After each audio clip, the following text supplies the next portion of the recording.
Lover Awakened. Black Dagger Brotherhood. Book 3. By J. R. Ward. Chapter 1. God damn it, Zodist. Don't jump. Fury's voice barely carried over the sound of the car crash in front of them, and didn't stop his twin from leaping free of the Escalade while the thing was going 50 miles an hour. He's out.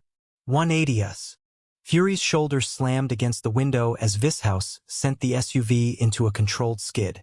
The headlights swung around and caught Z rolling on the snow-covered asphalt in a ball. Split second later he sprang to his feet and hauled ass, gunning for the steaming, crumpled sedan that now had a pine tree for a hood ornament. Fury kept an eye on his twin and went for his seatbelt. The lessers they chased out to Caldwell's rural edges might have just had their ride screwed by the laws of physics, but that didn't mean they were out of commission. Those undead bastards were durable. As the Escalade heaved to a stop, Fury popped his door while going for his Beretta. No telling how many lessers were in the car or what kind of munitions they had. The vampire race's enemies traveled in packs and were always armed holy hell. 3 of the pale-haired slayers got out, and only the driver looked wobbly. The goatfuck odds didn't slow Z down. Suicidal maniac that he was. He headed right for the undead triangle with nothing but a black dagger in his hand. Fury tore across the road, hearing Vishouse pounded out behind him. Except they weren't needed. As silent flurries swirled in the air, and the sweet smell of pine mingled with leaking gas from the busted car, Z took down all 3 lessers with just the knife. He sliced the tendons behind their knees so they couldn't run, broke their arms so they couldn't fight back, and dragged them across the ground until they were lined up like gruesome dolls. Took 4.5 minutes tops, including stripping them of their IDs. Then Zodist paused to catch his breath. As he looked down at the oil spill of black blood smudged across the white snow, steam rose from his shoulders, a curiously gentle mist teased by the cold wind. Fury holstered the Beretta on his hip and felt nauseous, like he'd hammered a 6-pack of bacon grease.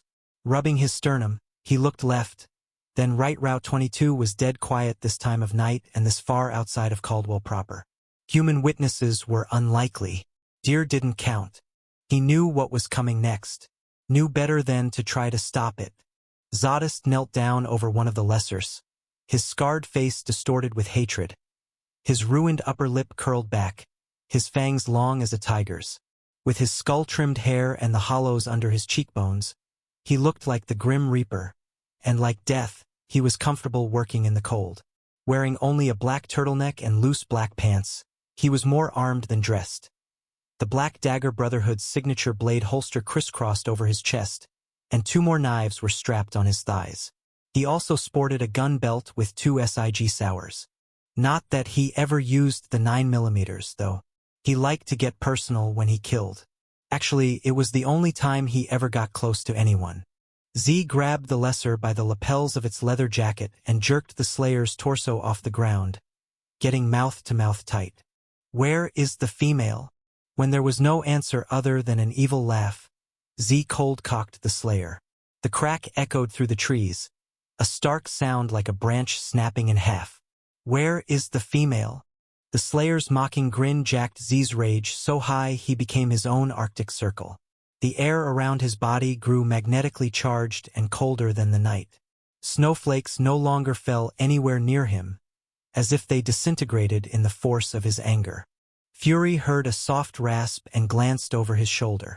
Vishouse was lighting up a handrolled, the tattoos around his left temple and the goatee around his mouth getting highlighted in the orange glow. At the sound of another fist pop, V took a deep drag and shifted his diamond eyes over. "You okay there, Fury?" No, he wasn't. Z's savage nature had always been the stuff of a morality tale, but lately he'd become so violent he was hard to watch in action. The bottomless, soulless pit of him had been on a rampage ever since Bella had been abducted by the lessers. And still they hadn't found her. The brothers had no leads, no info, no nothing. Even with Z's hardcore questioning, Fury was a mess about the abduction. He hadn't known Bella for long, but she'd been so lovely, a female of worth from the highest level of aristocracy within the race. Though to him she'd been more than her lineage, so much more. She'd reached beyond his vow of celibacy to the male beneath the discipline, stirring up something deep. He was as desperate as Zadist to find her, but after 6 weeks, he'd lost faith that she'd survived. The Lessers were torturing vampires for information on the Brotherhood, and like all civilians, she'd known little about the brothers. Surely she would have been killed by now. His only hope was that she hadn't endured days and days of hell before she went unto the Fade. "What did you do with the female?" Zadist growled to the next slayer. When all that came back at him was a "fuck you," Z pulled a Tyson and bit the bastard. Why Zadist cared about a missing civilian female, no one in the Brotherhood could understand. He was known for his misogyny. Hell, he was feared for it. Why Bella mattered to him was anyone's guess. Then again, no one, not even Fury as his twin, could predict the male's reactions. While echoes of Z's brutal work cut through the isolation of the forest, Fury felt himself cracking under the interrogation even as the Lesser stayed strong and gave up no information. "I don't know how much more of this I can take," he said under his breath. Zadist was the only thing he had in his life other than the Brotherhood's mission to protect the race against the Lessers. Every day Fury slept alone, if he slept at all. Food gave him little pleasure. Females were out because of his celibacy. And every second he was worried about what Zadist would pull next and who would get hurt in the process. He felt like he was dying from 1,000 cuts, slowly bleeding out. A target by proxy for all his twin's murderous intent. V reached out with a gloved hand and clasped Fury's throat. "Look at me, my man." Fury glanced over and cringed. The brother's left eye, the one with the tattoos around it, dilated until there was nothing but a black void. "This house, no, I don't shit." He didn't need to hear about the future right now. Didn't know how he would handle the fact that things were only going to get worse. "The snow falls slowly tonight," V said, rubbing his thumb back and forth over a thick jugular vein.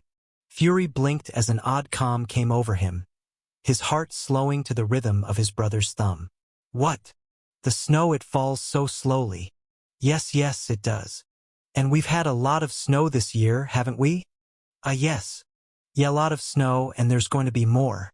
Tonight, tomorrow, next month, next year. The stuff comes when it comes and falls where it will." "That's right," Fury said softly. "There's no stopping it. Not unless you're the ground." The thumb stopped. "My brother, you don't look like the earth to me. You're not stopping him. Ever." A series of pops and flashes broke out as Z stabbed the lesson in the chest and the bodies disintegrated. Then there was only the hiss from the shattered car's radiator and the heavy pump of Z's breathing. Like a wraith he rose from the blackened ground, the blood of Lesser streaking his face and his forearms. His aura was a shimmering haze of violence that warped the scenery behind him, the forest beyond him wavy and indistinct where it bracketed his body. "I'm going downtown," he said, wiping his blade on his thigh. "To look for more." Right before Mr. O went back out hunting for vampires, he released the clip from his 9mm Smith & Wesson and eyed the inside of the barrel. The gun was overdue for a cleaning, and so was his Glock. He had other shit he wanted to do, but only an idiot let his heat degrade. Hell, Lessers had to be on top of their weapons. The Black Dagger Brotherhood was not the kind of target you wanted to get sloppy with. He walked across the Persuasion Center, making a little detour around the autopsy table they used for their work. The one-room layout had no insulation and a dirt floor, but because there were no windows, the wind was mostly kept out. There was a cot that he slept on, a shower, no toilet or kitchen because Lessers didn't eat. Place still smelled of fresh boards, because they'd built it only a month and a half ago. Also smelled of the kerosene heater they used to warm it up. The only finished fixture was the shelving that ran from dirt to rafters down one whole 40-foot-long wall. Their tools were laid out nice and neat, on the various levels. Knives, vices, pliers, hammers, sawzalls. If something could rip a scream out of a throat, they had it. But the place wasn't just for torture. It was also used for storage. Keeping vampires over time was a challenge, because they could poof on you if they were able to calm themselves and concentrate. Steel prevented them from pulling the disappearing act, but a cell with bars wouldn't have sheltered the things from sunlight, and building a solid steel room was impractical. What worked nicely, though, was a corrugated metal sewer pipe set vertically into the ground. Or 3 of them, as the case was. O was so tempted to go over to the storage units, except he knew that if he did he wouldn't make it back out into the field, and he had quotas to meet. Being the Forelesser's second in command gave him some extra benefits, like having the run of this place. But if he was going to protect his privacy, he had to dial in an adequate performance, which meant taking care of his weapons, even when he'd rather be doing other things. He pushed a first aid kit out of the way, grabbed the gun cleaning box, and pulled a stool over to the autopsy table. The only door in the place swung open without a knock. O glared over his shoulder, but when he saw who it was, he forced the pissed-off expression to bleed out of his puss. Mr. X was not welcome, but the Lessening Society's tough ass in charge could hardly be denied, if only for reasons of self-preservation. Standing under a bald light bulb, the Forelesser was not a good opponent if you were looking to stay in one piece. At 6'4", he was built like a car, square and hard. And like all members of the society who were long past their initiation, he was paled out. His white skin never blushed and didn't get windburned. His hair was the color of a spider's web. Eyes were the light gray of an overcast sky and just as glowless and flat. With a casual stroll, Mr. X started looking around the place, not measuring the order of objects, but searching. "I was told you just got another one." O put the cleaning rod down and counted the weapons he had on his body.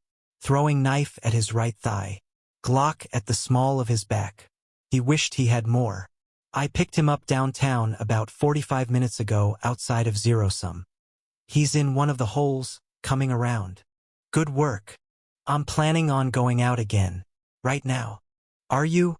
Mr. X paused in front of the shelving and picked up a serrated hunting knife. "You know, I've heard something that's pretty goddamned alarming." O kept his yap shut and moved his hand onto his thigh, closer to the butt of his blade. "Not going to ask me what it is?" the Forelesser said as he walked over to the 3 storage units in the earth. "Maybe that's because you already know the secret." O palmed his knife as Mr. X lingered over the mesh metal plates that covered the tops of the sewer pipes. He didn't give a shit about the first 2 captives. The third was no one's business but his. "No vacancies, Mr. O?"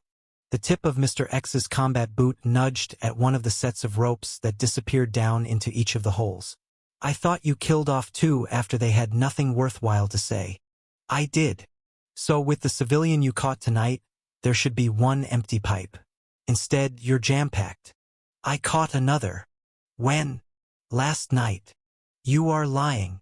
Mr. X kicked off the mesh cover of the 3rd unit. O's first impulse was to surge to his feet, take 2 running strides, and punch his knife into Mr. X's throat. But he wouldn't make it that far. The Forelesser had a nifty trick of freezing his subordinates in place. All he had to do was look at you. So O stayed put, shaking from the effort of keeping his ass on the stool. Mr. X took a penlight out of his pocket, clicked it on, and angled the beam into the hole. As a muffled squeak came out, his eyes peeled wide. "Jesus Christ, it really is a female. Why the hell wasn't I told?" O slowly rose to his feet, letting the knife hang by his thigh in the folds of his cargo pants. His grip on the handle was steady, sure. "She's new," he said. "That's not what I hear." In quick strides, Mr. X went to the bathroom and threw back the clear plastic shower curtain. With a curse, he kicked the bottles of girly shampoo and baby oil that were lined up in the corner. Then he marched over to the ammunition supply closet and pulled out the ice chest that was hidden behind it.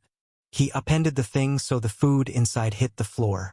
As Lessers didn't chew and swallow, that was as clear a confession as any. Mr. X's pale face was furious. "You've been keeping a pet, haven't you?" O considered his plausible denials while he measured the distance between them. "She's valuable. I use her in my interrogations." "How?" "Males of the species don't like to see a female hurt. She's an inducement." Mr. X's eyes narrowed. "Why didn't you tell me about her?" "This is my center. You gave it to me to run as I want.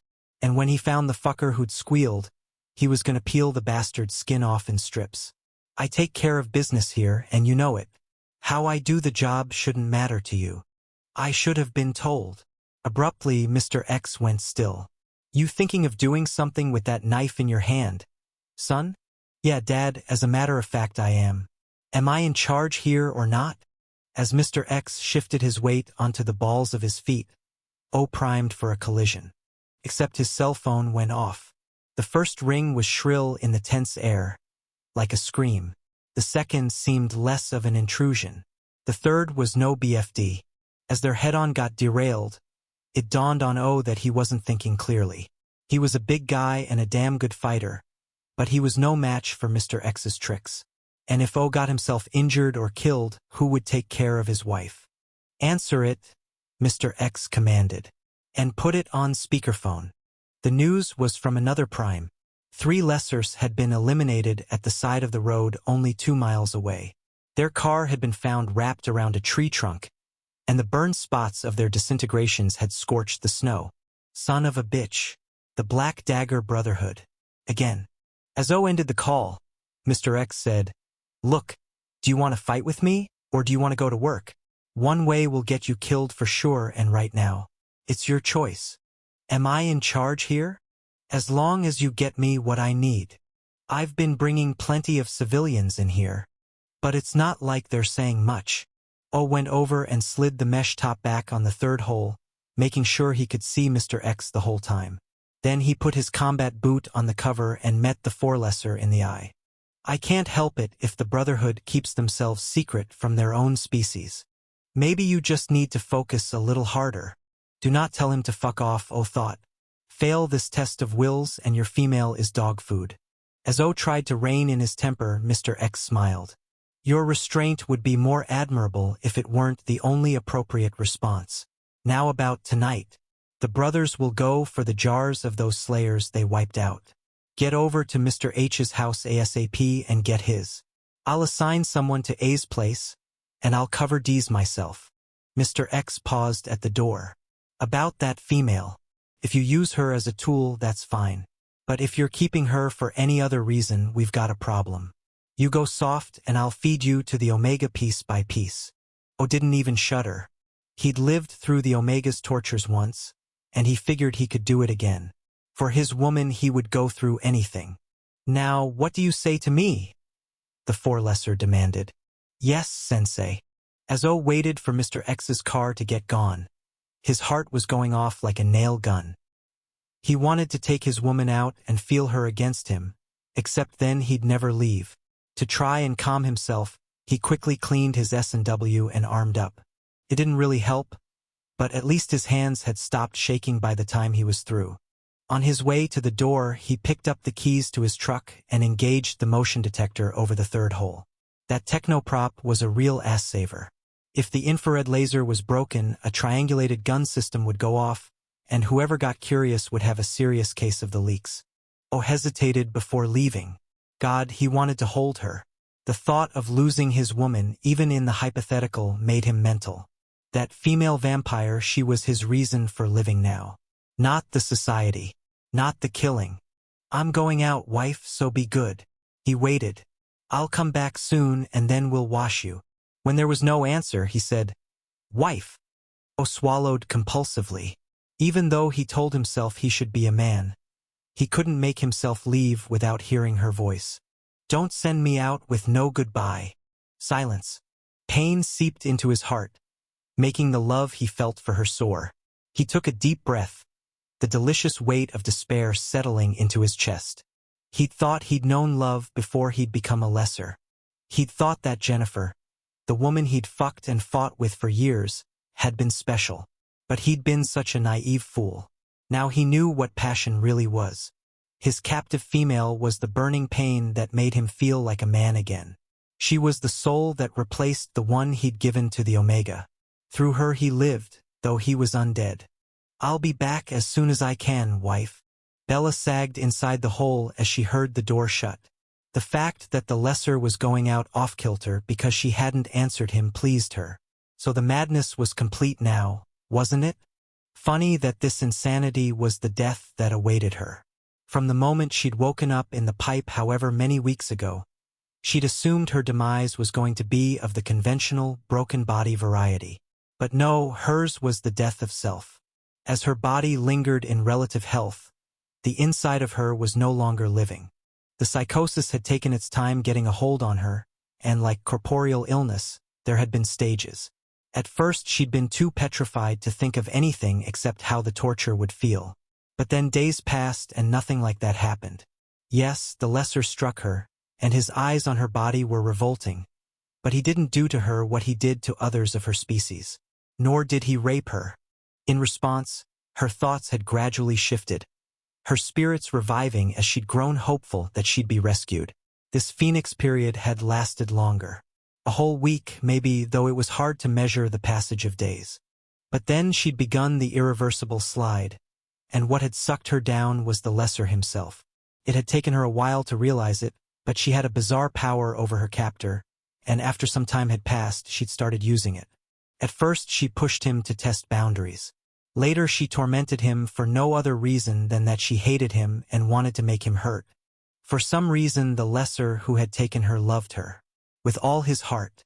He yelled at her sometimes, and he did terrify her when he was in one of his moods, but the harder she was on him, the better he treated her. When she withheld her eyes from him, he'd go into a tailspin of anxiety. When he brought her gifts and she refused them, he wept. With increasing fervor, he worried over her and begged for her attention and curled up against her. And when she shut him out, he crumbled. Toying with his emotions was her whole hateful world, and the cruelty that fed her was killing her. Once she'd been a living thing, a daughter, a sister of someone. Now she was hardening, setting like concrete in the midst of her nightmare. Embalmed. Dear virgin in the fade. She knew he wasn't ever going to let her go. And sure as if he'd killed her outright, he'd taken her future. All she had now was just this god-awful, infinite present. With him. Panic, an emotion she hadn't felt for a while, surged into her chest. Desperate to go back to the numbness, she concentrated on how cold it was in the earth. The lesser kept her dressed in clothes he had taken from her own drawers and closet, and she was insulated by long johns and fleeces and warm socks and boots. Except, even with all that, the chill was relentless, sneaking through the layers, burrowing into her bones, turning her marrow into an icy slush.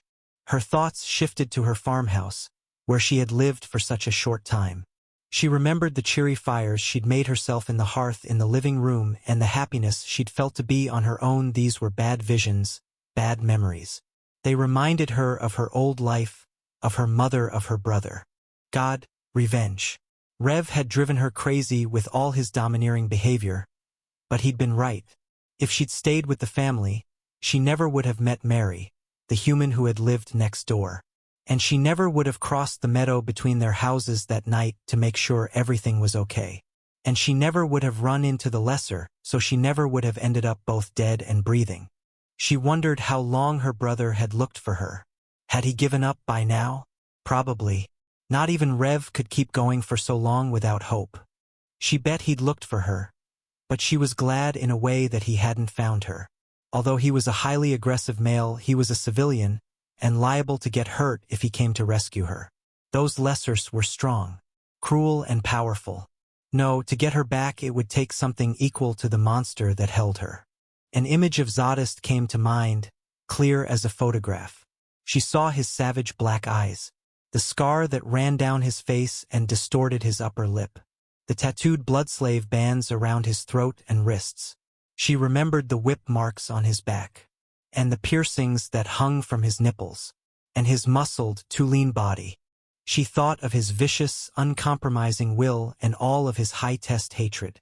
He was terrifying, a horror of her species. Ruined, not broken, in the words of his twin. But that was what would have made him such a good savior. He alone was a match for the lesser who'd taken her. Zadist's kind of brutality was probably the only thing that could have gotten her out, though she knew better than to think that he'd ever try to find her. She was just some civilian whom he'd met twice. And the second time, he'd made her swear she would never come near him again. Fear closed in on her, and she tried to bridle the emotion by telling herself that revenge was still searching for her. and that he would call upon the Brotherhood if he found any clues as to where she was. Then maybe Zadist would come after her because he was required to, as part of his job. Hello? Hello? Is anyone there? The shaky male voice was muted, the tone tinny. It was the newest captive, she thought. They always tried to reach out in the beginning. Bella cleared her throat. I am here. There was a pause. Oh my God, are you the female that was taken? Are you Bella? Hearing her name was a shock. Hell, the lesser had been calling her wife for so long. She'd almost forgotten she'd gone by something else. Yes, I am. You're still alive. Well, her heart was still beating at any rate. Do I know you? Bella started to tremble. Her mother and her brother had put her to rest. But then, of course they would have. Her mother was deeply religious, a great believer in the old traditions. Once she was convinced her daughter was dead, she would have insisted on the proper ceremony so that Bella could enter the Fade. Oh God. Thinking they'd given up and knowing they had were two such different things. No one was coming after her. Ever. She heard something weird and realized she was sobbing. I'm going to escape, the male said with force. And I'll take you with me. Bella let her knees give out, and she slid down the ribbed wall of the pipe until she was lodged at the bottom. Now she really was dead. Wasn't she? Dead and buried. How horribly appropriate that she was stuck in the earth. Chapter 2. Zadist's shitkickers carried him through an alley off Trade Street, the heavy soles stomping apart frozen slush puddles and crushing through the icy ripples of tire treads. It was pitch dark, because there were no windows in the brick buildings on either side of him and the clouds had shut out the moon. Yet as he walked alone, his night vision was perfect, penetrating everything. Just like his rage. Black blood. What he needed was more black blood. He needed it on his hands and kicking up into his face and splattering onto his clothes. He needed oceans of it to run onto the ground and seep into the earth. To honor Bella's memory, he would make the slayers bleed, each death his offering to her. He knew she no longer lived, knew in his heart she must have been killed in a gruesome way. So why did he always start off asking those bastards where she was? Hell, he didn't know. It was just the first thing that came out of his mouth, no matter how many times he told himself she was gone. And he was going to keep asking those fuckers questions. He wanted to know the where and how and with what they'd gotten her. The information would only eat at him, but he needed to know. Had to know. And one of them was going to talk eventually. Z stopped, sniffed the air, prayed for the sweet smell of baby powder to drift into his nose. God damn it, he couldn't stand this not knowing any longer. But then he laughed in a nasty crack. Yeah, the hell he couldn't take it. Thanks to his 100 years of careful training with the mistress, there was no level of shit he hadn't survived. Physical pain, mental anguish, cringing depths of humiliation and degradation, hopelessness, helplessness. Been there, sweated that. So he could survive this. He looked up at the sky, and as his head shifted back he swayed. With a quick hand he steadied himself against a dumpster, then took a deep breath and waited to see if the drunken sensation passed. No luck. Feeding time. Again. Cursing, he hoped he could squeeze out another night or two. Sure, he'd been dragging his body around by force of will the last couple of weeks, but that was nothing unusual. And tonight he just didn't want to deal with the bloodlust. Come on, focus, asshole. He forced himself to keep going, stalking the downtown alleys, weaving in and out of the dangerous urban maze of Caldwell, New York's club and drug scene. By 3 a.m., he was so blood-hungry he felt stoned, and that was the only reason he gave in. He couldn't stomach the disassociation, the numbness in his body. It reminded him too much of the opium stupors he'd been forced into as a blood slave. Walking as quickly as he could, he headed for Zero Sum, the Brotherhood's current downtown hangout. The bouncers let him bypass the wait line, easy access being one of the perks of folks who dropped the kind of cash the brothers did. Hell, Fury's red smoke habit alone was worth a couple grand a month, and V and Butch only liked the buzz that came from top-shelf booze. Then there were Z's own regular purchases. The club was hot and dark inside, a kind of humid, tropical cave with techno music twirling in the air. Humans crowded the dance floor, sucking on lollipop rings, guzzling water, sweating while they moved with pulsing pastel lasers. All around, bodies were up against the walls, paired off or in triplicate, writhing, touching. Z headed for the VIP lounge, and the human horde gave way before him, parting like velvet cloth torn open. Though high on X and Coke, those overheated bodies still had enough survival instinct to spot him as a coffin waiting to happen.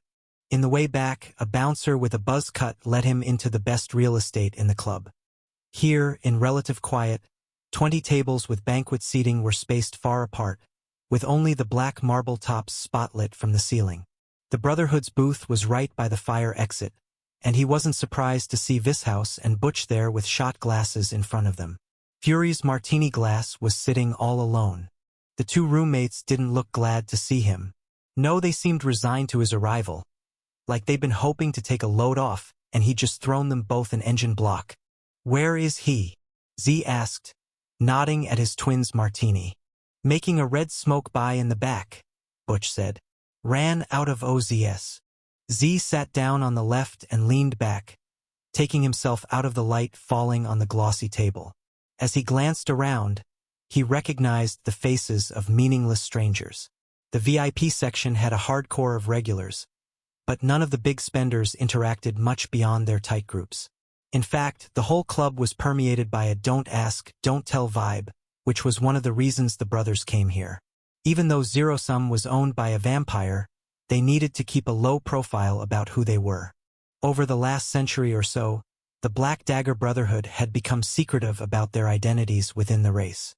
There were rumors, of course, and civilians knew a few of their names, but everything was kept on the cutie. The subterfuge had started when the race had fragmented about a century ago, and tragically, trust had become an issue within the species. But now, though, there was another reason. The Lessers were torturing civilians for information on the Brotherhood, so it was imperative to keep on the down low. As a result, the few vampires who worked this club weren't sure the big males in leather who sucked back drinks and dropped bills were Black Dagger members. And fortunately, social custom, if not the way the brothers looked, prevented questions. Zadist shifted in the booth, impatient. He hated the club, he really did. Hated having so many bodies so close to his. Hated the noise, the smells. In a chatty tangle, a trio of human females approached the brothers' table. The three of them were working tonight, though what they were serving up didn't fit in a glass. These were your typical high-class hookers. Hair extensions, fake breasts, faces molded by plastic surgeons, clothes out of a spray can. There were a lot of their kind of movable feast in the club, particularly in the VIP section. The Reverend, who owned and ran Zero Sum, believed in product diversification as a business strategy, offering their bodies as well as the alcohol and the drugs. The vampire also loaned money and had a team of bookies and did God knew what else from his back office in service to his mostly human clientele. As the three prostitutes smiled and talked, they presented themselves for a buy. But none of them were what Z was looking for, and V and Butch didn't pick them up either. 2 minutes later, the women headed off to the next booth. Z was goddamned hungry, but he had one non-negotiable when it came to feeding. "Hey, daddies," another woman said. "Any of you looking for some company?" He glanced up. This human female had a hard face to match her hard body. Clothes were black leather. Eyes were glassy. Hair was short. Fucking perfect. Z put his hand into the pool of light on the table, lifted 2 fingers, then rapped twice on the marble with his knuckles. As Butch and V started shifting in the seat, their tension annoyed him. The female smiled. "Well, all right." Zadist leaned forward and uncoiled to his full height, his face becoming illuminated by the spotlight. The whore's expression froze solid as she took a step back. At that moment, Fury came out of a door to the left, his spectacular mane of hair reflecting the shifting lights. Right behind him was a hard-ass male vampire with a mohawk, the Reverend. As the two came up to the table, the owner of the club smiled tightly. Eyes the color of amethysts missed nothing about the prostitute's hesitation. "Evening, gentlemen. You going somewhere, Lisa?" Lisa's bravado came back with a vengeance. "Wherever he wants, boss." Right answer. Enough with the yakkies, Z thought. Outside. Now. He pushed open the fire door and followed her into the alley behind the club. The December wind blew through the loose jacket he'd put on to cover his weapons. But he didn't care about the cold, and neither did Lisa. Even though the icy gusts teased her cropped hair and she was close to naked, she faced him without shivering, chin up. Now that she'd committed herself, she was ready for him. A real professional. "We do it here," he said, stepping into the shadows. He took 2 $100 bills from his pocket and held them out. Her fingers crushed them before she disappeared the cash into her leather skirt. "How do you want it?" she asked, sidling up to him, reaching for his shoulders. He spun her around to the brick wall, face first. "I do the touching, not you." Her body tensed and her fear tingled in his nose, a sulfurous sting. But her voice was strong. "Watch it, asshole. I come back with bruises and he'll hunt you down like an animal. Don't worry, you're going to walk away from this just fine." But she was still scared, and he was blessedly numb to the emotion. Usually fright in a female was the only thing that could turn him on, the only way the it in his pants would get hard. Lately, though, the trigger wasn't working, which was just fine with him. He despised the response of that thing behind his zipper, and because most females were scared shitless of him, the it got aroused a hell of a lot more often than he wanted. Not at all would have been better. Shit, he was probably the only male on the planet who wanted to be impotent. "Tilt your head to the side," he said. "Ear to your shoulder." Slowly she complied, exposing her neck to him. This was why he'd chosen her. Short hair meant he wouldn't have to touch anything to clear his way.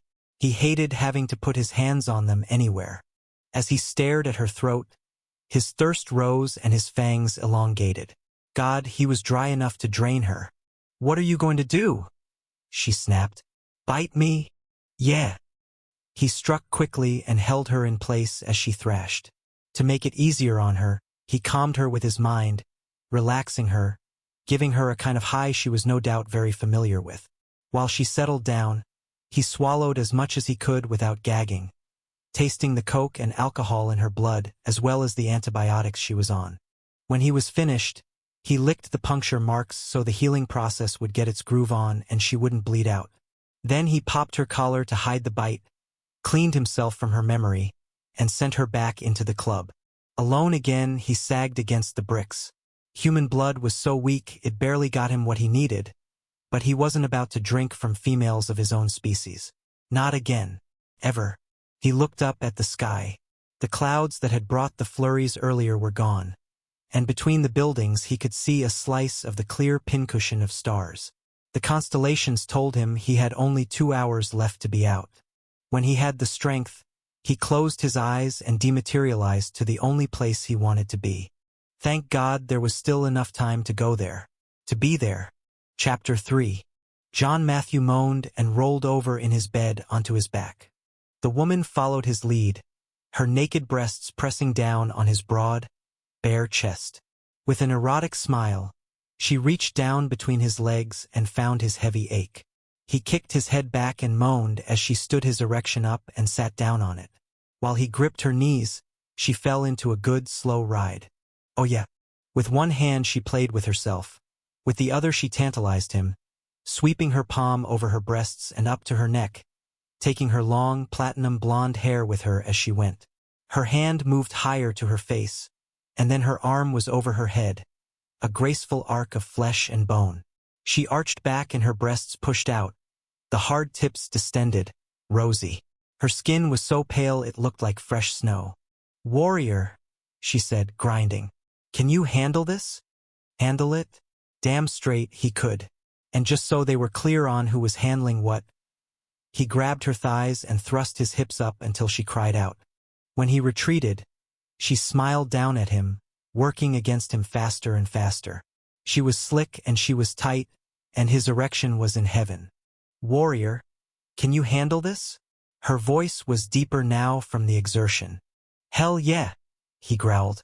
Man, the second he came, he was going to flip her over and pound into her all over again. "Can you handle this?" She pumped even harder, milking him. With her arm still over her head, she was riding him like a bull, bucking against him. This was great sex, awesome, incredible, great. Her words began to warp, distort, fall below the register of a female. Can you handle this? John felt a chill. Something was off here. Something was way off.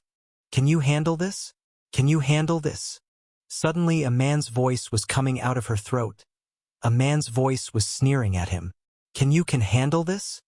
John struggled to throw her off, but she was clamped onto him, and the fucking wouldn't stop. Do you think you can handle this? Do you think you can handle this? Doyow. Think you can handle these? The male voice was screaming now, roaring out of the female's face. The knife came at John from over her heedingly. She was a man now. A man with white skin and pale hair and eyes the color of fog. As the blade flashed silver, John reached up to block it, but his arm wasn't heavy with muscle anymore. It was thin, emaciated. Can you handle this, warrior? With a graceful slice, the dagger landed square in the middle of his chest. A blazing pain lit off from where it penetrated him, the violent burning sluicing through his body, ricocheting around inside of his skin until he was alive with agony. He gasped for breath and choked on his own blood, choked and gagged until he could get nothing into his lungs. Railing around, he fought against the death that was coming for him. John! John! Wake up! His eyes popped wide. His first thought was that his face hurt, though he had no idea why, because he'd been stabbed in the chest. Then he realized his mouth was stretched open, accommodating what would have been a scream if he'd been born with a voice box. As it was, all he was doing was letting out a steady stream of air. Then he felt the hands were pinning his arms. Terror returned, and in what was for him an awesome surge, he threw his little body off the bed. He landed face first, his cheek skidding on the low-napped carpet. John! It's me, Wellesley. Reality came back at the sound of the name, shaking him free of the hysteria like a slap. Oh God, it was okay. He was okay. He was alive.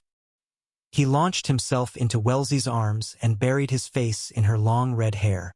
It's all right. She pulled him into her lap and stroked his back. You're home. You're safe. Home. Safe. Yes, after only 6 weeks, this was home, the first he'd ever had after growing up in Our Lady's orphanage, and then living in hovels since he was 16.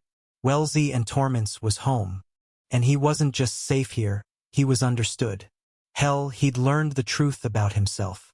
Until Torment had come and found him. He hadn't known why he'd always been different from other people or why he was so scrawny and weak. But male vampires were like that before they went through the transition. Even Tor, who was a full-fledged member of the Black Dagger Brotherhood, had apparently been small. Wellesley tilted John's head up. Can you tell me what it was? He shook his head and burrowed deeper into her, holding on to her so hard he was surprised she could still breathe.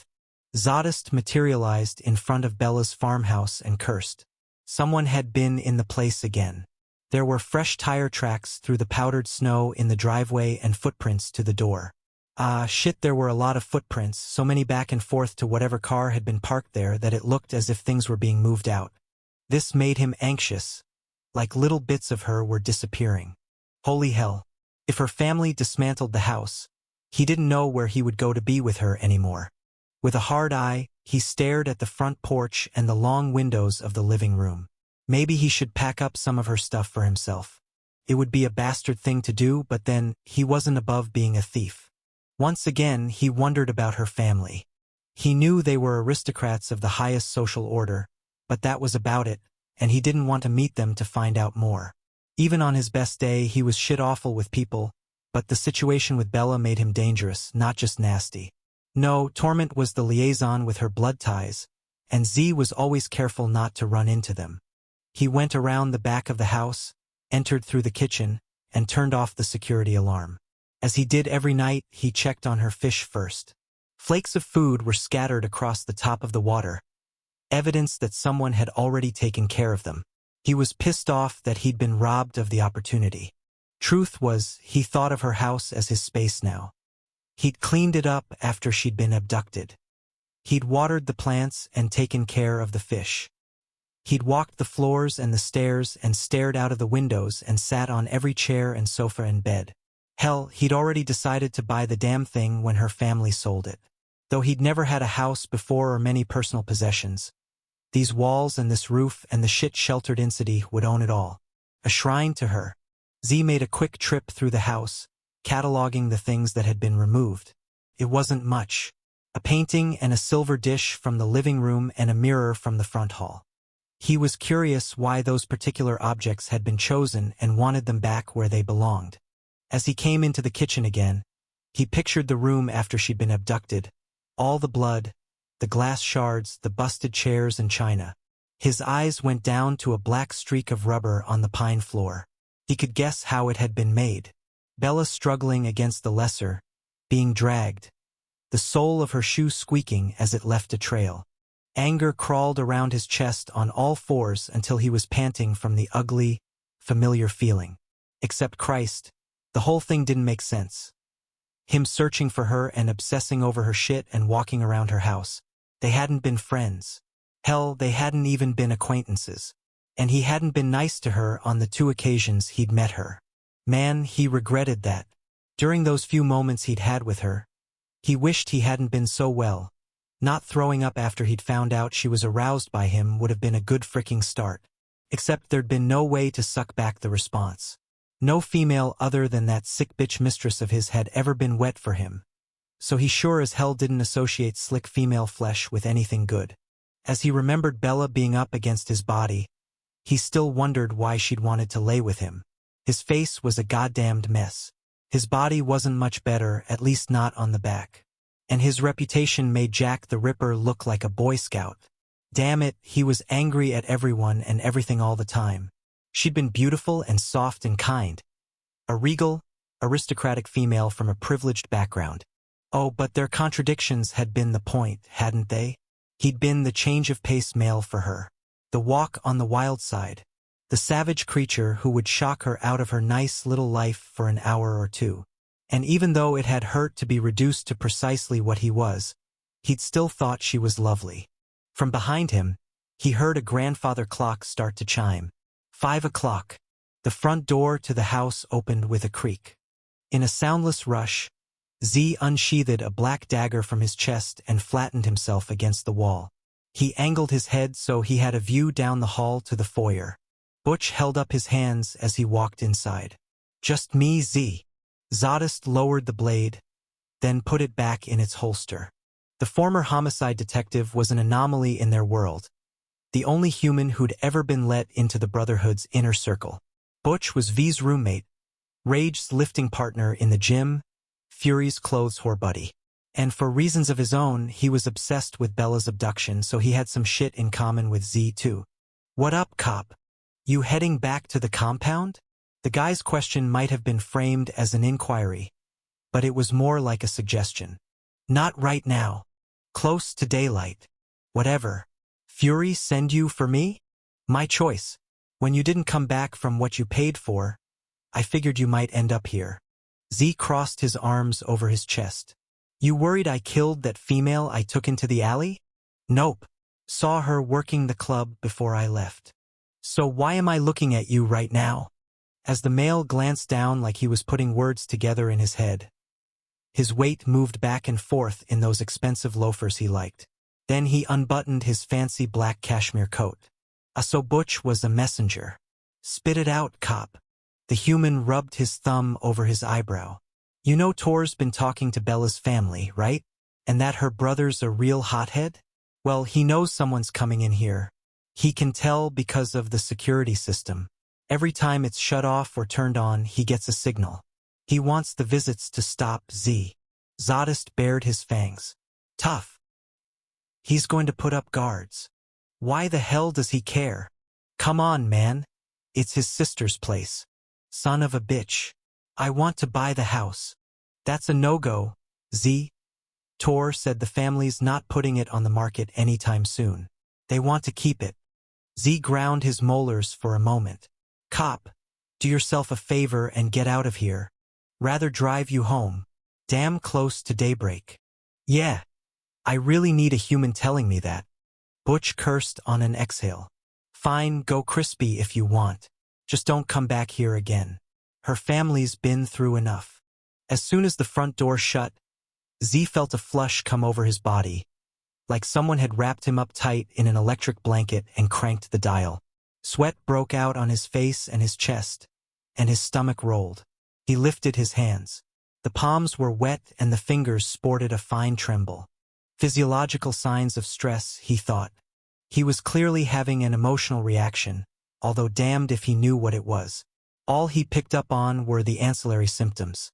Inside of himself there was nothing, no feeling that he could identify. He looked around and wanted to set fire to the farmhouse, just burn the thing down to the ground so no one could have it. Better that than knowing he couldn't go in anymore. Trouble was, torching her place was like hurting her. So if he couldn't leave a pile of ashes behind, he wanted to take something. As he thought about what he could carry with him and still dematerialize, he put his hand up to the slender chain stretched tight around his throat. The necklace with its tiny inset diamonds was hers.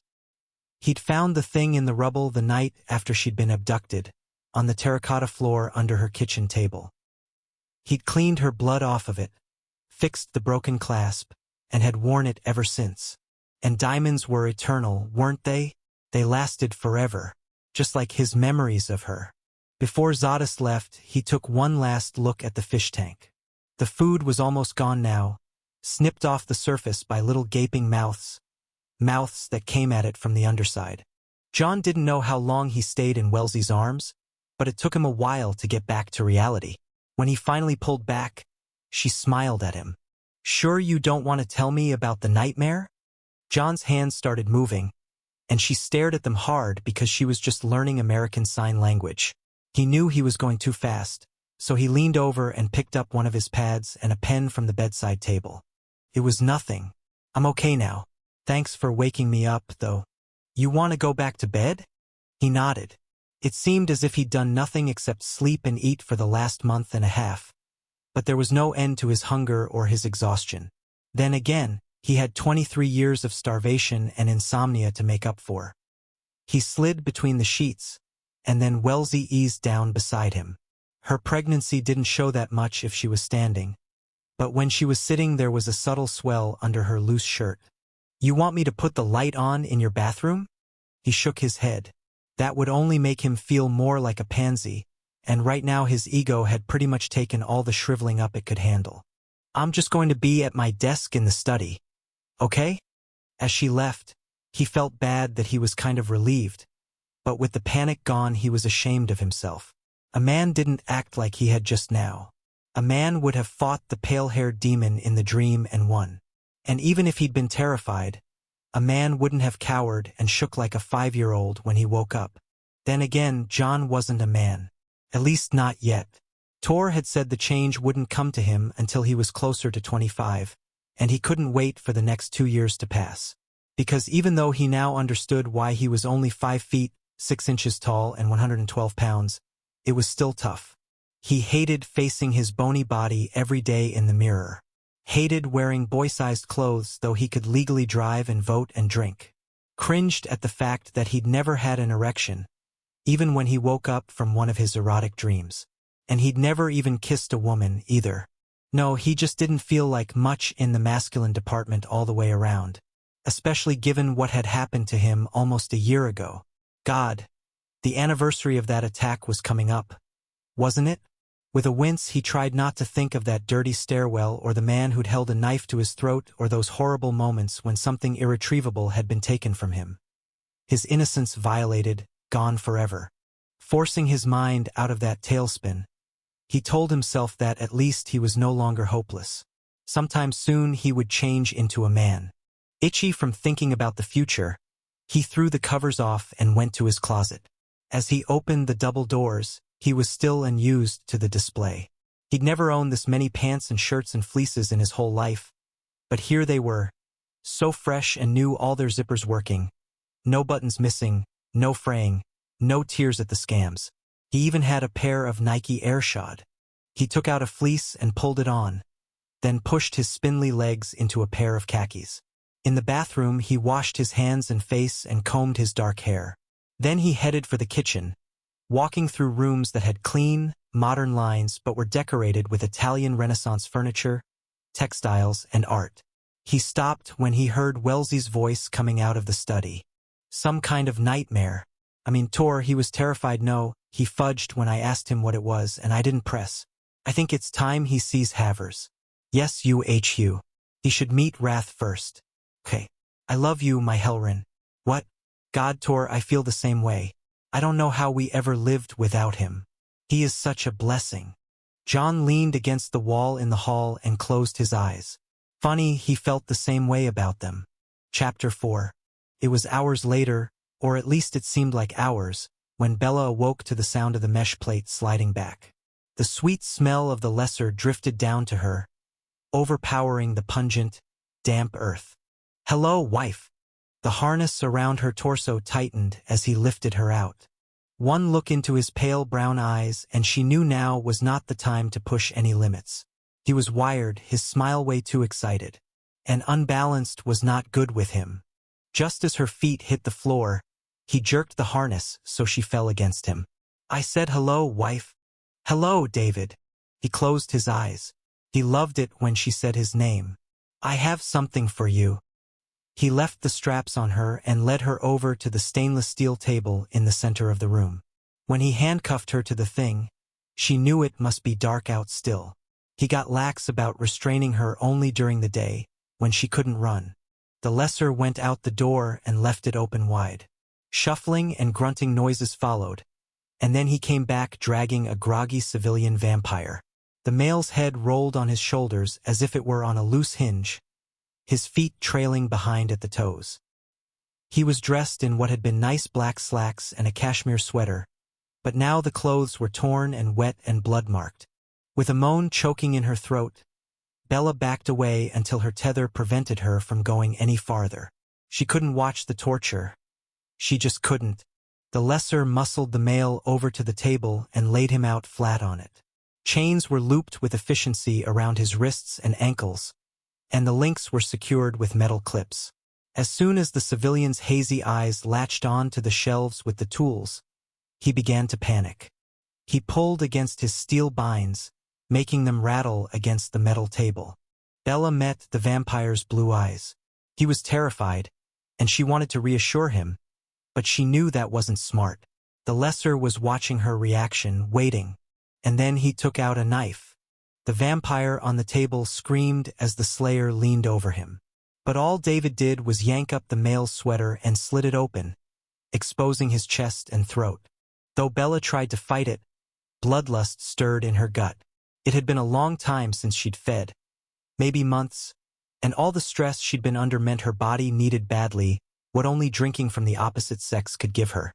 The lesser took her arm and pulled her around, the handcuff sliding down the table's rail with her. I figured you must be thirsty by now. The slayer reached out and rubbed her mouth with his thumb. So I got this for you to feed from. Her eyes rounded. That's right. He's just for you. Present.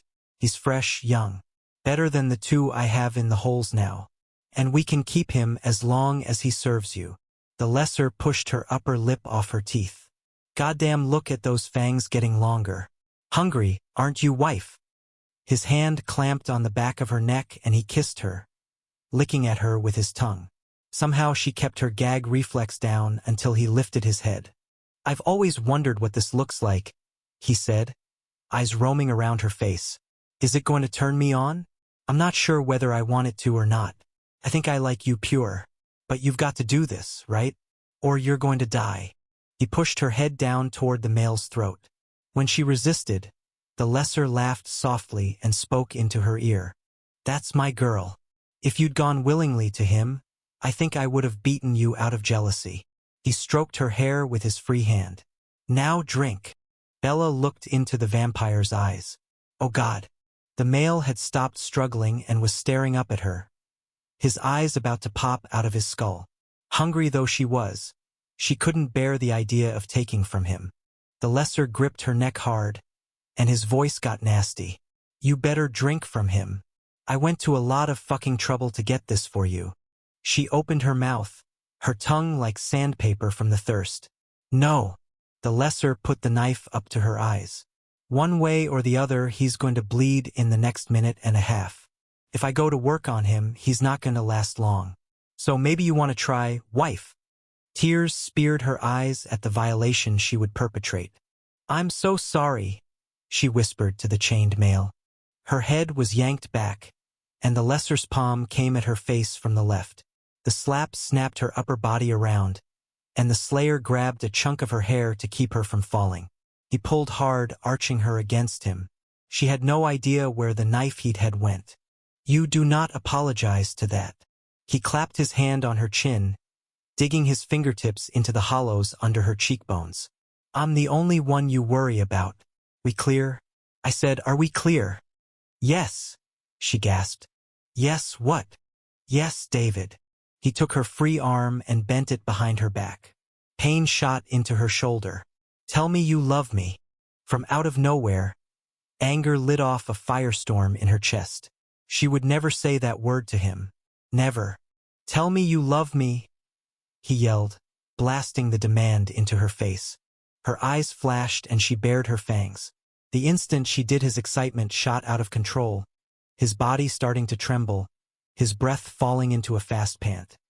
He was instantly primed to fight her, aroused for the battle, ready as if he were erect for sex. This was the part of the relationship he lived for. He loved to fight her. Had told her that his former woman hadn't been as strong as she was, hadn't been able to last as long before passing out. "Tell me you love me. I despise you." As he lifted his hand and made a fist out of it, she glared up at him, steady, calm, ready to take the hit. They stayed like that for a long time, their bodies suspended in twins' arcs like a heart, tied by the strings of violence that ran between them. In the background, the civilian male on the table whimpered. Suddenly the lesser's arms shot around her and he buried his face in her neck. "I love you," he said. "I love you so much I can't live without you." "Holy shit," someone said. The lesser and Bella both looked to the voice. The Persuasion Center's door was wide open and a pale-haired slayer was stopped dead in its jam. The guy started laughing and then said the three words that triggered everything that followed. "I'm gonna tell." David went after the other lesser at a dead run, chasing him outside. Bella didn't hesitate as the first cracks of the fight rang out. She went to work on the chains that bound the civilian's right wrist, flipping the clips free, unraveling the links. Neither of them said a word as she freed his hand and then started on his right ankle. As soon as he could, the male worked as fast as she did, frantically stripping the left side of himself. The second he was free, he popped off the table and looked at the steel handcuffs that tied her. "You can't save me," she said. "He has the only keys. I can't believe you're still alive. I heard about you. Go on. He'll kill you." "No, he won't. He was just going to make her wish she were dead. Go. That fight isn't going to last forever. I'll come back for you. Just get home." When he opened his mouth, she said, "Shut the hell up and focus. If you can, tell my family I'm not dead. Go." The male had tears in his eyes as he closed them. He took 2 long breaths and dematerialized. Bella started shaking so badly she fell down on the floor, her arms stretching over her head from where it was handcuffed to the table. The noises of the fight outside abruptly stopped. There was a silence and then a flash of light and a popping sound. She knew without a doubt that her lesser had won. Oh God, this was going to be bad. This was going to be a very, very bad day. Zadis stood on Bella's snow-covered lawn until the last possible moment, and then he dematerialized to the dreary, gothic monster the Brotherhood all lived in. The mansion looked like something out of a horror movie, all gargoyles and shadows and leaded glass windows. In front of the mountain of stone there was a courtyard full of cars, as well as a gatehouse that was Butch and V's crash pad. A 20-foot-tall wall encased the compound, and there was a double-gated entry as well as a number of nasty surprises set up to deter unwanted visitors. Z walked over to the main house's steel cord doors and opened one side of them. Stepping into the vestibule, he punched in a code on a keypad and was granted access immediately. He grimaced as he emerged into the foyer. The soaring space with its jewel-toned colors and its gold leafing and its wild, mosaic floor was like that crowded bar. Too much stimulation. To his right, he heard the sounds of a full dining room, the soft clinking of silver on china, Indistinct words from Beth. A chuckle from Wrath, then Rage's bass voice cutting in. There was a pause, probably because Hollywood was making a face, and then everyone's laughter mingled, spilling out like gleaming marbles across a clean floor. He wasn't interested in tangling with his brothers, much less eating with them. They'd all know by now that he'd been booted from Bella's house like a felon for marking too much time there. Few secrets got kept within the Brotherhood. Z hit the grand staircase, taking the steps 2 at a time. The faster he went, the more muted the meal's noises became, and the quiet suited him. At the top of the stairs he headed left and then went down a long hallway marked by Greco-Roman statuary. The marble athletes and warriors were illuminated by recessed lighting, their white marble arms and legs and chests forming a pattern against the blood-red wall. If you walked fast enough, it was like going by pedestrians when you were in a car, the rhythm of the statues' bodies animating what in fact did not move. The room he slept in was at the end of the corridor, and as he opened the door he hit a wall of cold. He never turned on the heat or the air conditioning, just like he never slept in the bed or used the phone or put anything in the antique bureaus. The closet was the only thing he needed, and he went there to disarm. His weapons and ammo were kept in the fireproof cabinet in the back, and his 4 shirts and 3 sets of leathers hung closely together. With nothing much in the walk-in, he often thought of Bones as he went inside, all the empty hangers and brass rods looking spindly and fragile. He stripped and showered. He was hungry for food, but he liked to keep himself that way. The pang of starvation, the dry yearning of thirst, these denials that were within his control always eased him. Hell, if he could pull off not sleeping, he'd take that away from himself, too. And the goddamned bloodlust. He wanted to be clean. On the inside. When he got out of the shower, he ran a buzz razor over his head to keep his hair tight to his skull, and then did a quick shave. Naked, chilled, logy from the feeding, he went over to his pallet on the floor. As he stood above the 2 folded blankets that offered as much cushioning as a pair of Band-Aids, he thought of Bella's bed. Hers had been queen-sized and all white. White pillowcases and sheets, big white Wonder Bread comforter, a white poodle-like throw at the foot of it. He'd lain on her bed, often, had liked to think he could smell her in it. Sometimes he'd even rolled around on top, the softness giving way under his hard body. It was almost as if she had touched him then, and better than if she actually had. He couldn't stand to have anyone put their hands to him, though he wished he'd let Bella find a piece of his flesh just once. With her, he might have been able to handle it. His eyes shifted to the skull that sat on the floor next to the pallet. The eye sockets were black holes, and he pictured the iris and pupil combination that had once stared out at him. Between the teeth there was a strip of black leather about 2 inches wide. Traditionally, words of devotion to the deceased were inscribed on it, but the strap these jaws bit down on was blank.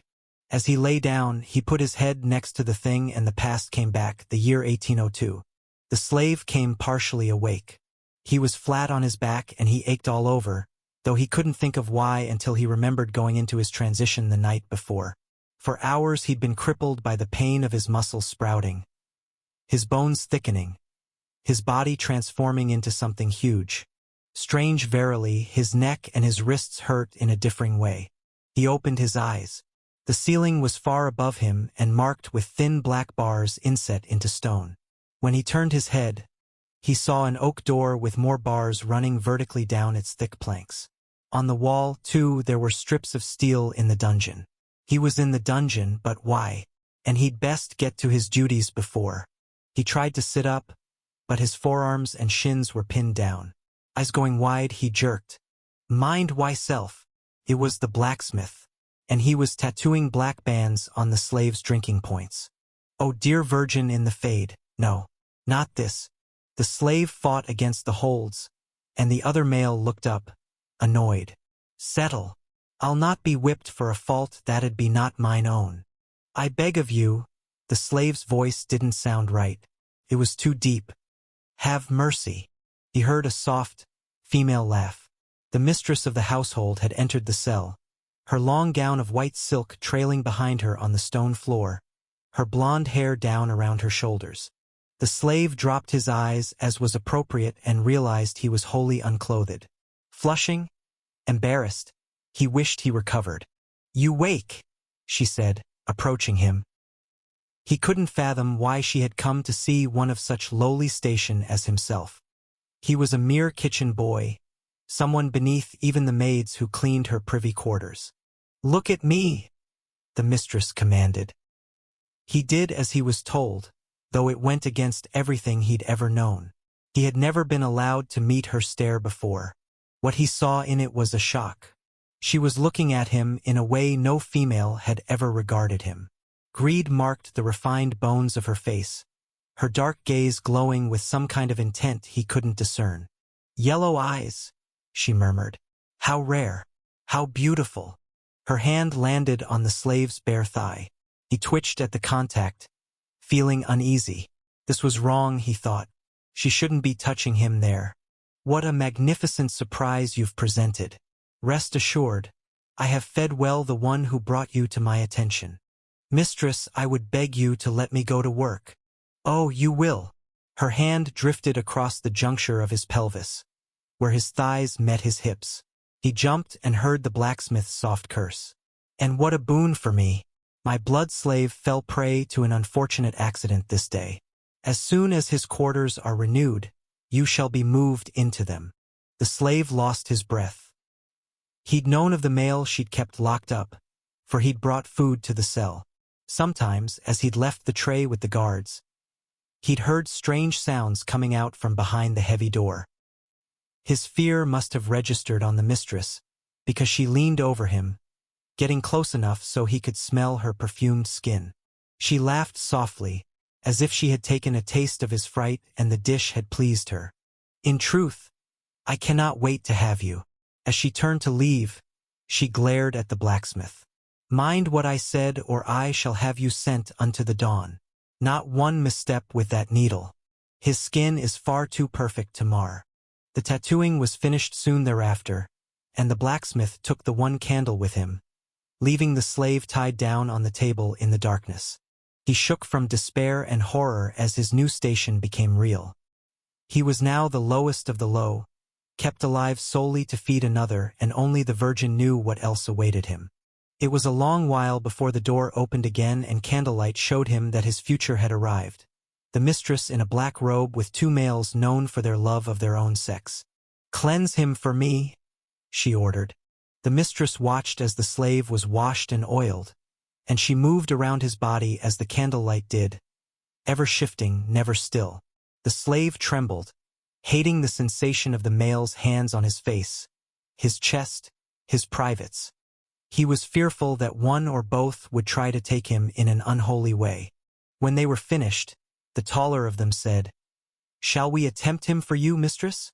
I shall keep him for myself this night." She dropped her robe and lithely got up onto the table, straddling the slave.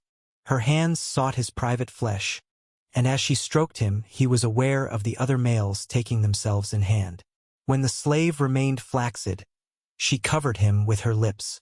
The sounds in the room were horrific, the moans of the males and the mistress's mouth sucking and smacking.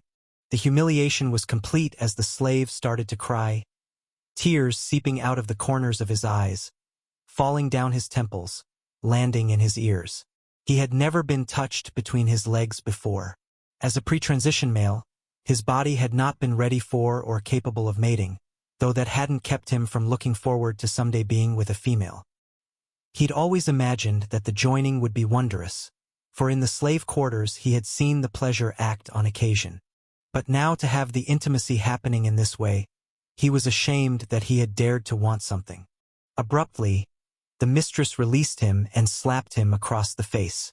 The palm print stung on his cheek as she got off the table. "Bring me the salve," she snapped. "That thing of his knows not its function." One of the males came forward to the table with a small pot. The slave felt someone put a slippery hand on him, he wasn't sure who, and then there was a burning sensation. As a curious weight settled in his groin, he felt something shift on his thigh and then slowly move across his stomach. "Oh, good Virgin in the fade," one of the males said. "Such size," the other breathed. "He would o'erspill the depths of a well." The mistress's voice was likewise amazed. "'Tis enormous." The slave lifted his head. There was a mighty swollen thing lying on his belly, the likes of which he had never seen before. He lay back down against the table as the mistress mounted his hips. This time he felt something engulf him, something wet. He put his head up again. She was astride him and he was inside of her body. She moved against him, pumping up and down, panting. He was dimly aware that the other males in the room were moaning again, the guttural sounds growing louder as she moved faster and faster. And then there were shouts, hers, theirs. The mistress collapsed against the slave's chest. While she still breathed heavily, she said, "Hold his head down." One of the males put a palm on the slave's forehead and then stroked the slave's hair with his free hand. So lovely, so soft. And look at all the colors. The mistress buried her face in the slave's neck and bit him. He cried out at the sting and the taking. He'd seen males and females drink from one another before, and it had always seemed right. But this hurt and made him dizzy, and the harder she pulled at his vein, the more lightheaded he became. He must have passed out, because when he woke up she was lifting her head and licking her lips. She climbed off him, robed herself, and the three of them left him alone in the dark. Moments later guards whom he recognized entered. The other males refused to look upon him, though he had been on friendly terms with them before because he had rendered them their ale. Now though they kept their eyes averted and didn't speak. As he glanced down at his body, he was ashamed that whatever salve had been put on him was still working, that his private staff was still stiff and thick. The gloss on it nauseated him. He desperately wanted to tell the males that it wasn't his fault, that he was trying to will the flesh down, but he was too mortified to speak as the guards released his arms and ankles from the table. When he stood up he sagged, because he'd been stretched out flat on his back for hours and was only a day past his transition. No one helped him as he struggled to stay upright, and he knew it was because they didn't want to touch him, didn't want to be near him now. He went to cover himself, but they shackled him in a practiced manner so he didn't have a free hand. The shame got worse as he had to walk down the hall. He could feel the heavy weight at his hips bouncing with his footfalls, bobbing obscenely. Tears welled and slid down his cheeks, and one of the guards snorted with disgust. The slave was taken to a different part of the castle, to another solid-walled room with inlaid steel bars. This one had a bed platform and a proper chamber pot and a rug and torches set high up on the walls. As he was brought in, so were food and water, the victuals left by a fellow kitchen boy he'd known all of his life. The pre-transition male also refused to look at him. The slave's hands were released and he was locked in. Bereft and trembling, he went over to a corner and sat on the floor. He cradled his body gently, for no one else would, and tried to be kind to this newly transitioned form of his, a form that had been used in a way that was so wrong. As he rocked back and forth, he worried for his future. He'd never had any rights, any learning, any identity. But at least before he'd been free to move around. And his body and his blood had been his own. The remembered sensation of those hands on his skin brought up a wave of nausea. He looked down at his privates and realized he could still smell the mistress on himself. He wondered how long the swelling would last, and what would happen when she came back for him. Zadist rubbed his face and rolled over. She'd come back for him, all right, and she'd never come alone. He closed his eyes against the recollections and tried to will himself to sleep. The last thing that flashed through his mind was a picture of Bella's farmhouse in its snow-covered meadow. God, that place was so very empty, deserted though it was filled with things. With Bella's disappearance it had been stripped of its most important function. Though it was still a sound structure and capable of keeping out wind and weather and strangers, it was no longer a home. Soulless. In a way, her farmhouse was just like him. Chapter 5. Dawn had arrived by the time Butch O'Neill pulled the Escalade into the courtyard. As he got out, he could hear G-Unit bumping at the pit, so he knew his roommate was in. V had to have his rap music. The shit was like air to him.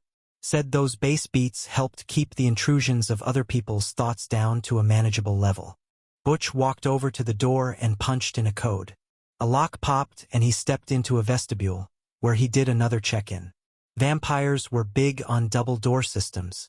That way you never worried about someone flooding your house with sunlight, because one of the buggers was always closed. The gatehouse, aka the pit, was nothing too fancy, just a living room, galley kitchen, and 2 bed/bath combos. But he liked it, and he liked the vampire he lived with. He and his roomie were tight as well, brothers. As he walked into the main room, the black leather couches were empty, but SportsCenter was on the plasma screen TV, and the chocolatey scent of red smoke was all around. So Fury was in the house or had just left. "Hello, Lucy," Butch called out. The 2 brothers came from the back. Both were still dressed in their fighting clothes, the leathers and the shit-kickers making them look exactly like the killers they were. "You seem tired, cop," Vishouse said. "Actually, I feel strung out." Butch eyed the blunt at Fury's mouth. Even though he'd put his drugging days long behind him, tonight he almost caved and asked for a hit of that red smoke. Thing was, he already had 2 addictions, so he was kind of busy. Yeah, sucking back scotch and pining after a female vampire who didn't want him were about all he had time for. Besides, there was no reason to screw with a system that worked. The lovelorn crap fueled the boozing, and whenever he was drunk, he missed Marissa even more, so then he'd want to do another shot, and there you had it. One hell of a merry-go-round. Even made the room spin, too. "You talked to Z?" Fury asked. Butch stripped off his cashmere coat and hung it in the closet. "Yeah." He wasn't happy. "Is he going to stay away from there?" "I think so. Well, assuming he didn't burn the place down after he kicked me out." He had that special little twinkle in his eye as I left. You know, the one that makes your balls get tight when you're standing next to him? Fury dragged a hand through his outrageous hair. The stuff fell down past his shoulders, all blonde and red and brown waves. He was a handsome Joe without it. With that mane he was okay, fine, the brother was beautiful. Not that Butch went that way, but the guy was better looking than a lot of women. Dressed better than most of the ladies, too, when he wasn't in his ass-kicking clothes. Man, it was a good thing he fought like a nasty bastard, or he might have been taken for a Nancy. Fury sucked in a deep breath. "Thanks for dealing with." A phone rang on a desk full of computer equipment. "Outside line," V murmured, going over to his IT command center. Vishouse was the resident computer genius in the Brotherhood actually. He was the resident genius on everything, and he was in charge of communications and security at the compound. He ran it all from the 4 toys, as he called his quartet of PCs. Toys, yeah, right. Butch didn't know jack about computers, but if those suckers were toys, then they were in the Department of Defense's playground, too. While V waited for the call to dump into voicemail, Butch glanced at Fury. "So, have I shown you my new Marc Jacobs suit? Did that come in already?" "Yeah. Fritz brought it over earlier and fitted it." "Sweet." As they went back to the bedrooms, Butch had to laugh. He was as guilty as Fury when it came to being a metrosexual thread humper. Funny, he hadn't given a shit about his clothes when he'd been a cop. Now that he was with the brothers, he was working his walk in haute couture and loving it. So, like Fury, he was lucky he fought dirty. The brother was fondling yards of fine black wool on a hanger and making appropriate, eyeing sounds when V came in. "Bella's alive." Butch and Fury whipped their heads around as the suit landed on the floor in a heap. Civilian male was abducted from the alley behind Zero Sum tonight and taken to a place way out in the woods for the purpose of feeding Bella. He saw her, talked with her. Somehow she let him go. "Tell me he can find the place again," Butch breathed, aware of a suffocating urgency. And he wasn't the only one on instant alert. Fury looked so intense he didn't seem capable of speech. "Yeah." He marked his way out, dematerializing 200 yards at a time until he reached Route 22. "He's emailing me the trail on a map." Damn smart for a civilian. Butch ran out to the living room, heading for his coat and the keys to the Escalade. He hadn't taken off his holster, so his Glock was still strapped under his arm. Except V got between him and the door. "Where you going, my man? Has that map come through your email yet?" "Stop." Butch glared at his roommate. "You can't go out during the day." "I can." "Why the hell should we wait?" Cop V's voice grew soft. "This is Brotherhood business. You're not going in on this." Butch stalled. Yes, shut down again. Sure, he could work around their periphery, do some crime scene analysis, get his gray matter churning over tactical problems. But when the fighting started, The brothers always kept him off the field. God damn it, V. No. You're not handling this. Forget it. It was 2 hours later before Fury had enough information to go to his twin's room. He figured there was no point in getting Zadist agitated with a half-story, and it had taken a while for the plan to gel. When he knocked and there wasn't an answer, he stepped inside and winced. The room was cold as a meat locker. Zadist. Z lay on a couple of folded blankets in the far corner, his naked body drawn up tightly against the chill in the room. There was a sumptuous bed not more than 10 feet away from him, but it had never been used. Z slept on the floor always, no matter where he had lived. Fury walked over and knelt down beside his twin. He wasn't going to touch the male, especially when he would be caught unaware. Z was likely to come to on the attack. My God, Fury thought. Asleep like this, all his anger banked. Z was almost frail. Hell, take back the almost. Zadist had always been so damned thin, so terribly lean. Now, though, he was just big bones and veins. When had this happened? Christ, back during Rage's Writhe, they'd all been naked in the tomb, and Z certainly hadn't looked like a skeleton. That had been only about 6 weeks ago. Right before Bella's abduction. Zadist? Wake up, my brother. Z stirred, black eyes opening slowly. Usually he came awake in a rush and at the slightest noise, but he'd fed, so he was sluggish. She's been found, Fury said. Bella's been found. She was alive as of early this morning. Z blinked a couple of times, as if he weren't sure whether he was dreaming. Then he hefted his torso off the pallet. His nipple rings caught the light from the hall while he rubbed his face. What did you say? He asked in a gravel voice. We have a bead on where Bella is, and confirmation that she's alive. Z grew more alert, his consciousness moving like a train, gathering speed, creating power with its momentum. With every second, the force of him was coming back, the vicious vitality surging until he no longer looked weak at all. Where is she? He demanded. In a one-room house in the woods. A civilian male got loose because she helped him escape. Z sprang to his feet, landing in a lithe punch to the floor. How do I get to her? The male who escaped emailed V the directions. But Z headed for his closet. Get a map for me. It's noontime, my brother. Z stopped. Abruptly, a blast of cold came out of his body, making the temperature of the room feel balmy. And those black eyes were dangerous as hammer claws when they flashed over his shoulder. So send the cop. Send Butch. Tor won't let him. Fuck that. The human goes.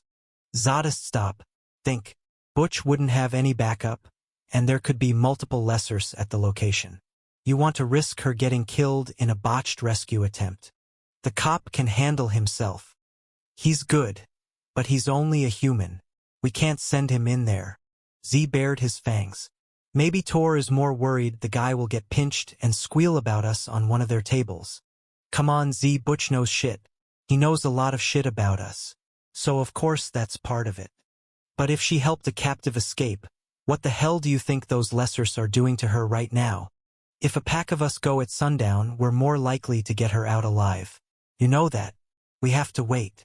Z stood there naked, breathing deeply, his eyes narrow slits of rank hatred. When he finally spoke, his voice was a nasty growl. Tor better pray to God she's still alive when I find her tonight. Or I will have his fucking head, brother or no brother. Fury shifted his eyes to the skull on the floor, thinking that Z had already proven how good he was at decapitation. Did you hear me, brother? The male snapped. Fury nodded. Man, he had a bad feeling about how this was going to play out. He really did. Chapter 6. As O drove his F-150 truck along Route 22, the waning 4 o'clock sun stung his eyes and he felt as if he were hungover. Yeah, along with the headache, he had the same body crawls he used to get after a night of boozing, the little tremors flickering just under his skin like worms. The long line of regret he was towing behind him also reminded him of his drinking days. Like when he'd woken up next to an ugly woman he despised, but had fucked anyway. The whole thing was just like that, only much, much worse. He shifted his hands on the steering wheel. His knuckles were busted open and he knew he had scratches on his neck. As images of the day blinded him, his stomach heaved. He was disgusted by the things he'd done to his woman. Well, now he was disgusted. When he'd been doing them, he'd been righteous. Christ, he should have been more careful. She was a living thing, after all. Shit, what if he'd gone too far? Oh man, he should never have let himself do those things. The trouble was, as soon as he'd seen that she'd freed the mail he'd brought her, he'd lost it. Just splintered into shrapnel that had torn right through her.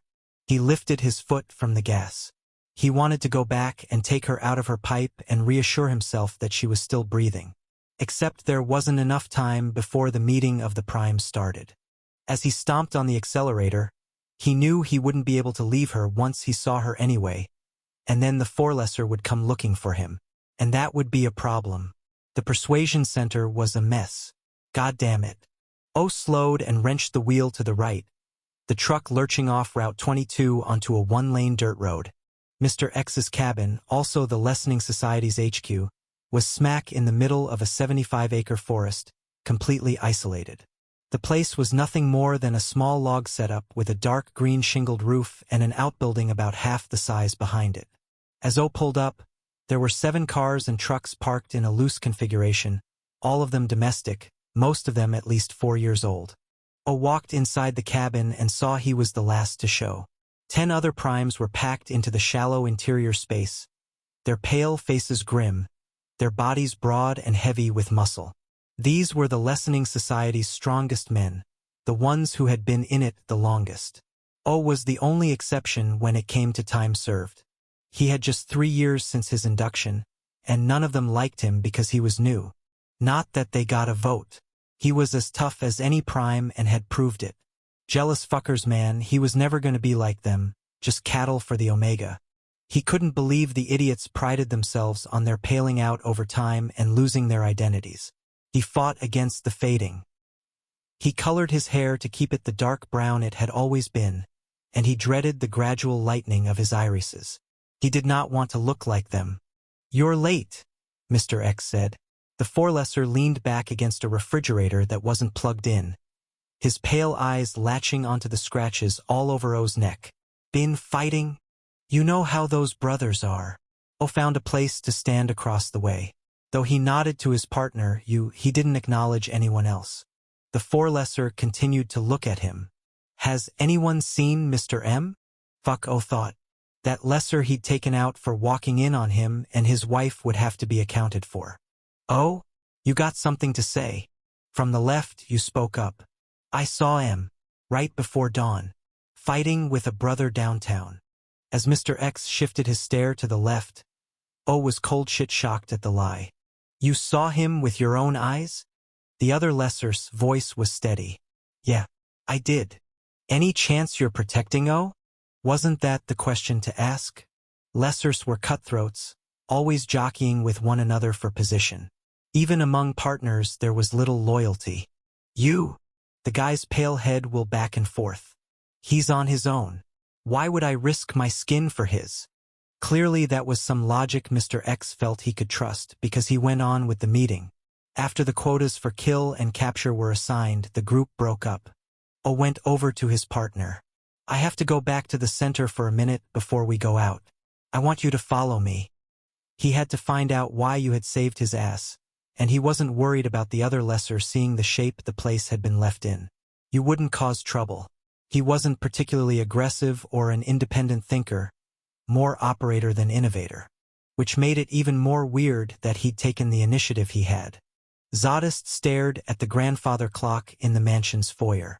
By the position of the hands he knew, he had 8 minutes before the sun was officially down. Thank God it was winter and the nights were long. He eyed the double doors and knew just where he was going as soon as he could get through them. He'd memorized the location the civilian mail had given them. Was going to dematerialize and be there in the blink of an eye. 7 minutes. It would be better to wait until the sky was all dark. But fuck that. The instant that godforsaken fireball slipped over the edge of the horizon, he was out. To hell with it if he ended up with a bitch of a tan. 6 minutes.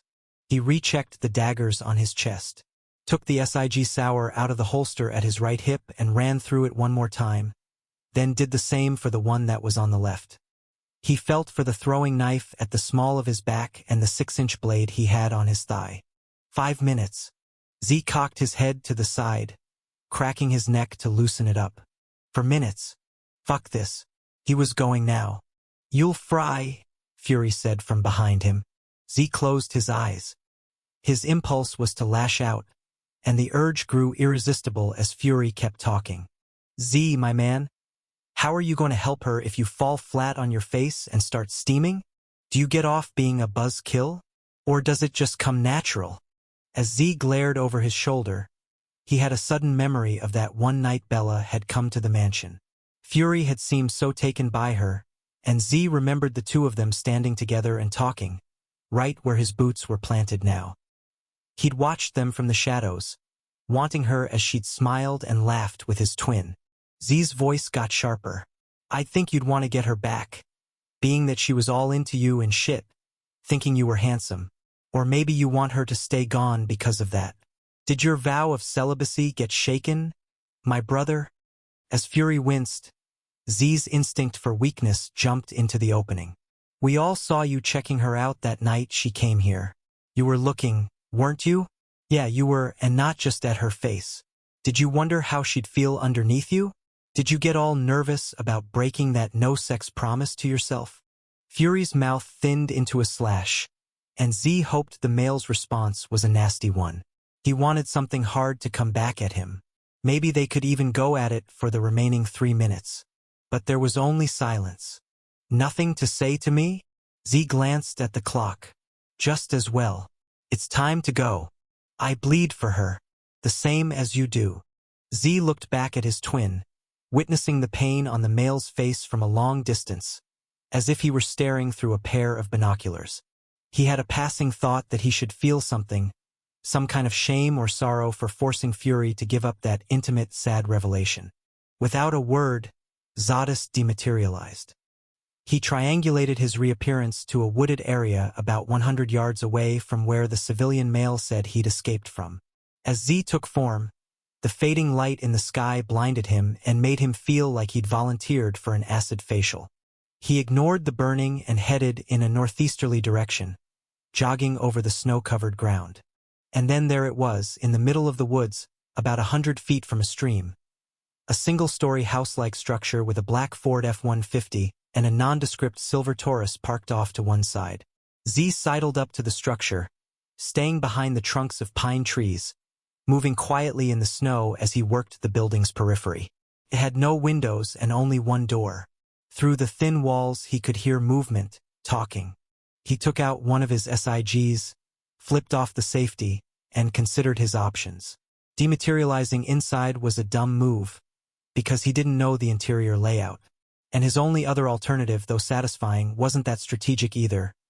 Kicking the door down and going and shooting was damn appealing. But as suicidal as he wasn't going to risk Bella's life by lighting the place up. Except then, miracle of miracles, a lesser came out of the building, the door shutting with a smack.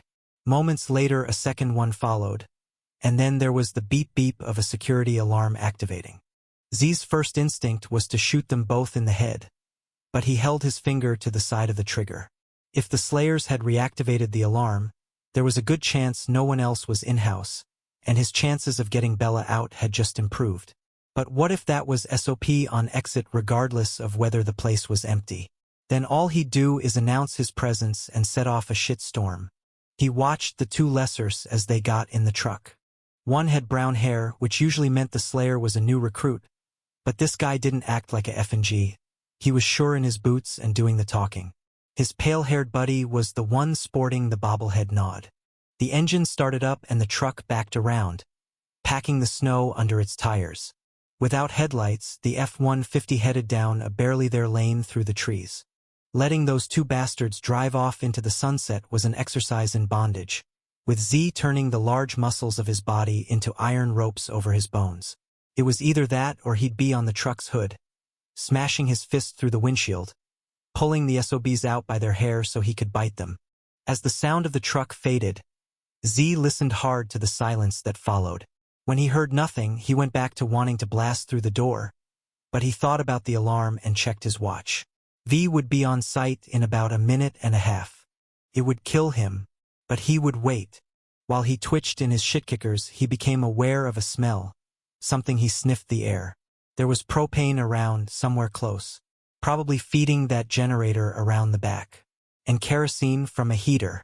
But there was something else, some kind of smoky, burning. He looked at his hands, wondering if he was on fire and hadn't noticed. No, what the hell? His bones went cold as he realized what it was. His boots were planted in the middle of a scorched patch of earth, one about the size of a body. Something had been incinerated right where he was standing within the last 12 hours, by the scent of it. Oh God, had they left her out for the sun? Z eased down on his haunches, putting his free hand on the withered ground. He imagined Bella lying there when the sun came out, imagined her feeling 10,000 times more pain than he had as he just materialized. The blackened spot got blurry. He scrubbed his face and then stared at his palm. There was wetness on it. Tears? He searched his chest for what he was feeling, but all that came to him was information about his body. His torso was swaying because his muscles were weak. He was lightheaded and vaguely nauseous, but that was it.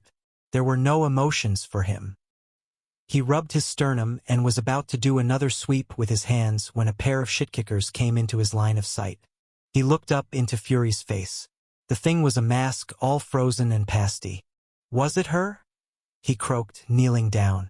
Z lurched backward, just barely managing to keep his gun out of the snow. He couldn't be anywhere near someone right now, especially Fury. In a messy scramble, he got to his feet. This house here yet? Right behind you, my brother, V whispered. There's, he cleared his throat, rubbed his face on his forearm. There's a security alarm. I think the place is clear because 2 slayers just left, but I'm not sure. I'm on the alarm. Z caught a number of scents all of a sudden and glanced behind him. The whole of the Brotherhood was there, even Wrath, who as king was not supposed to be in the field. They were all armed. They had all come to get her back. The group lined up flat against the house as V used a pick on the door lock. His Glock went in first.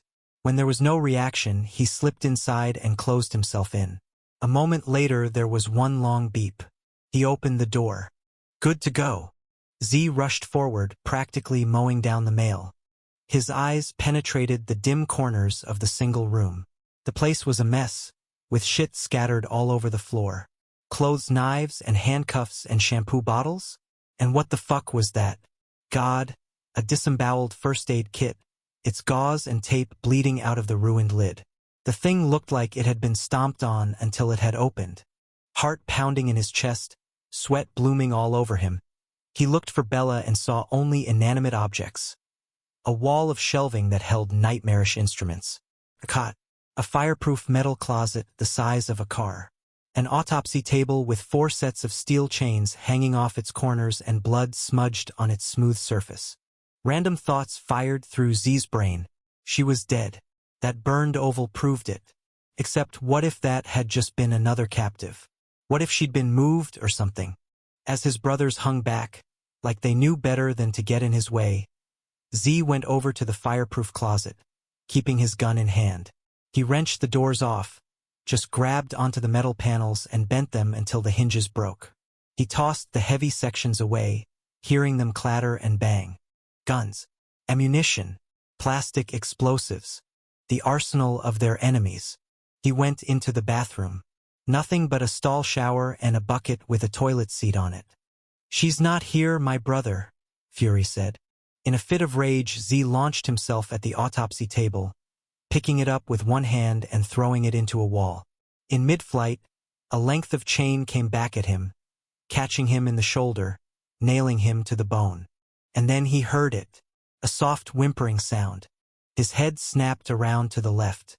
In the corner, on the ground, there were 3 cylindrical metal lips protruding from the earth, and they were capped by mesh plates that were the dark brown color of the dirt floor, which explained why he hadn't noticed them. He went over and kicked off one of the covers. The whimpering got louder. Suddenly lightheaded, he fell to his knees. Bella? Gibberish rose from the earth to answer him, and he dropped his gun. How was he going to? Ropes. There were ropes coming out of what looked like a sewer pipe. He grabbed onto them and pulled gently. What emerged was a dirty, bloody male about 10 years out of his transition. The civilian was naked and shivering, his lips blue, his eyes rolling around. Z dragged him free, and Rage wrapped his leather trench coat around the male. "Get him out of here," someone said as Hollywood sliced the ropes. "Can you dematerialize?" Another brother asked the male. Z paid no attention to the conversation. He went for the next hole, but there were no ropes leading down into it, and his nose detected no scent. The thing was empty. He was stepping over to the third when the captive yelled, "No! If that one's booby-trapped." Z froze. "How?" Through chattering teeth, the civilian said, "I don't know. I just heard the Lesser warn one of his M-men about it." Before Z could ask, Rage started walking the room. "Got a gun over here." Business End pointed in that direction. There were the sounds of metal clicks and shifting. "It's not armed. Anymore." Z looked above the hole. Mounted on the exposed rafters of the roof, about 15 feet from the floor, there was a small device. "V, what have we got up there?" "Laser eye. You break it, it probably triggers the—" "Hold up," Rage said. "I got another gun to empty out here." V stroked his goatee. "There must be a remote control activator, although the guy probably took it with him." "That's what I would do." He squinted up at the ceiling. "That particular model runs on lithium batteries. So it's not like we could kill the generator to turn it off. And they're tricky to disarm." Z glanced around for something he could use to push the plate off and thought of the bathroom. He went inside, whipped the shower curtain down, and brought the pole it had hung from back. "Everyone clear out." Rage spoke sharply. "Z, man, I don't know that I've found all the—" "Take the civilian with you." When no one moved, he cursed. "We don't have time to fuck around, and if someone's getting shot, it's going to be me. Jesus Christ, will you brothers leave?" When the place was cleared out, Z approached the hole. Standing with his back to one of the guns that had been removed, so that he would have been in its line of fire, he nudged the cover off with the pole. A gunshot rang out with a popping sound. Z caught the slug in his left calf. The searing impact brought him down on one knee, but he ignored it and dragged himself to the neck of the pipe. He took hold of the ropes that led down into the earth and began to pull. The first thing he saw was her hair. Bella's long, beautiful mahogany hair was all around her, a veil over her face and shoulders. He sagged and lost his vision, partly passing out, but even through the full-body wobble, he kept pulling. Abruptly, the effort became easier because there were hands helping him, other hands on the rope, other hands laying her gently on the floor. Dressed in a sheer nightgown that was stained with her blood, she wasn't moving, but she was breathing. He carefully pushed her hair back from her face. Zadist's blood pressure took a nosedive. "Oh, sweet Jesus, oh, sweet Jesus, oh, sweet."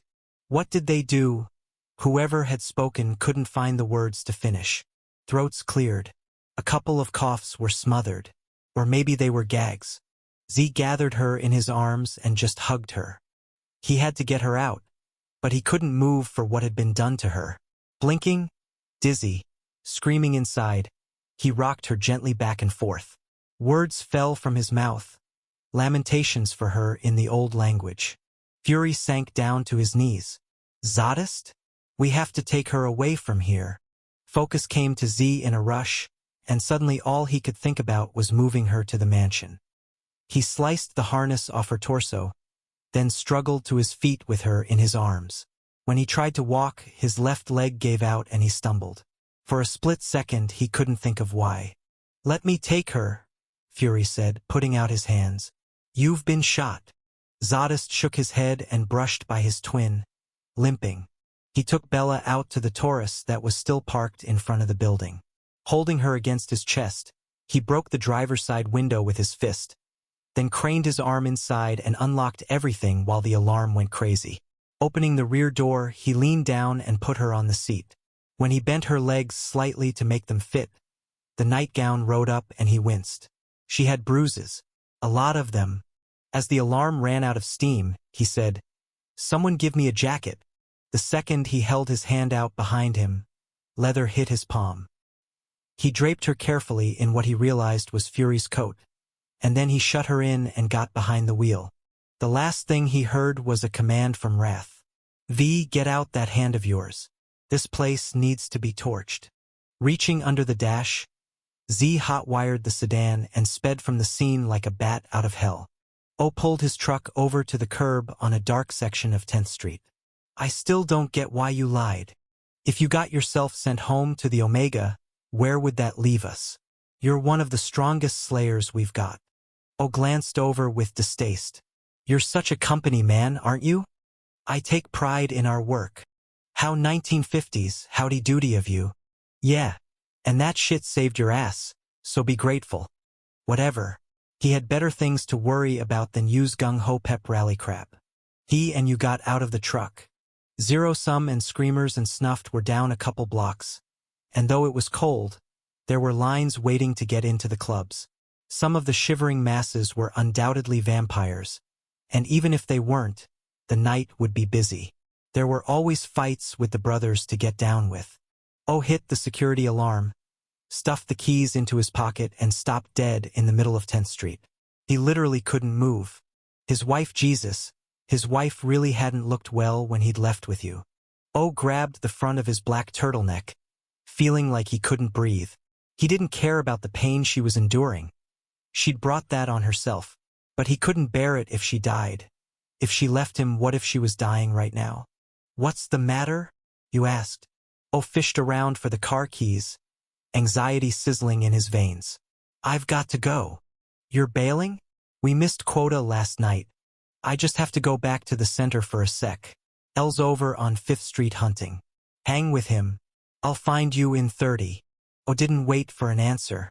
He hopped in the truck and sped out of town, taking Route 22 through Caldwell's rural sprawl.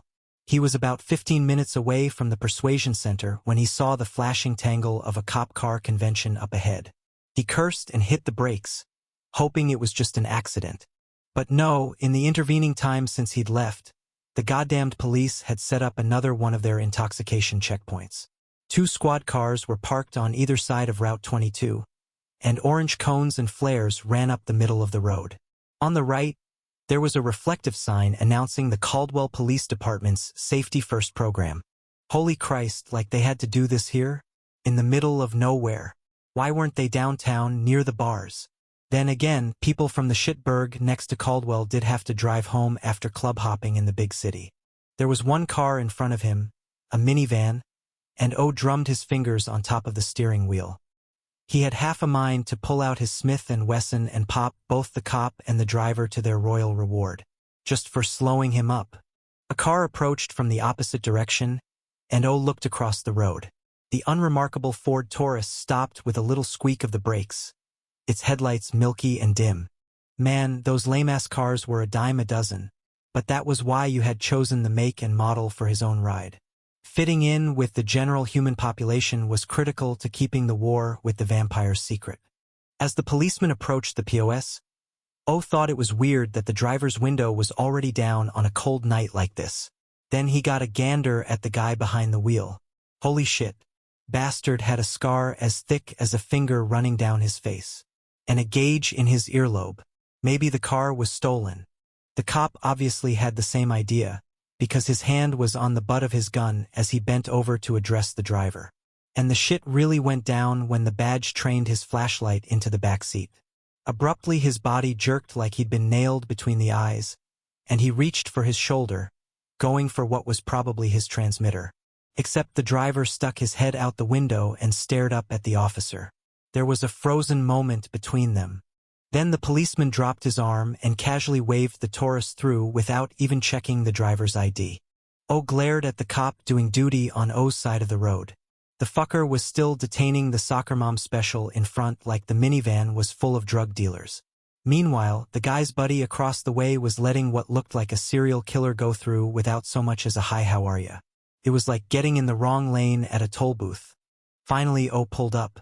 He was as civil as he could be, and a couple minutes later he was hitting the gas.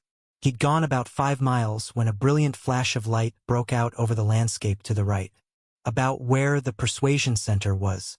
He thought of the kerosene heater, the one that leaked. O floored the accelerator. His woman was stuck in the ground if there was a fire. He cut into the forest and sped under the pine trees, bumping up and down, his head smacking the roof while he tried to hang onto the steering wheel. He reassured himself that up ahead there was no orange glow from a blaze. If there had been an explosion, there would be flames, smoke. His headlights swung around. The persuasion center was gone. Eliminated. O punched into the brake to keep the truck from smashing into a tree. Then he looked around the forest to make sure he was in the right place. When it was clear he leaped out and threw himself to the ground. Grabbing handfuls of dust, he waded around in the residue until the shit got in his nose and his mouth and covered his body like a robe. He found bits of melted metal, but nothing larger than his palm. Through the roaring in his mind, he remembered seeing this odd ghostly powder before.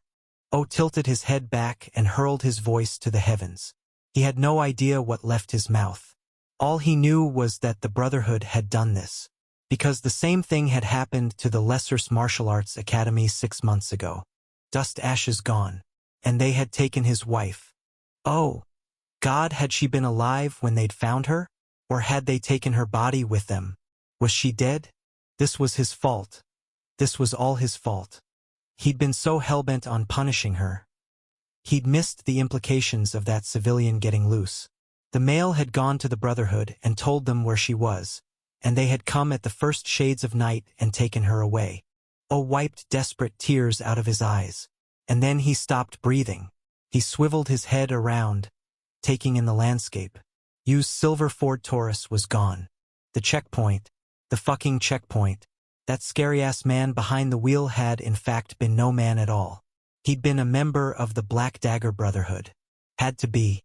And O's wife had been in the back, either barely breathing or dead. That was why the cop had freaked out. He'd seen her as he'd looked into the rear of the car, but the brother had brainwashed him into letting the Taurus through. O lurched into the truck and hammered the accelerator, driving east, heading for U's place. The Taurus had a LoJack system, which meant with the right computer equipment, he could find that POS anywhere. Chapter 7. Bella had some vague thought that she was in a car. Except how was that possible? She must be hallucinating. No, it really sounded like a car, with that steady hum of an engine. And it felt like a car, a subtle vibration that at times condensed into a bump as something in the road went under the tires. She tried to open her eyes, found she couldn't, and tried again. As the effort exhausted her, she gave up. God, she was tired like she had the flu. Ached all over, too, especially at her head and stomach. And she was nauseated. She tried to remember what had happened, how she'd gotten free, if she was free. But all she had was an image of the Lesser who loved her coming through the door, covered in black blood. The rest was fog. Patting her hand around, she found something covering her shoulders and pulled it closer. Leather. And it smelled not at all like the cloying sweetness of a Lesser. It was the scent of a male of her race. She took more breaths in through her nose. When she caught the baby powder scent of the Slayers, she was confused until she pressed her nose into the seat. Yes, in the upholstery. This was a Lesser's car. But then why was a male vampire's sweat on what she was wearing? And there was something else. Another smell, a dark musk with an evergreen spice. Bella started to tremble. She remembered the scent well, remembered it from the first time she had gone to the Brotherhood's training compound, remembered it from later when she had been to their mansion. Zadist. Zadist was in the car with her. Her heart pounded. She struggled to open her eyes, but either her lids refused to obey or maybe they were already open and it was just too dark for her to see. Am I rescued? She asked. Did you come for me, Zadist? Except no sound came out of her mouth, though she moved her lips. She formed the words again, forcing air through her voice box. A hoarse groan was released, nothing more. Why weren't her eyes working? She started to thrash around and then heard the sweetest sound that had ever reached her ears. I got you, Bella. Zadist's voice, low, full of strength. You're safe. You're out of there. And you're never going back. He had come for her. He had come for her. She started to sob. The car seemed to slow, but then their speed redoubled. Her relief was so great, she slid into blackness. Zadist kicked open the door to his room, busting the lock mechanism clean off. The crack of sound was loud, and Bella stirred in his arms, moaning. He froze as her head turned from side to side in the crook of his arm. This was good, he thought. This was very good. Come on, Bella. Come back to me. Wake up. But she didn't regain consciousness. He went over to his pallet and laid her down where he slept. When he glanced up, Wrath and Fury were in his doorway, the two huge males blocking out most of the light from the hall. She needs to go to Havers's, Wrath said. She needs to be treated. Havers can do what he has to hear. She's not leaving this room. Z ignored the long silence that followed, totally caught up in watching Bella breathe. Her chest was going up and down in a regular pump, but it seemed so shallow. Fury's sigh was one he'd know anywhere. Zadist. Forget it. He'll see her here. And no one is touching her without my permission or my presence. When he glared up at his brothers, Wrath and Fury seemed totally dumbfounded. For Chris' sakes, you want me to say it in the old language in case you two forgot English? She goes nowhere. With a curse, Wrath flipped open his cell phone and spoke fast and hard. When he closed the thing, he said, Fritz is already in town and he's going to pick the doctor up. They'll be here in 20. Z nodded and looked at Bella's eyelids. He wished he could be the one to take care of what had been done to them. He wanted her to be relieved now. Oh God, how she must have suffered. He became aware that Fury had come over, and he didn't like it as the brother knelt down. Z's instinct was to barricade Bella's body with his own, preventing his twin, Wrath, the doctor, any male from seeing her. He didn't understand the impulse, didn't know its origin, but it was so strong he nearly launched himself at Fury's neck. And then his twin reached out his hand as if to touch her ankle. Z's lips peeled off his fangs, a growl launching out of his mouth. Fury's head snapped up. Why are you acting like this? She's mine, Z thought. Except the instant the conviction came to him, he pushed it aside. What the fuck was he doing? She's hurt, he muttered. Just don't mess with her. Okay? Havers arrived 15 minutes later. The tall, thin doctor had a black leather suitcase in his hand and looked like he was ready to do his business. But as he came forward, Z sprang up and intercepted the male into the wall. Havers's pale eyes popped wide behind his tortoiseshell glasses, and his case clattered to the floor. Wrath cursed. Jesus Christ. Z ignored the hands trying to pull him off and pegged the doctor with a glare. You treat her better than you would your own blood. She suffers one unnecessary flinch, and I will take it out of your hide 100 times over. Havers's slender body trembled, his mouth working silently. Fury gave a good pull and got nowhere. Z, go easy. Stay out of this, he snapped. We clear. Doctor. Yes, yes, sire. When Z released him, Havers coughed and pulled at his bow tie, then frowned. Sire? You bleed. Your leg. You don't worry about me. You worry about her. Now. The male nodded, fumbled with his suitcase, and went over to the pallet. As he got down on his knees beside Bella, Z willed lights on in the room. Havers's harsh inhalation was probably as close to a curse as the refined male could get. Under his breath, he murmured in the old language, to do this to a female merciful fade. Take the stitches out, Z demanded, looming over the physician. First, the exam. I have to see if there are more serious injuries. Havers opened up his case and pulled out a stethoscope, a blood pressure cuff, and a penlight. He checked her heart rate and breathing, looked into her ears and nose, took her BP. When he opened her mouth, she winced a little.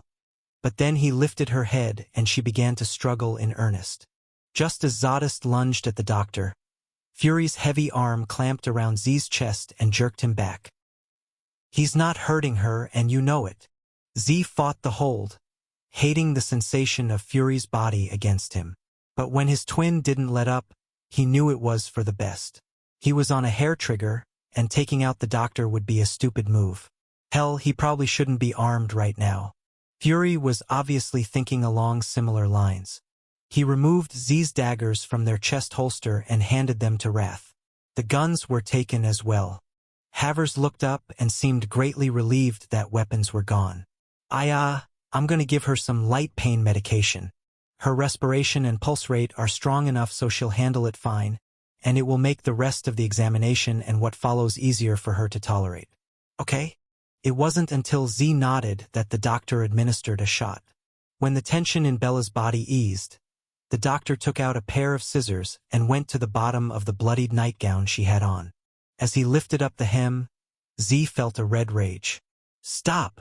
The doctor braced himself for a blow to the head, but all Z did was meet Fury's stare and then Wrath's.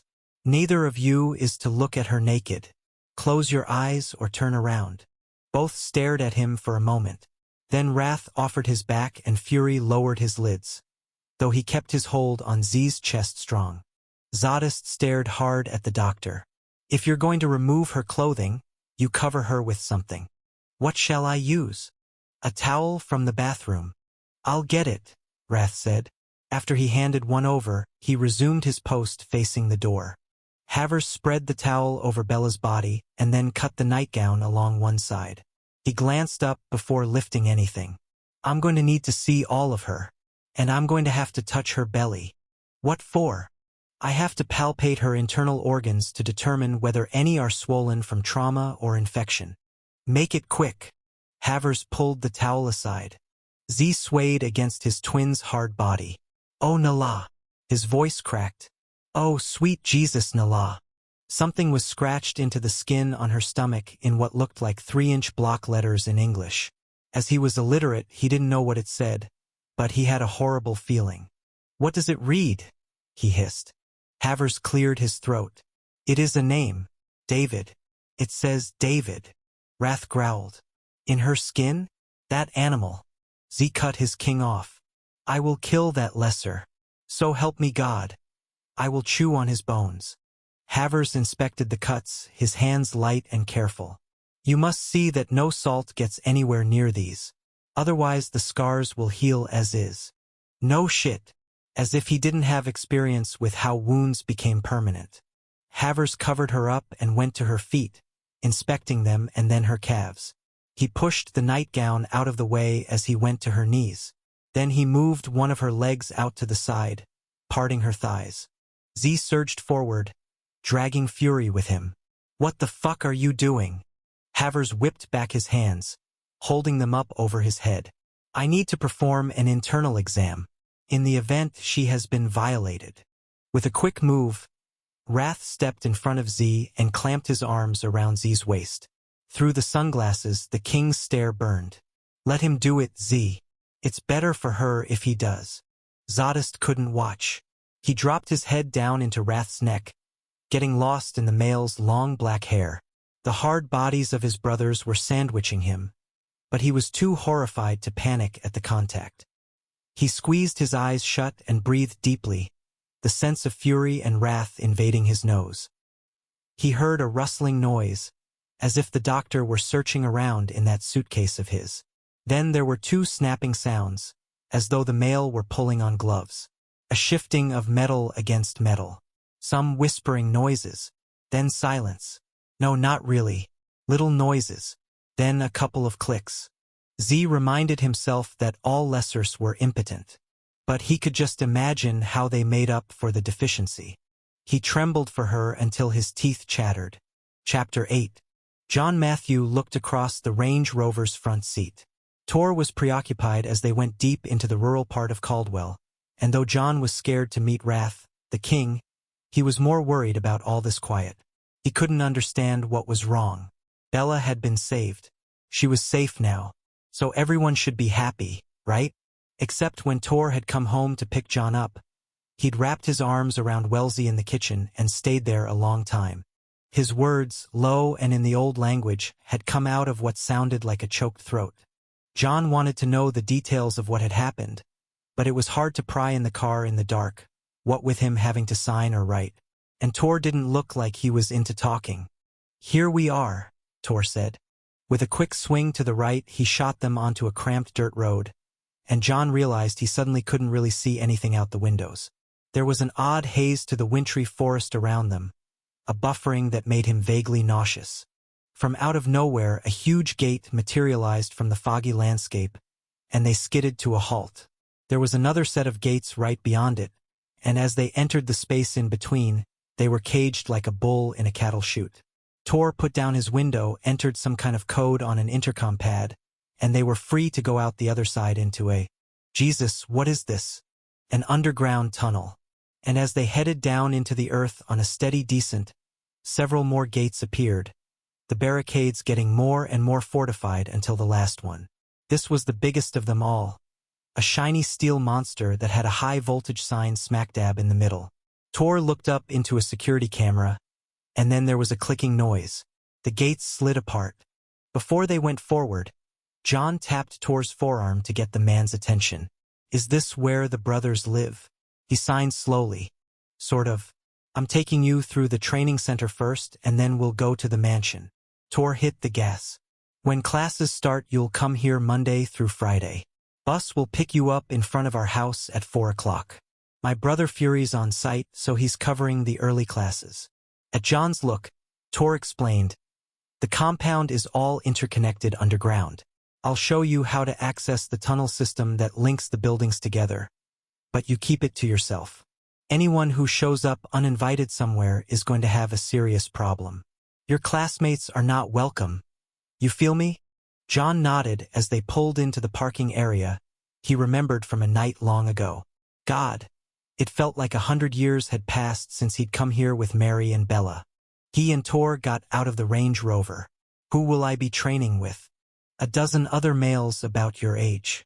They all have some warrior blood in their veins, which is why we chose them. Training will last through your transitions and then quite a while afterward, until we think you're ready to go out in the field. They walked up to a pair of metal doors that Tor opened wide. On the other side was a corridor that seemed to go on forever. As they went along, Tor showed off a classroom, the gym, a weight room, then a locker room. The male stopped when he got to a door made of frosted glass.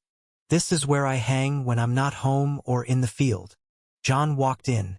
The room was pretty empty and very unremarkable. The desk was metal and covered with computer equipment, phones, and papers. File cabinets lined the back wall. There were only 2 places to sit, if you assumed flipping the wastepaper basket over was not an option. One chair was standard-issue office equipment, over in the corner. The other was behind the desk and humpugly.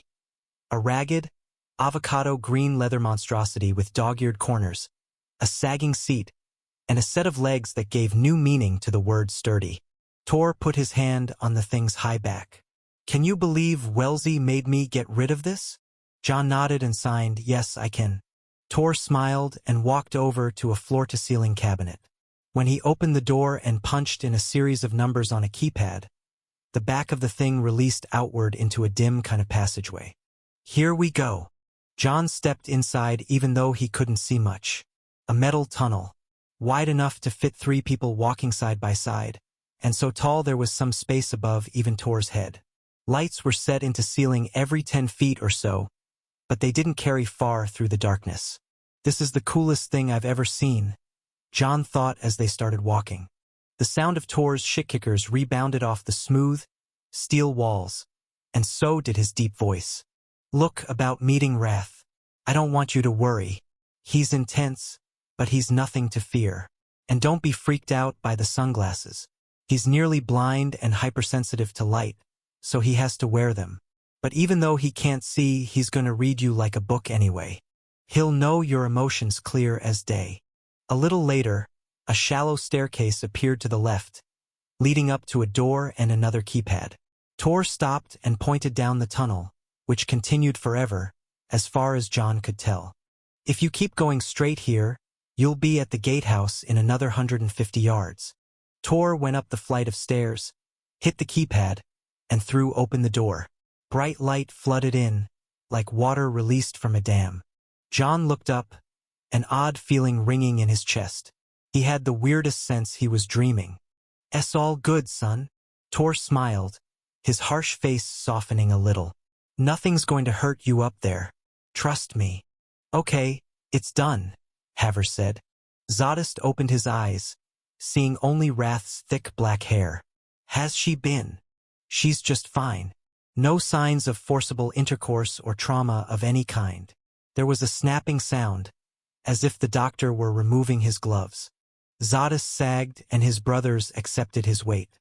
When he finally lifted his head, he saw that Havers had removed the bloody nightgown, put Bella's towel back in place, and was pulling on a fresh pair of gloves. The male leaned over his case, took out a pair of needle-nose scissors and some tweezers, then looked up. "I'll do her eyes now, all right?" When Z nodded, the doctor held up the instruments. "Be of care, sire. You startle me and I could blind her with these. Do you understand?" "Yeah. Just don't hurt. She won't feel a thing. I promise you." This Z watched and it took forever. He had some vague thought halfway through that he wasn't holding himself up anymore. Fury and wrath were keeping him on his feet, his head lolling on the side of Wrath's massive shoulder as he stared down. "Last one," Havers murmured. "Okay, the sutures are out." All the males in the room took deep breaths, even the doctor, and then Havers went back to his supplies and picked up a tube. He smoothed some ointment onto Bella's lids. Then he packed up his suitcase. As the physician got to his feet, Zadist broke away from his brothers and walked around a little bit. Wrath and Fury stretched their arms. "Her injuries are painful, but not life-threatening at this point," Havers said. "They will heal by tomorrow or the day after, provided they are left alone. She is malnourished and she needs to feed. If she's staying in this room, you need to turn up the heat and move her to the bed.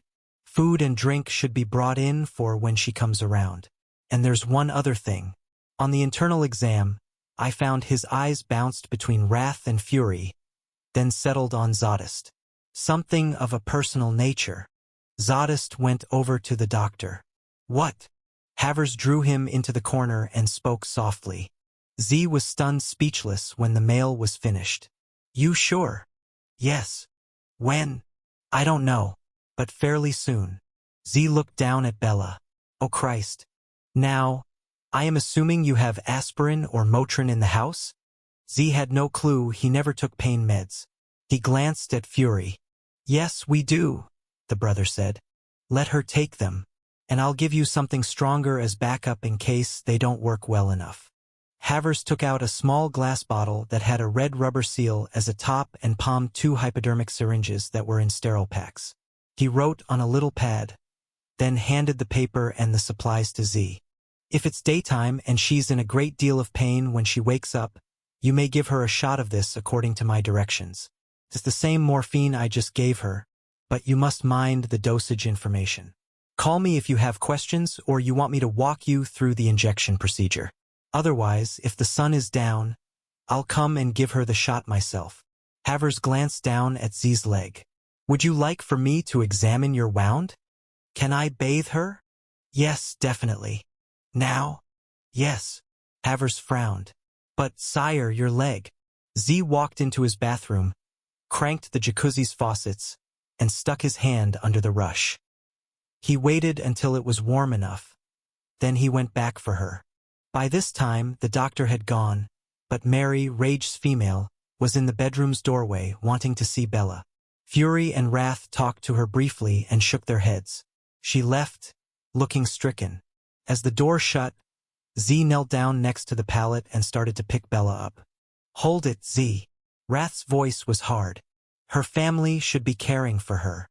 Z stopped and thought of whoever had fed her fish. God, this was probably not right. Keeping her here, away from those who had proper cause to attend her in her pain.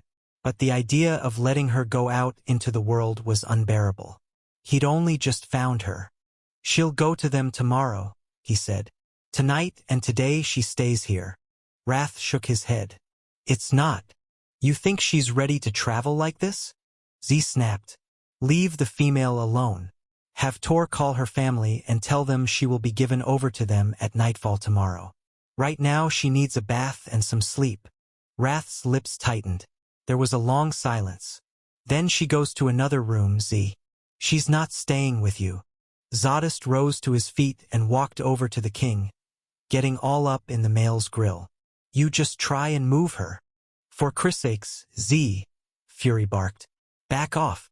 Wrath leaned forward until their noses almost touched. Careful, Z. You know damn well that threatening me won't just get you cracked in the jaw. Yeah, they'd been through it over the summer. Legally, Z could be executed under the old rules of conduct if he pushed this much further. The king's life was valued over all others. Not that Z gave a shit at the moment. You think I care about a death sentence? Please. He narrowed his eyes. But I'll tell you this. Whether you decide to go majesty all over my ass or not, it'll take you at least a day to condemn me with the scribe virgin.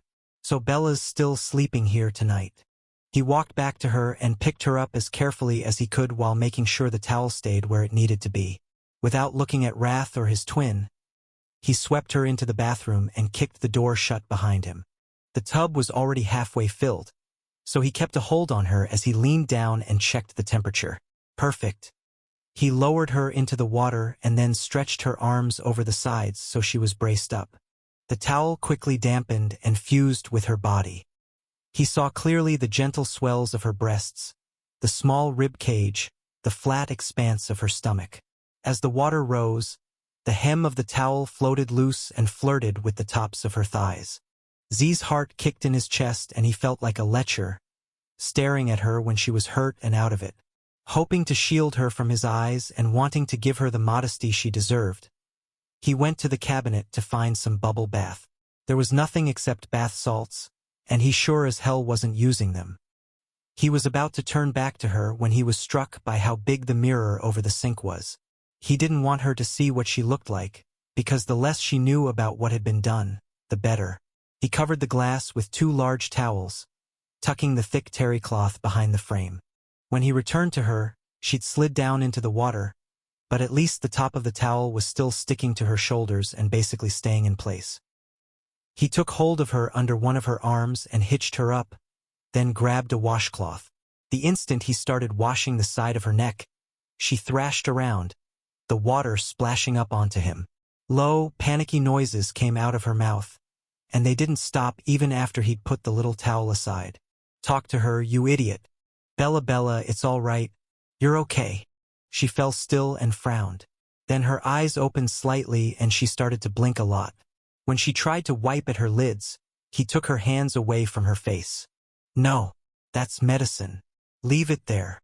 She froze, cleared her throat until she could speak. Where am I? Her voice, groggy and hoarse as it was, sounded beautiful to him. You're with me. You're with the Brotherhood. You're safe. As her glassy, unfocused eyes moved around, he leaned up to a switch on the wall and dimmed the lights. Even though she was delirious and no doubt mostly blind from the ointment, he didn't want her to see him. The last thing she needed to worry about was what would happen if her scars didn't heal smoothly. When she dropped her arms into the water and braced her feet against the tub's base, he cut the faucet off and sat back on his heels. He wasn't good at touching people, so it wasn't a big surprise that she couldn't stand his hands on her. But goddamn, he had no idea what to do to relieve her. She looked miserable way past crying and into numb agony. You're safe, he murmured, though he doubted she believed it. He wouldn't have if he'd been her. Is Zadist here? He frowned, not knowing what to make of that. Yeah, I'm right here. You are. Right here. Right beside you. He reached out awkwardly and squeezed her hand. She squeezed back, and then she seemed to slide into a delirium. She mumbled, making little sounds that might have been words, and jerked around. Z grabbed another towel, rolled it up, and put it under her head so she wouldn't bump it against the hard edge of the jacuzzi. He racked his brain for what he could do to help her, and because it was the only thing he could think of, he hummed a little. When that seemed to calm her, he began to sing softly, choosing an old language hymn to the scribe virgin, one about blue skies and white owls and green fields of grass. Gradually Bella went lax and took a deep breath. Closing her eyes, she eased back against the towel pillow he'd made for her. As his singing was the only comfort he could give her, he sang. Fury stared down at the pallet where Bella had just lain, thinking that the torn nightgown she'd had on made him ill. Then his eyes shifted to the skull on the floor to the left. The female skull. I can't allow this, Wrath said as the sound of running water got cut off in the bathroom. Z's not going to hurt her, Fury muttered. Look at the way he treats her. Christ, he's acting like a bonded male. What if his mood changes? You want Bella on that list of females he's killed? He'll hit the ceiling if we take her away. Tough shit. The two of them froze. Then they both slowly looked toward the bathroom door. The sound coming from the other side was soft, rhythmic, as if someone were. What the hell? Wrath murmured. Fury couldn't believe it either. He's singing to her. Even muted, the purity and beauty of Zadist's voice were striking. His tenor had always been like that. On the rare occasions he sang, the sounds that came out of his mouth were stunners, capable of making time grind to a halt and then slide into infinity. God damn. Wrath pushed his sunglasses up onto his forehead and rubbed his eyes. Watch him, Fury. Watch him well.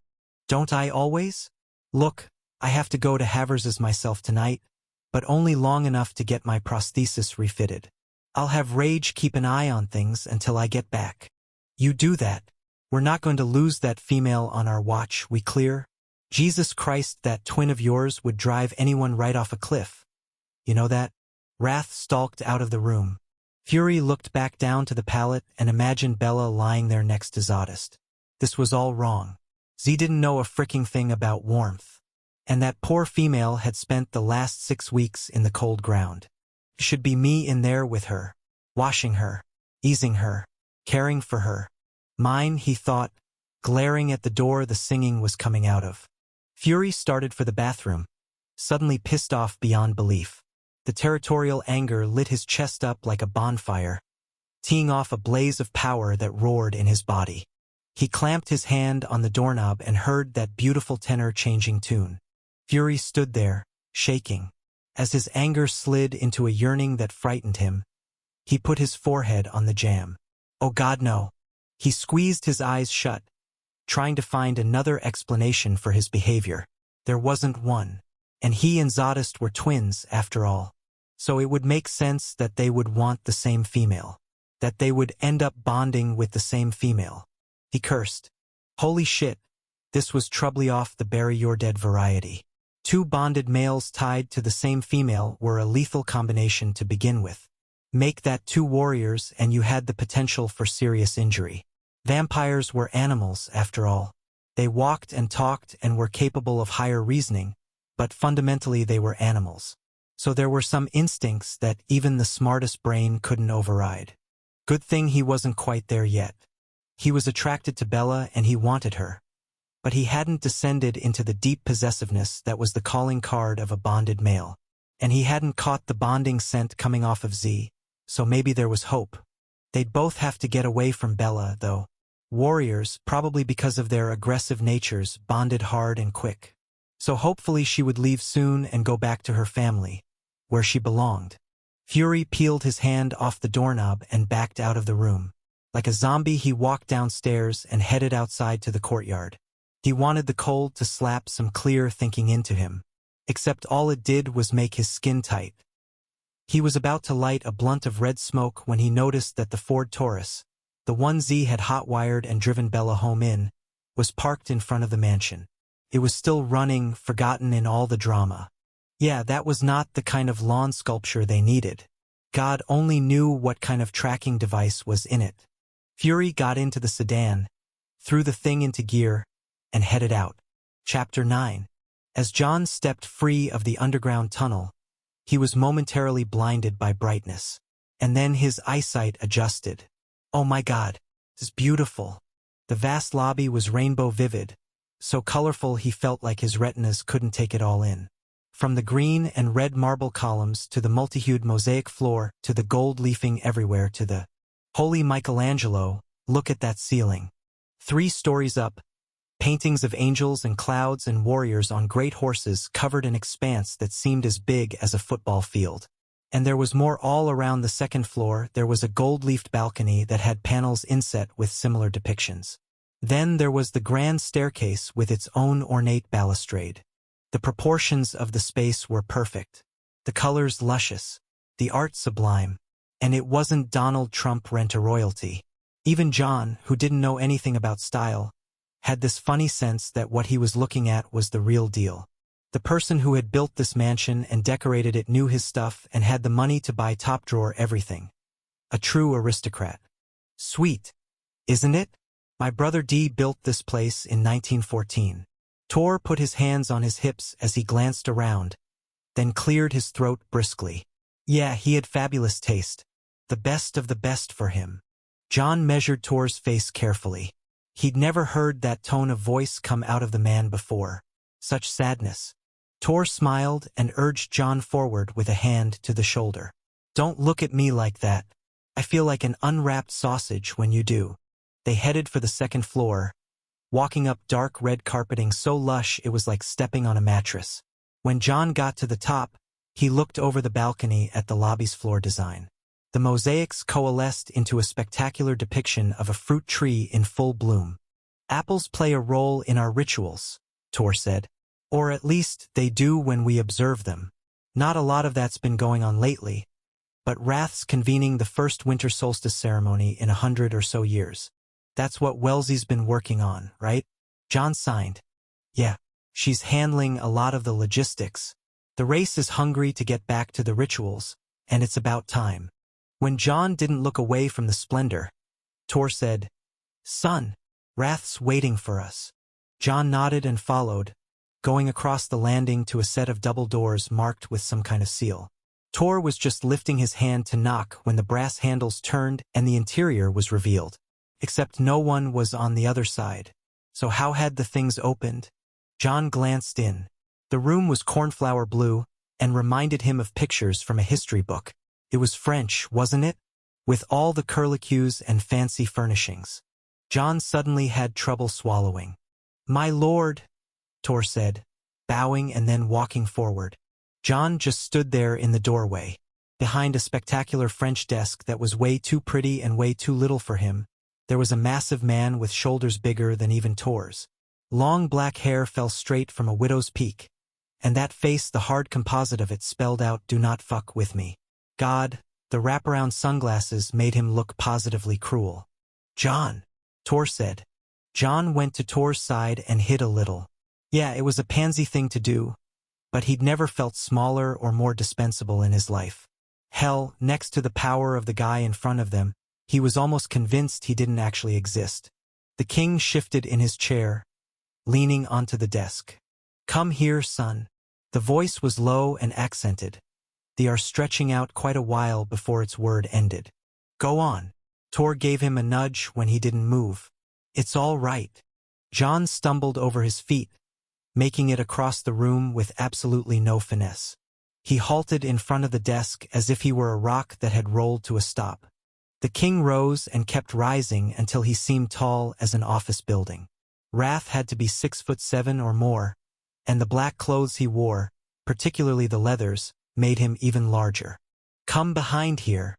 John glanced back to make sure Tor was still in the room. It's okay, son, the king said. I'm not going to hurt you. John moved around, his heart beating like a mouse's. As he tilted his head and looked up, the king's arm stretched out. The insides of it, from wrist to elbow, were covered with black tattoos. And the designs were like the ones John had seen in his dreams, the ones he'd put on the bracelet he wore. I'm Wrath, the man said. There was a pause. You want to shake my hand, son? Oh, right. John reached out, half expecting his bones to be crushed. Instead, he just felt steady warmth as they made contact. That name on your bracelet, Wrath said. It's Terror. Do you want to go by that, or John? John panicked and glanced back at Tor, because he didn't know what he wanted and didn't know how to communicate that to the king. Easy, son. Wrath laughed softly. You can decide later. The king's face suddenly snapped to the side, as if he'd focused on something out in the hall. Just as abruptly, a smile stretched his hard lips into an expression of total reverence. Leland, Wrath breathed. Sorry I'm late. The female voice was low and lovely. Mary and I are so worried about Bella. We're trying to figure out how to help her. You two will find a way. Come meet John. John turned to the door and looked at a woman. White light suddenly took the place of his vision, just wiped out everything he saw. It was like being hit with a halogen beam. He blinked, blinked, and then from out of the infinite nothing he saw the woman again. She was dark-haired, with eyes that reminded him of someone he'd loved. No, not reminded. Hers were the eyes of his what? Of his what? John swayed, heard voices coming at him from a distance. On the inside of him, in his chest, down deep in the chambers of his beating heart, he felt a splintering like he'd split in half. He was losing her, he was losing the dark-haired woman he was. He felt his mouth go wide, working as if he were trying to speak, but then spasms overtook him, jerking through his little body, flopping him off the soles of his feet, sending him tumbling to the ground. Zadist knew it was time to get Bella out of the tub, because she'd been in it for almost an hour and her skin was pruning up. Except then he glanced through the water at the towel he kept pulling into place over her body. Shit, getting her out with that thing on was going to get messy. With a wince, he reached over and pulled it off. Looking away quickly, he slung the wet load to the floor and grabbed a dry one, which he put right next to the tub. Gritting his teeth, he leaned forward and pushed his arms into the water, going for her body. His eyes ended up right on the level of her breasts. Oh God, they were perfect, creamy white with little pink tips, and the water flirted with her nipples, teasing them with rippling kisses that made them glisten. He squeezed his lids shut, pulled his arms out of the tub and sat back on his heels. When he was ready to try again, he focused on the wall ahead and arched over only to feel a quick shot of pain at his hips. He looked down, confused. There was a swollen bulge in his pants. It was so hard. A tent had popped out of the front of his warm-ups. Clearly the thing had gotten squeezed against the side of the tub when he'd leaned over, and that was what the stinger was about. Cursing, he pushed it around with the heel of his hand, hating the feel of the heavy weight, the way the hard length got tangled in his sweats, the fact that he had to deal with it at all. Except no matter how much he tried, he couldn't get the thing arranged right, at least not without putting his hand inside and working it around, which he was damn well not going to do. Eventually he gave up and left the erection caught at an angle, twisted and hurting. Served the bastard right. Zadist took a deep breath, slid his arms into the water, and wrapped them under Bella's body. He lifted her out, shocked anew at how light she was. Then he propped her against the marble wall using the outside of his hip and a hand on her collarbone. He picked up the towel he'd left on the jacuzzi's edge, but before he put it around her, his eyes shifted to the letters on the skin of her stomach. Something odd lurched in his chest, a heavy weight. No, it was a descending sensation, as if he were falling down, though he was on a level. He was astonished. It had been so long since anything had broken through the anger or the numbness. He had a feeling he was sad? Whatever. She had goosebumps, was covered in them. So now was not the time to get all into himself. He wrapped her up and carried her to the bed.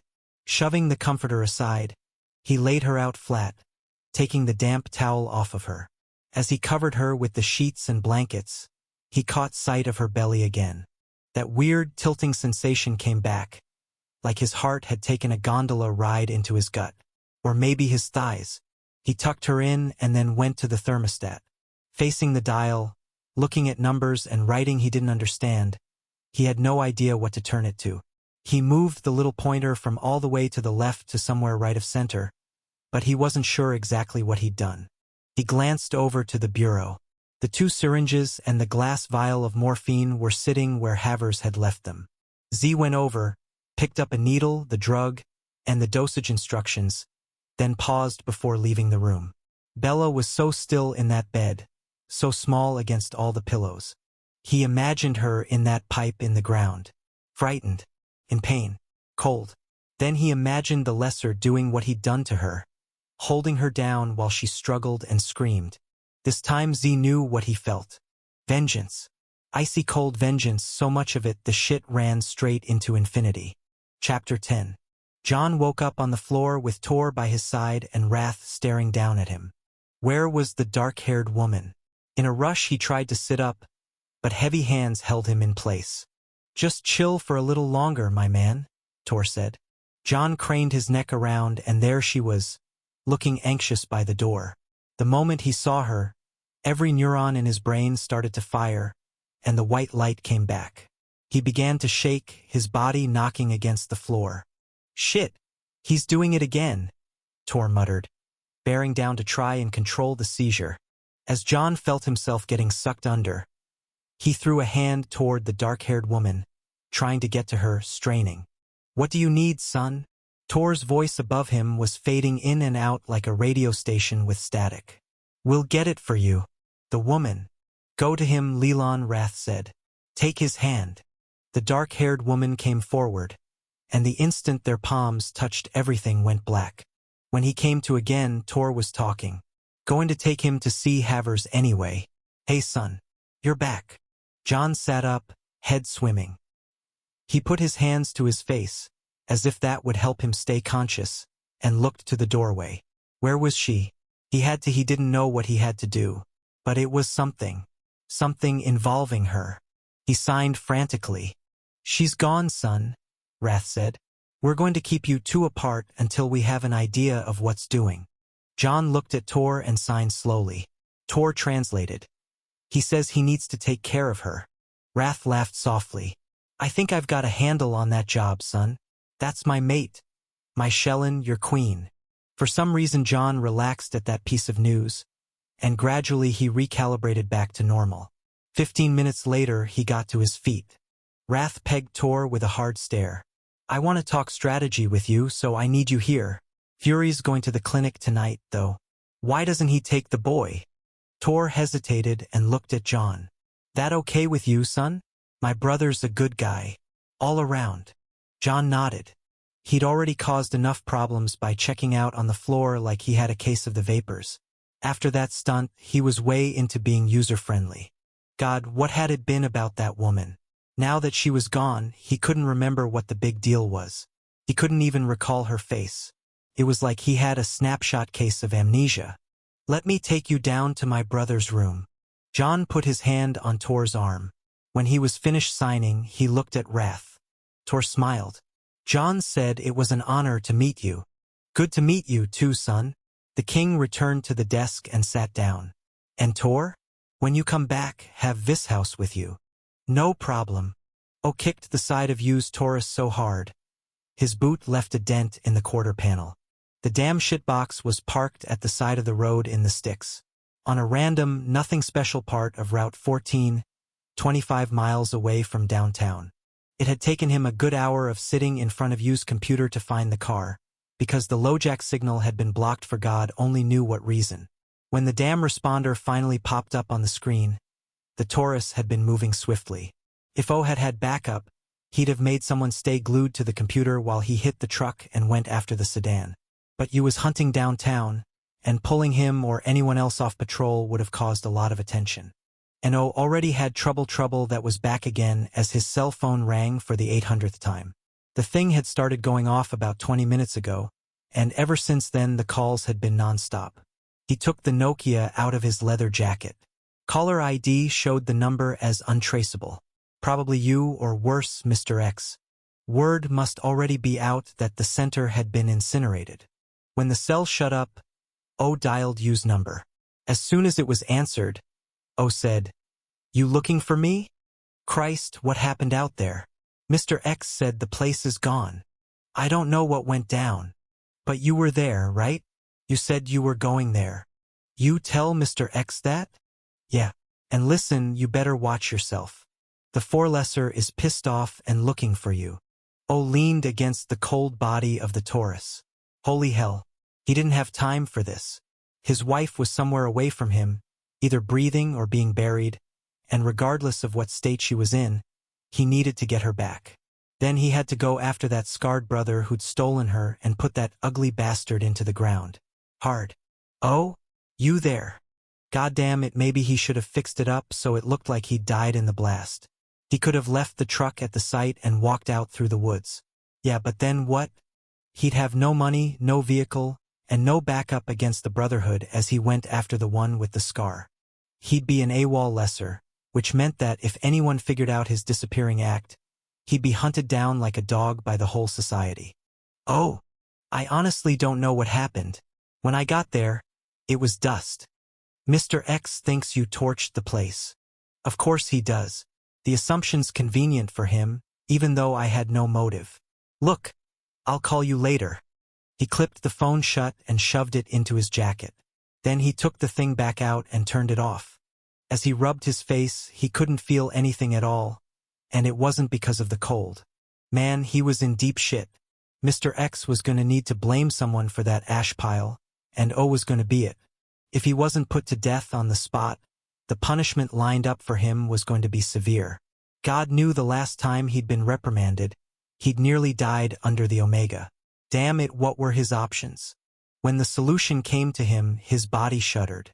But the tactician in him rejoiced. The first step was getting access to the Society scrolls before Mr. X found him. This meant he needed an internet connection, which meant he was going back to use. John left Wrath's study and walked down the hall to the left, sticking close to Tor. There were doors every 30 feet or so running opposite the balcony, as if the place were a hotel. How many people lived here? Tor stopped and knocked on one of them. When there was no answer, he knocked again and said, "Fury, man, you got a sec? You looking for me?" Came a deep voice from behind them. A man with a whole lot of nice-looking hair was coming down the corridor. The stuff on his head was all kinds of different colors, falling down his back in waves. He smiled at John, then looked at Tor. "Hey, my brother," Tor said. The two of them switched over to the old language as the guy opened the door. John looked into the bedroom. There was a huge, antique canopied bed with pillows lined up on a carved headboard. Lots of fancy decorator stuff. Place smelled like a Starbucks. The man with the hair switched to English and looked down with a smile. "John, I'm Fury. Guess we're both going to the docks tonight." Tor put his hand on John's shoulder. "So I'll see you later, okay? You have my cell phone number. You just text message me if you need something." John nodded and watched Tor stride off. Seeing those broad shoulders recede made him feel very alone. At least until Fury said quietly, "Don't worry. He's never far, and I'll take good care of you." John glanced up into warm yellow eyes. Wow, the things were the color of goldfinches. As he found himself relaxing, he connected the name. Fury, this was the guy who was going to be doing some of the teaching. Good, John thought. Come on in. I just got back from a little errand. As John breached the doorway, the smoky, coffee smell grew heavier. You ever been to Havers's before? John shook his head and spotted an armchair by a window. He went over and sat in the thing. Well, don't worry about it. We'll make sure you're treated right. So I guess they're going to try to get a bead on your bloodline. John nodded. Tor had said that he was getting blood drawn and having a physical, both of which were probably a good idea, given the stop, drop, and shiver he just pulled in Wrath's office. He took out his pad and wrote, "Why are you going to the doctor's?" Fury came over and looked at the scribbles. With an easy shift of his big body, he propped one huge shit-kicker on the edge of the chair. John leaned away as the man pulled up his leathers a little. Oh my God, his lower leg was made up of a series of rods and bolts. John reached out to feel the shiny metal, then looked up. He didn't realize he was touching his own throat until Fury smiled. Yeah, I know all about what it's like to be missing a part. John glanced back at the artificial limb and cocked his head. How'd it happen? When John nodded, Fury hesitated and then said, I shot it off. The door flew open and a hard male voice cut through the room. I need to know. John shifted his eyes as the words died off. Then he cringed back in the chair. The man in the doorway was scarred, his face distorted by a slash that ran right down the middle of it. But that wasn't what made John want to shrink out of sight. The black eyes in that ruined visage were like the shadows of a deserted house, full of things that probably would hurt you. And to top it all off, the guy had fresh blood on his pant leg and left shit-kicker. That vicious gaze narrowed and hit John's face like a blast of cold air. What are you looking at? Fury lowered his leg. Z. I asked you a question, boy. John fumbled with his pad. He wrote fast and flashed the page to the other man. But somehow that just made the situation worse. That misshapen upper lip pulled up, revealing tremendous fangs. Yeah, whatever, kid. Back off, Z. Fury cut in. He has no voice. He can't talk. Fury tilted the pad his way. He apologizes. John resisted the urge to hide behind the chair as he got raked over visually. But then the aggression radiating from the guy eased up. "You can't talk at all?" John shook his head. "Well, I can't read. So we're SOL, you and me." John worked his bic quickly. As he showed the pad to Fury, the male with the black stare frowned. "What did the kid write?" "He says that's okay. He's a good listener. You can do the talking." Those soulless eyes shifted away. "Got nothing to say. Now what the hell do I set a thermostat at?" 70 degrees. Fury went across the room. "The dial should be here. See? I didn't turn it up enough. And you've got to make sure the switch on the bottom of the unit is all the way over to the right. Otherwise, no matter what the dial is on, the heat won't kick in." "Yeah, okay. And can you tell me what this says?" Fury looked down at a square piece of paper. "It's the dosage information for the shot." "No shit. So what do I do? Is she uncomfortable?" "Not right now, but I want you to fill this up for me and tell me what to do. I need 1 dose ready to go in case Havers can't get here fast enough." Fury took the vial and unwrapped the needle. "Okay. Do it right." When Fury was finished with the syringe, he recapped it and the two spoke for a while in the old language. Then the scary guy asked, "How long will you be gone?" "Maybe an hour. Do me a favor first, then. Lose that sedan I brought her back in." "I already did." The scarred man nodded and left, the door closing with a clap. Fury put his hands on his hips and stared at the floor. Then he went over to a mahogany box on a bureau and took out what looked like a blunt. Holding the hand rolled between his thumb and forefinger, he lit it and breathed in deep, keeping the inhale down, closing his eyes. When he exhaled, the smoke smelled like roasting coffee beans and hot chocolate combined. Delicious. As John's muscles relaxed, he wondered what the stuff was.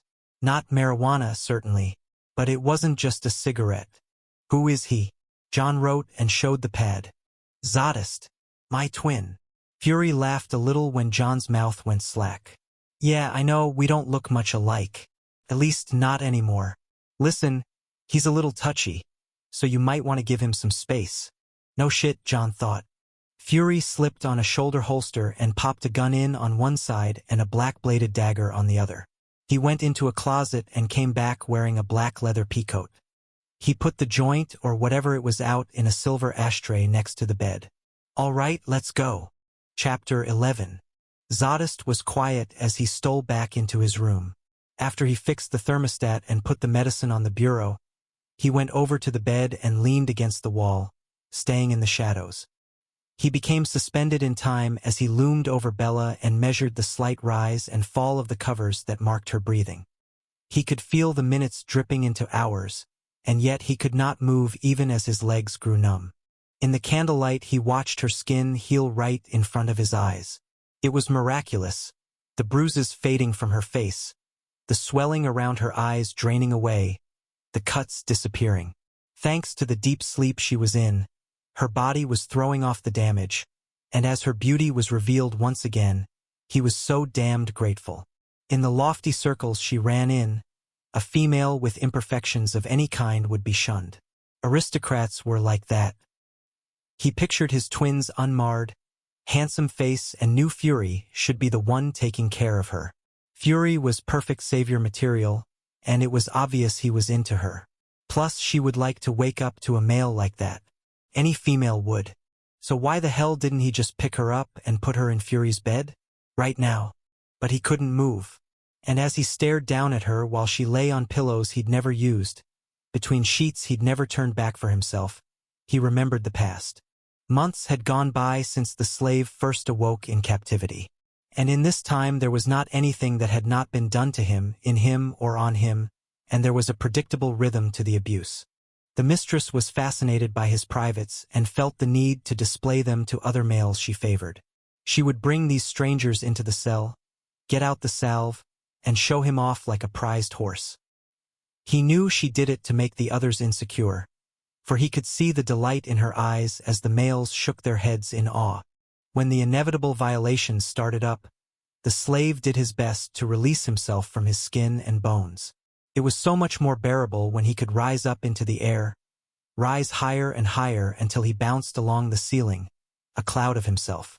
If he was lucky, he could transform entirely and just float along, watching them from above, playing witness to someone else's humiliation and pain and degradation.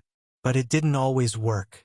Sometimes he couldn't free himself, and was forced to endure. The mistress always had to use the salve on him, and of late he'd noticed something strange. Even when he was trapped in his body and everything being done to him was vivid, even as the sounds and the smells burrowed like rats into his brain, there was a curious displacement below his waist. Whatever he felt down there registered as an echo, as something removed from the rest of him. It was odd, but he was grateful. Any kind of numbing was good. Whenever he was left alone, he worked at learning to control his huge post-transition muscles and bones. This he succeeded at, and he'd attacked the guards a number of times, totally unrepentant about his acts of aggression. Verily, he no longer felt like he knew the males who watched over him and who found such disgust in their duty. Their faces were familiar to him in the manner of dream figures, naught but hazy leftovers from a wretched life he should have enjoyed more. Each time he'd struck out he'd been beaten for hours, although only on the palms and the soles of his feet, because the mistress liked him kept pleasing to the eye. As a result of his offensives, he was now guarded by a revolving squad of warriors, all of whom wore chain mail if they came inside his cell. Moreover, the bedding platform was now fitted with restraints that could be sprung from outside, so that after he'd been used, the guards didn't have to endanger their lives letting him go. And when the mistress wanted to come calling, he was drugged into submission either through his food or by blow darts that would be shot through a slot in the door. The days passed slowly. He was focused on finding the weakness in the guards and on removing himself as much as he could from the depravity when for all intents and purposes he died. And died so hard that even when he was out from under the mistress, he would never truly live again. The slave was eating in his cell, trying to keep his strength up for the next opening within the guards, when he saw the sliding panel on the door shift open and a hollow tube protrude. He leaped up, though there was no cover to be had, and felt the first sting in his neck. He pulled out the dart as quickly as he could, but he was hit with another and then another until his body grew heavy. He woke up on the bedding, shackled. The mistress was sitting right next to him, her head down, her hair shielding her face. As if she knew he had found consciousness, her eyes shifted to his. "I am to be mated." Oh, sweet virgin in the fade, the words he'd longed to hear. He would be free now, for she would need no blood slave if she had a Nelrin. He could go back to his duties in the kitchen. The slave forced himself to address her with respect, although to him she was no female of worth. "Mistress, will you let me go?" There was only silence. "Please let me go," he said raggedly. Considering all he had been through, to throw his pride out for the possibility of being free was an easy sacrifice. "I beg you, mistress, release me of this confinement." When she looked at him, tears were in her eyes. "I find that I cannot. I have to keep you. I must keep you." He started to struggle, and the harder he fought the binds, the more the look of love overtook her face. "You are so magnificent," she said, reaching down to touch him between his legs. Her face was wistful, nearly worshipful. "Ne'er have I seen such a male as you. Would that you were not so far beneath. May would show your face in my court as my consort." He saw her arm moving slowly up and down and knew that she must be working that rope of flesh that interested her so. Mercifully, he could feel it not. "Let me go. You never harden without the salve," she murmured in a sad voice. "And you never find completion. Why is that?" She stroked him harder now until he felt a burning down where she was touching him. Frustration bled into her eyes, darkening them. "Why? Why do you not want me?" When he stayed silent, she yanked at his mail staff. "I am beautiful. Only to others," he said before he could catch the words. Her breath stopped, as if he had choked her with his very hand. Then her eyes slid up his stomach and his chest to his face. They were still glossy with tears, but rage also filled them. The mistress rose from the bed and stared down at him. Then she slapped him so hard she must have hurt her palm. As he spit out blood, he wondered if one of his teeth wasn't leaving with it. While her eyes bored into his, he thought for sure she was going to have him killed, and a calmness came over him. At least the suffering would be over then. Death would be glorious. Abruptly she smiled at him, as if she knew his thoughts, as if she'd reached into him and taken them out of him, as if she'd stolen them just as she had laid larceny to his body. No, I shall not be sending you unto the fade. She leaned down and kissed one of his nipples, then sucked it into her mouth. Her hand drifted over his ribs, then onto his belly. Her tongue flicked yet and still over his flesh. You grow gaunt. You need to feed, do you not? She worked her way down his body, kissing and sucking. And then it happened quickly. The salve. Her getting up on top of him. That hideous merging of their bodies. When he closed his eyes and turned his head, she slapped him once, twice, many more times. But he refused to look at her, and she was not strong enough to force his face around, even when she grabbed onto one of his ears. As he denied her his eyes, her weeping grew as loud as the slap of her flesh against his hips. When it was over, she left in a swirl of silk, and not long thereafter the chains were released. The slave eased himself up on one forearm and wiped his mouth. Looking down at his blood on his hand, he was surprised that it was still red. He felt so soiled, it wouldn't have been a shock to find it some kind of rusted brown. He rolled off the bed, still groggy from the darts, and found the corner that he always went to. He sat with his back to the juncture of the walls and curled his legs up against his chest so his heels were tight to his male parts. Sometime later he heard a struggle outside his cell, and then the guards pushed a small female inside.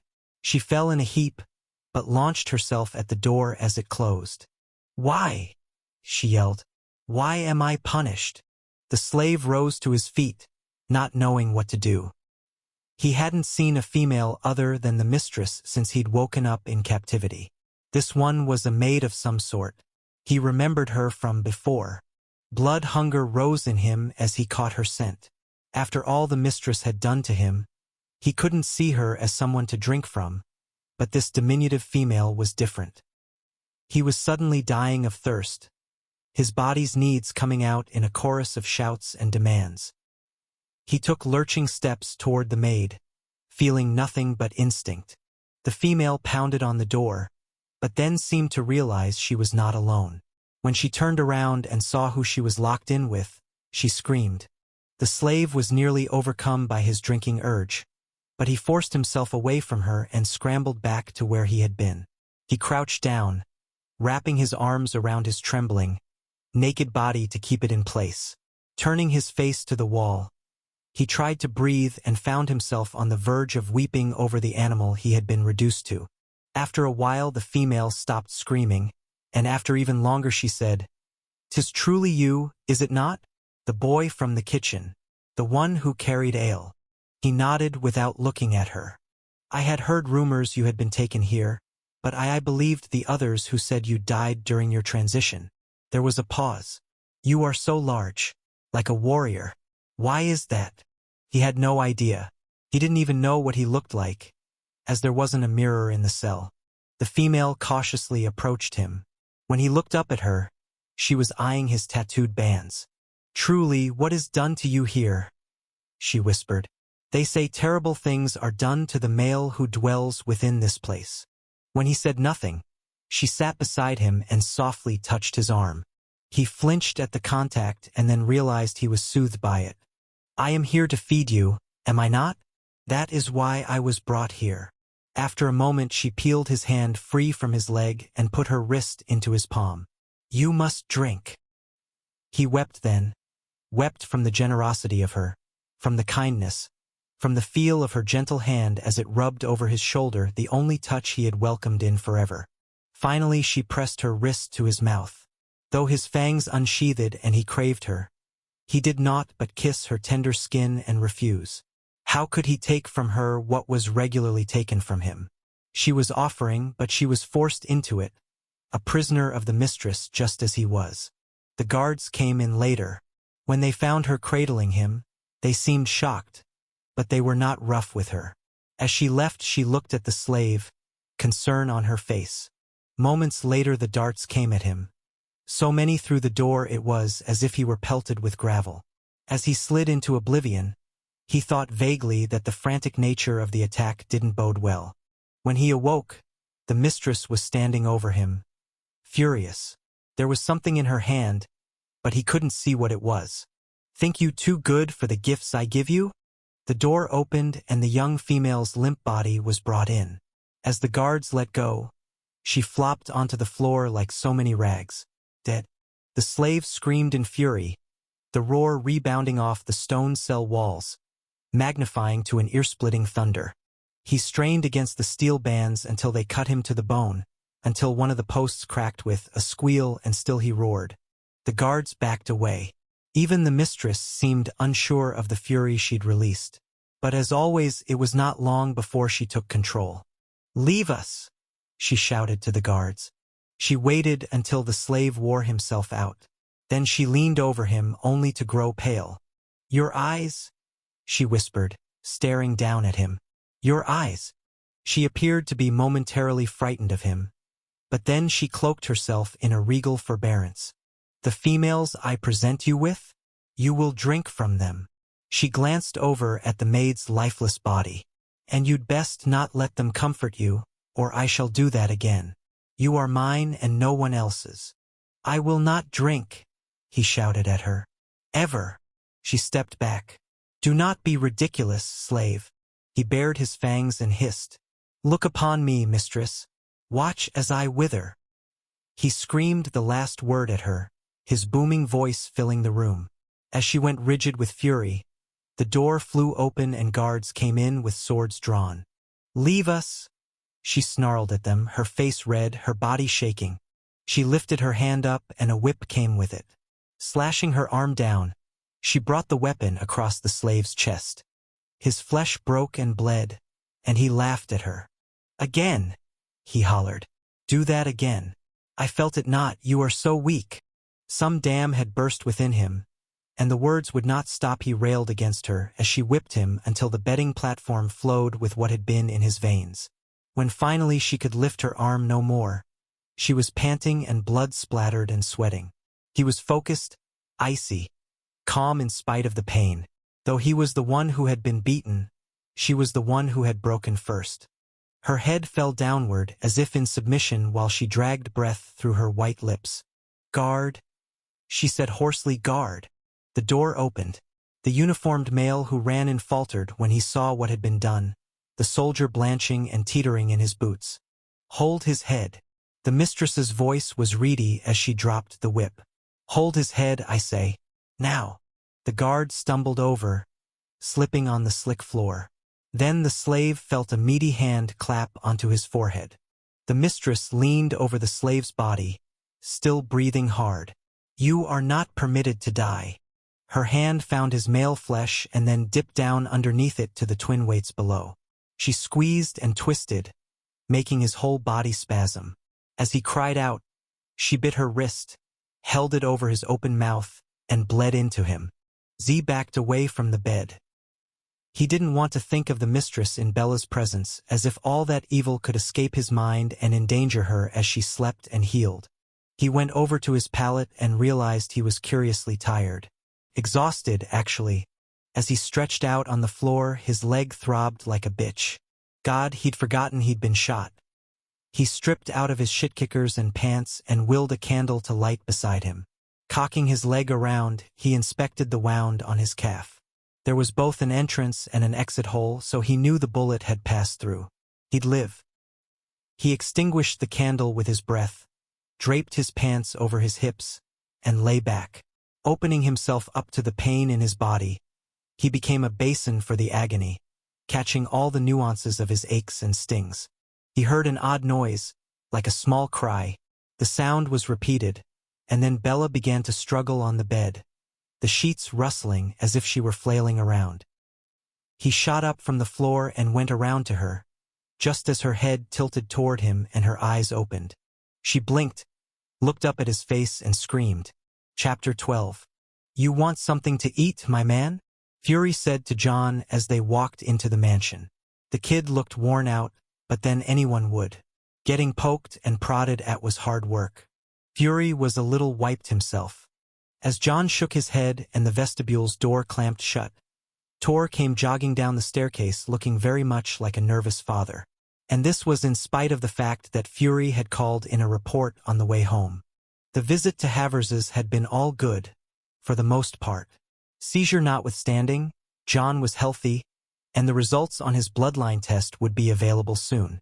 With luck, they would get a bead on his ancestry, and that would help John find his kin. So there was no cause for worry. Still, Tor put his arm around the boy's shoulders and the kid sagged. Some kind of wordless, eyeball-to-eyeball communication took place, and the brother said, "I think I'll take you home." John nodded and signed something. Tor looked up. "He says he forgot to ask you how your leg is." Fury brought up his knee and knocked on his calf. "Better, thanks. You take care, John. Okay?" He watched as the two of them disappeared through the door under the stairwell. What a good kid, he thought, and thank God they'd found him before his transition. A female scream ripped into the lobby, as if the sound were alive and had taken a nosedive off the balcony. Fury's spine turned to ice. "Bella." He bolted up to the second floor and pounded down the hall of statues. When he threw open Zadist's door, light spilled into the room and the scene was instantly carved into memory. Bella on the bed, cowering against the headboard, sheets clenched to her throat.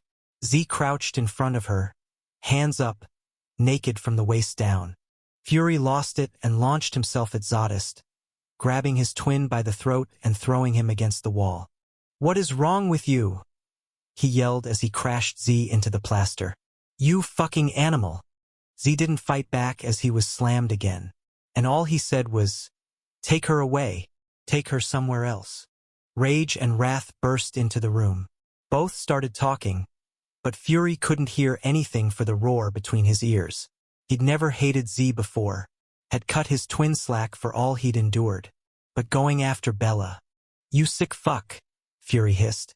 He nailed that hard body to the whale once more. "You sick fuck God. You disgust me." Z merely stared back, his black eyes like asphalt, opaque and flat.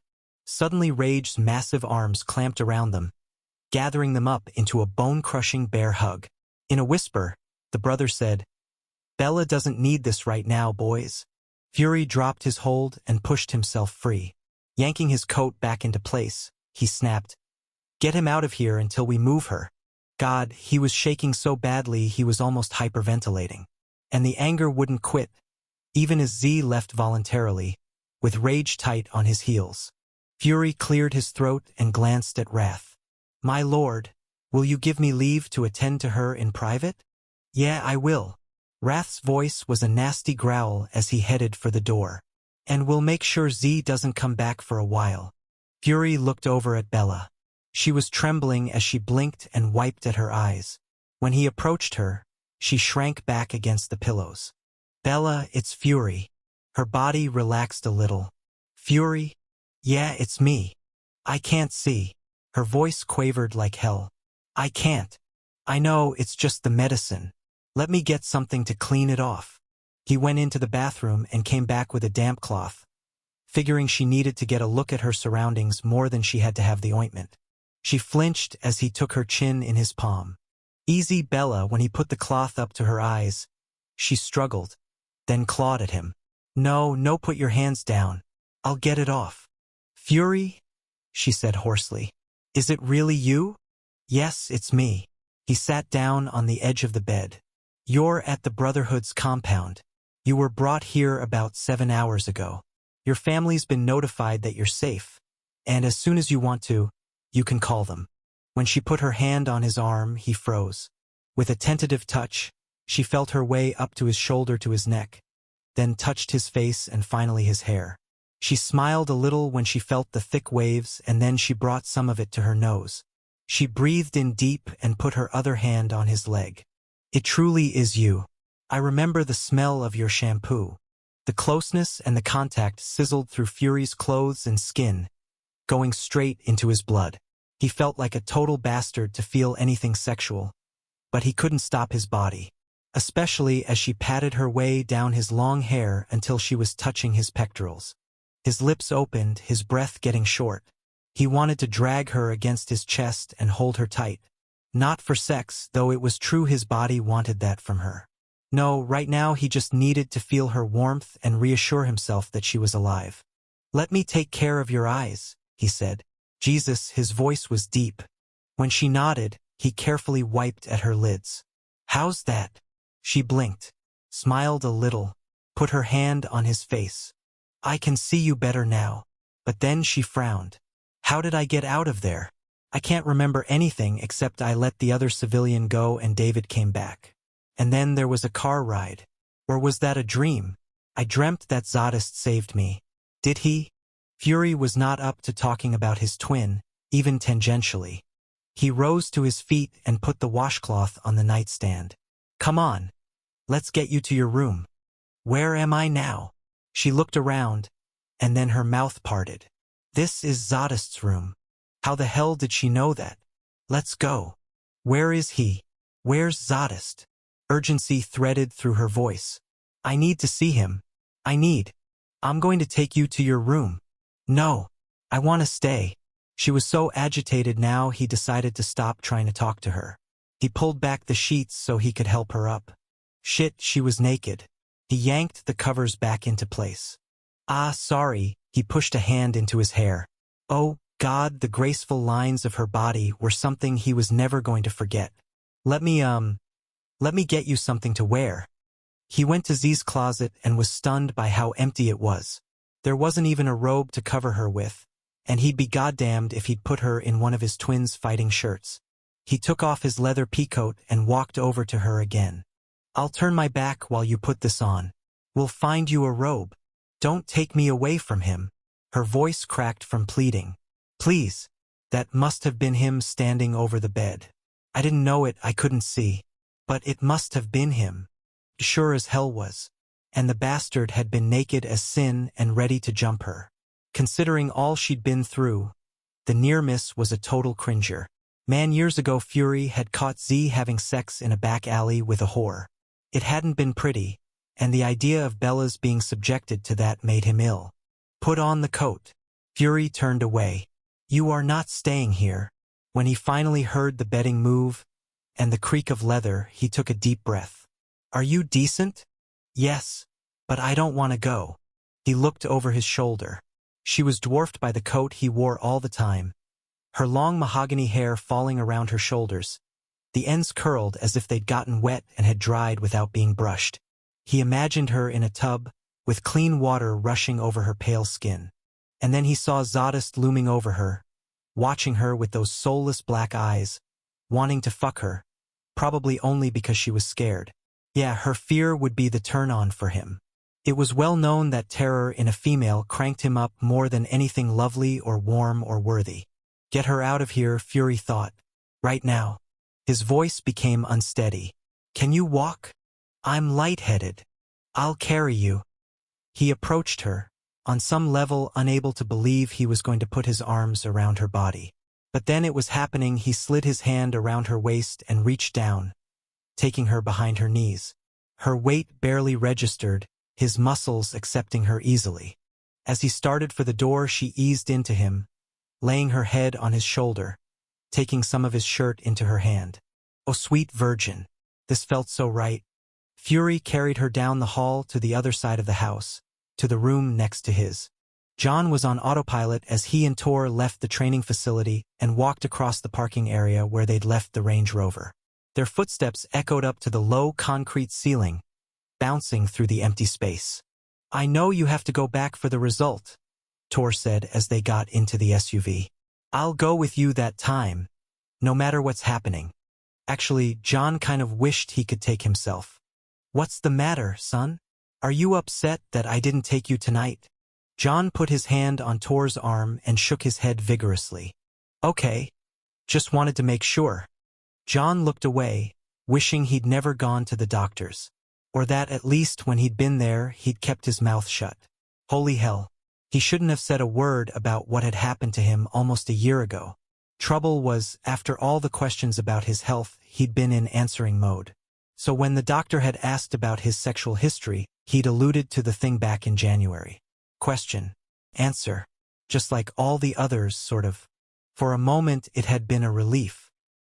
He'd never gone to a doctor or anything afterward, and in the back of his mind he'd always worried that he should have. At least by coming forward, he'd figured he could get a full checkup and really be done with the attack. Instead, the doctor had started in on him about therapy and the necessity of talking about the experience. Like he wanted to relive it. He'd spent months burying the damn thing, so no way was he digging up that rotting corpse. It had taken too much effort to put it in the ground. Son? What's doing? Like hell he was going to see some therapist. Past trauma. Screw that. John took out his pad and wrote, "Just tired." "You sure?" He nodded and looked at Tor so the man would think he wasn't lying. Meanwhile, he was withering in his own skin. What the hell would Tor think if he knew what had happened? Real men did not allow that to be done to them, no matter what kind of weapon was at their throats. John wrote, "Next time I want to go to Havers's alone. Okay?" Tor frowned. That's not really smart, son. You need a guard. Then it needs to be someone else. Not you." John couldn't look at Tor when he flashed the paper. There was a long silence. Tor's voice became very low. "Okay, that's fine. Maybe Butch can take you." John closed his eyes and exhaled. Whoever this Butch was would work for him. Tor started the car. "It's whatever you want, John." "John, not son." As they headed out, all he could think was, "Dear God, please don't let Tor ever find out." Chapter 13. As Bella hung up the phone, she had a passing thought that what was going on inside her chest was so explosive, she was going to shatter at any moment. There was just no way her brittle bones and her fragile skin could hold in the kind of emotion she was feeling. In desperation, she looked around the room, seeing the vague, blurry outlines of oil paintings and antique furniture and lamps made from oriental vases and Fury staring at her from a chaise longue. She reminded herself that, like her mother, she was a lady, so she should at least pretend to have some self-control. She cleared her throat. "Thank you for staying while I made that call to my family." "Of course." My mother was greatly relieved to hear my voice. "I can imagine." Well, at least her mother had spoken words of relief. Her effect had been as smooth and calm as always. God the female was ever the still-watered pond, unshaken by earthly events no matter how grim. And all because of her devotion to the scribe virgin. To Mammon, everything happened for a reason, yet nothing ever seemed particularly important. "My mother is greatly relieved." Bella stopped. She'd already said those words, hadn't she? Mammon was she was relieved. But it would have helped if she had at least choked up. Or shown anything but the beatific acceptance of the spiritually enlightened. For Chris' sakes, the female had buried her daughter and then been witness to a resurrection. You'd think that would call for some kind of emotional reaction. Instead it was as if they'd just spoken yesterday, and nothing of the past 6 weeks had occurred. Bella glanced back down at the phone, wrapped her arms around her stomach. With no warning whatsoever, she cracked wide open.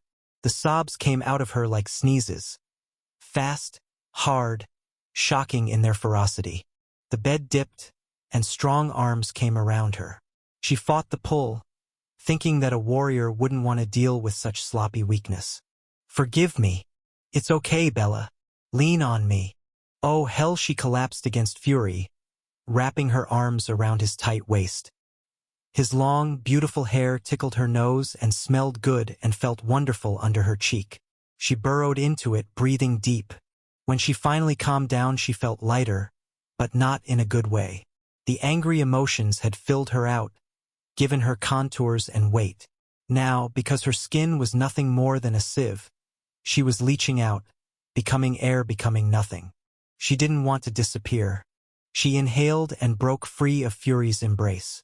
Blinking rapidly, she tried to focus her eyes, but the blurriness from the ointment persisted. God, what had that lesser done to her? She had a feeling it had been bad. She reached up to her eyelids. "What did he do to me?" Fury just shook his head. "Was it that ugly? It's over. You're safe. That's all that matters." "None of it feels over to me," she thought. But then Fury smiled, his yellow stare impossibly tender, a balm that soothed her. "Would it be easier if you were at home? Because if you want, we can find a way to get you there." even though the dawn's coming very soon. Bella pictured her mother and couldn't imagine being in the same house with that female. Not right now. And even more to the point, there was revenge. If her brother saw her with any kind of injury, he'd go crazy. And the last thing she needed was him on the warpath against the Lessers. She wanted the violence to stop. As far as she was concerned, David could go to hell right this minute. She just didn't want anyone she loved risking their lives to send him there. No, I don't want to go home. Not until I'm completely healed. And I'm so very tired. Her voice drifted off as she glanced at the pillows. After a moment, Fury got up. I'm right next door if you need me. Would you like your coat back? Oh, yeah, let me see if there's a robe in here. He disappeared into a closet and came back with black satin draped over his forearm. Fritz stocks these guest rooms for males, so this is probably going to be too big. She took the robe and he turned away. When she shrugged out of his heavy leather coat, the air chilled her. So she quickly wrapped the satin around herself. Okay, she said, grateful for his discretion. As he pivoted back to her, she put the leather into his hands. I'm always saying thank you to you, aren't I? She murmured. He looked at her for a long time. Then, in slow motion, he lifted his coat to his face and breathed in deeply. His voice trailed off. Then he dropped the leather to his side and an odd expression hit his face. Actually, no, that wasn't an expression. It was a mask. He'd gone into hiding. Fury, I'm glad you're with us. Try to get some sleep. And eat some of what I brought you if you can. The door shut behind him without a sound. The drive back to Tor's house was awkward, and John spent the time staring out the side window. Tor's cell phone rang twice. Both conversations were in the old language, and the name Zadist kept reappearing. When they pulled into the driveway, there was an unfamiliar car parked in it. A red Volkswagen Jetta. Yet Tor didn't seem surprised as he eased past the thing and went into the garage. He killed the Range Rover's engine and opened his door. By the way, classes start the day after tomorrow.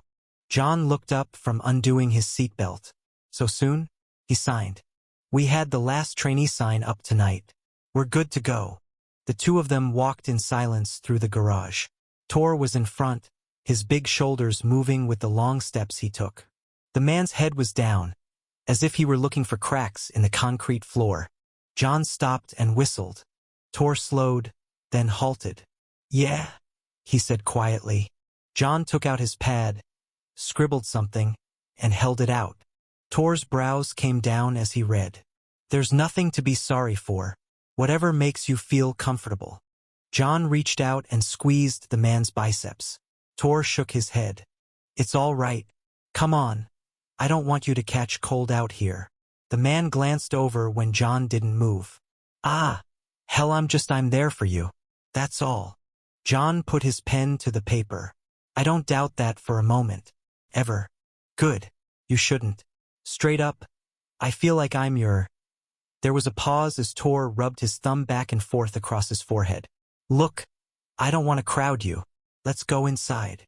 Before John could beg him to finish the sentence, Tor opened the door into the house. Wellesley's voice drifted out, and so did another woman's. John frowned as he came around the corner into the kitchen, and then stopped dead as a blonde female looked over her shoulder. Oh wow. Her hair was cut off at her jawline and her eyes were the color of new leaves. Those hip-hugger jeans she was wearing were so short-waisted God. He could see her belly button and about an inch of flesh underneath. And her black turtleneck was, well, he could tell exactly how perfect her body was. Put it like that. Wellesley grinned. You guys got here just in time. John, this is my cousin Sarl. Sarl, this is John. Hi, John. The female smiled. Fangs. Oh yeah. Look at those fangs. Something traveled like a hot breeze over his skin, leaving him tingling from head to foot. Out of confusion, he opened his mouth, then thought, aha, right, as if anything was coming out of his useless pie hole. While flushing to all hell and gone, he lifted his hand in a wave. Sorel's helping me with the winter festival, Wellesley said. And she's going to stay for a bite to eat before dawn breaks. Why don't you two set the table? As Sarl smiled again, that funny tingling thing got so strong. He felt as if he were levitating. John? You want to help set the table? Wellesley prompted. He nodded, and tried to remember where the knives and forks were. O's headlights swung across the front of Mr. X's cabin. The Forlesser's Everyman minivan was parked right next to the door. O stopped his truck behind the town and country, blocking it in. As he got out and the cold air shot into his lungs, he was aware that he was in the zone. In spite of what he was about to do, his emotions lay like smooth feathers over his chest, all arranged, nothing out of place. His body was just as unruffled, moving with its power checked, a gun ready to fire. The scrolls had taken a long time to wade through, but he'd found what he needed. He knew what had to happen. He opened the cabin's door without knocking. Mr. X looked up from the kitchen table. His face was impassive, showing no frown, no sneer, no aggression of any kind. No surprise either. So they were both in the zone. Without a word, the Forlesser rose, one hand going around to his back. O knew what was there, and he smiled as he unsheathed his own knife. So, Mr. O, I'm ready for a promotion. Excuse me? O turned his blade on himself, putting the tip to his sternum. With a two-handed jabbing motion, he stabbed his own chest. The last thing he saw before the great white inferno crisped the shit out of him was the shock on Mr. X's face. Shock that quickly shifted to terror as the man figured out where O was going, and what O was going to do when he got there. Chapter 14. Lying in bed, Bella listened to the quiet sounds around her. Male voices down the hall, low-pitched, rhythmic, the wind outside pushing against the mansion, capricious, uneven, the creak of a floorboard, quick, high-pitched. She forced herself to close her eyes. A minute or so later she was up and pacing around, the oriental on the floor soft under her bare feet. None of her elegant surroundings made sense, and she felt like she had to awkwardly transcribe what she was seeing. The normalcy, the safety she was steeping in seemed like another language, one she had forgotten how to speak or read. Or was this a dream? In the corner of the room, the grandfather clock chimed 5 a.m. How long had she been free, exactly? How long since the brothers had come for her and taken her from the earth back into the air? 8 hours now? Maybe, except it felt like minutes. Or maybe it felt like years. The fuzzy quality of time was like her blurry vision, insulating her, scaring her. She pulled the silk robe around her more tightly. This was all wrong. She should be rejoicing. After God only knew how many weeks in that pipe in the ground with that lesser standing over her, she should be weeping with sweet relief. Instead, everything around her felt fake and insubstantial, as if she were in a life-size dollhouse filled with papier-mâché fakes. She paused in front of a window and realized that only one thing felt real, and she wished she were with him. Zadist must have been the one who had come to the side of the bed as she'd first woken up. She'd been dreaming of being back in the hole, back with the lesser. When she'd opened her eyes, all she'd seen was a massive black shape standing over her. And for a moment she hadn't been able to separate reality from nightmare. She was still having trouble with that. God, she wanted to go to Zadist now, wanted to return to his room. But in the middle of all the chaos after she'd screamed, he hadn't prevented her from leaving him. Had he? Maybe he preferred her elsewhere. Bella ordered her feet to start moving again, and she made herself a little track. Around the foot of the gigantic bed, over to the chaise, quick loop by the windows, then a big scenic swing past the highboy and the door to the hall and the old-fashioned writing desk. The home stretch took her by the fireplace and the bookshelves. More pacing, more pacing, more pacing. Eventually she went into the bathroom. She didn't stop in front of the mirror. Didn't want to know what her face looked like. What she was after was some hot water. She wanted to take 100 showers, 1,000 baths. She wanted to strip off the first layer of her skin and shave off the hair that Lesser had loved so much and clip her nails and clean her ears and scrub the soles of her feet. She fired up the shower head. When the spray was warm, she dropped the robe and stepped under the water. The second the rush hit her back, she covered herself out of instinct, one arm over her breasts, one hand shielding the apex of her thighs until she realized she didn't have to hide. She was alone. She had privacy here. She straightened and forced her hands to her sides, feeling like it had been forever since she'd been allowed to wash in private. The lesser had always been there, staring or worse, helping. Thank God, he'd never tried to have sex with her. Rape had been one of her greatest fears in the beginning. She'd been terrified, sure he was going to force her. But then she discovered he was impotent. No matter how hard he stared at her, his body had always remained flaccid. With a shudder, she reached to the side for the bar of soap, lathered her hands, and ran them over her arms. She sudsed up her neck and then across her shoulders and worked her way down. Bella frowned and bent forward. There was something on her belly, faded scratches. Scratches that, oh God. That was a D, wasn't it? And the next that was an A. Then a V and an I and another D. Bella dropped the bar of soap and covered her stomach with her hands, falling back against the tile. His name was on her body, in her skin, like a gruesome parody of her species' highest mating ritual. She truly was his wife. Stumbling from the shower, slipping on the marble floor, she grabbed a towel and wrapped herself up, grabbed another and did the same.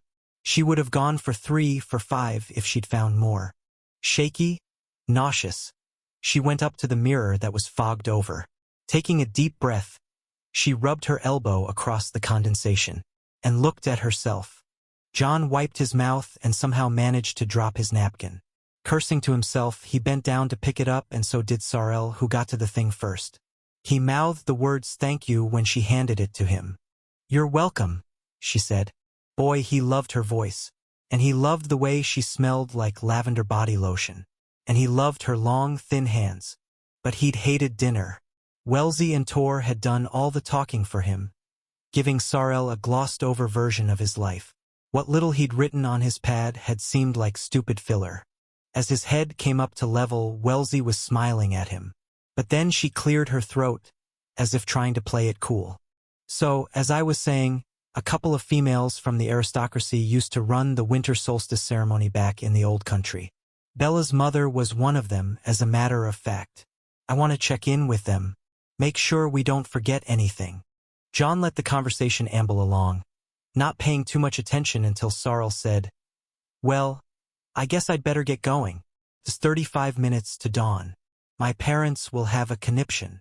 She pushed her chair out, and John stood up as everyone else did. While goodbyes were said, he found himself fading into the background, at least until Sarel looked right at him. Would you walk me out? She asked. His eyes shot to the front door. Walk her out? To her car? In a sudden rush, some kind of raw male instinct flooded his chest, so powerful he shook a little. Abruptly his palm started to tickle, and he looked down at it, feeling as though there were something in it, that he was holding something so he could protect her. Sarel cleared her throat. Okay, John realized she was waiting for him and snapped out of his little trance. Stepping forward, he indicated with his hand the way to the front door. As they went outside, she said, So are you psyched to train? John nodded and found his eyes roaming the environs, searching the shadows. He felt himself tense up, and that right palm of his started to hum again. He wasn't sure exactly what he was looking for. He just knew he had to keep her safe at all costs. Keys jingled as her hand came out of her pocket. I think my friend is going to be in your class. He was supposed to sign up tonight.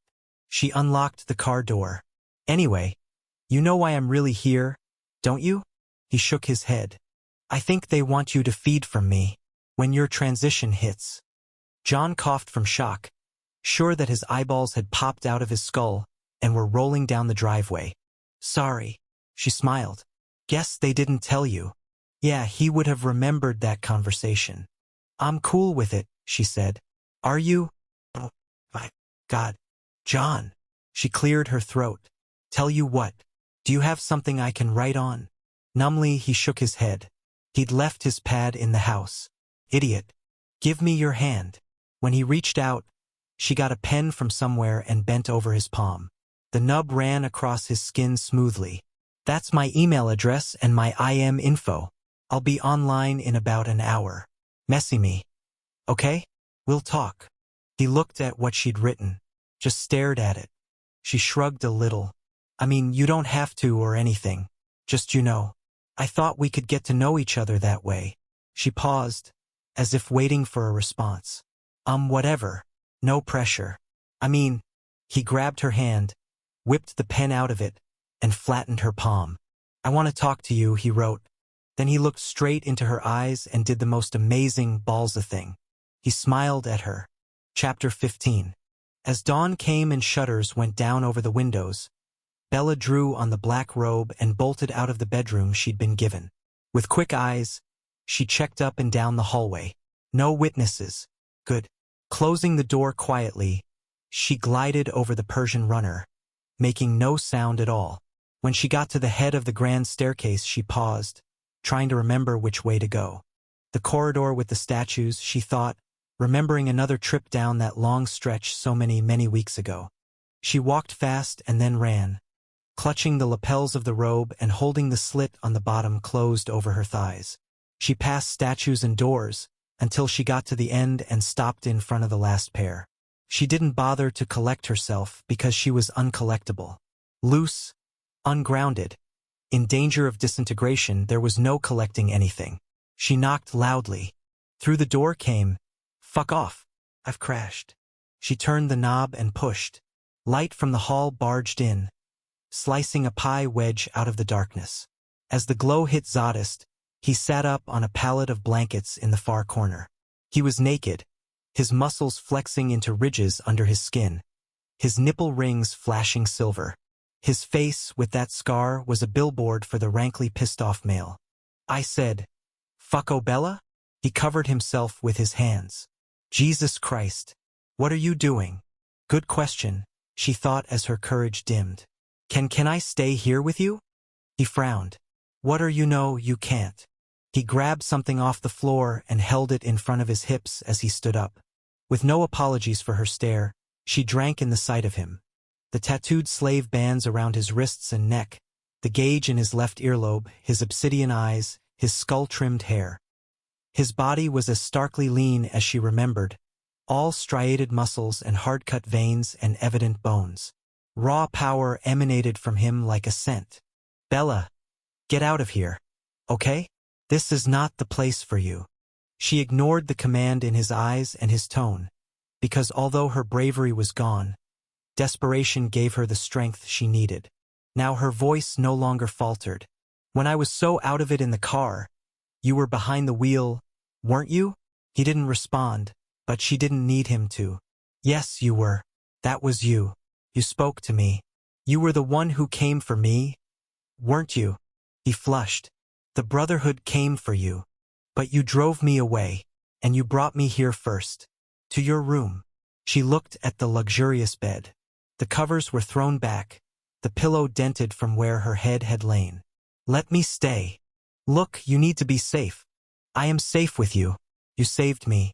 You won't let that lesser get me again. No one can touch you here. This place is wired like the goddamned Pentagon. Please. No, he snapped. Now get the hell out of here. She started to shake. I can't be alone. Please let me stay with you. I need to. She needed him specifically, but didn't think he'd respond well to that. I need to be with someone. Then Fury's more what you're looking for. No, he's not. She wanted the male in front of her. For all his brutality, she trusted him instinctually. Zadist ran his hand over his head, a number of times. Then his chest expanded. Don't make me go, she whispered. When he cursed, she exhaled in relief, figuring that was as close to a yes as she was going to get. I have to put some pants on, he muttered. Bella stepped inside and closed the door, lowering her eyes for only a moment. When she looked up again, he'd turned away and was pulling a pair of black nylon sweats up his thighs. His back, with its streaks of scars, flexed as he bent over. Seeing the cruel pattern, she was struck with the need to know exactly what he'd been through. All of it, each and every lash. She'd heard the rumors about him. She wanted his truth. He'd survived what had been done to him. Maybe so could she. He turned around. Have you eaten? Yes, Fury brought me food. A flicker of expression passed over his face, but it was gone so fast she couldn't read it. Are you in pain? Not particularly. He walked over to the bed and plumped up the pillows. Then he stood to one side, looking down at the floor. Get in. As she came forward, she wanted to throw her arms around him, and he stiffened, as though he'd read her mind. God. She knew he didn't like to be touched, had learned that the hard way, but she wanted to get close anyway. Please look at me, she thought. She was just about to ask him to when she noticed he had something around his throat. My necklace, she breathed. You're wearing my necklace. She reached out to it, but he flinched away. With a quick movement, he took off the fragile gold chain with its little diamonds and dropped the thing in her hand. Here, take it back. She looked down. Diamonds by the yard. By Tiffany.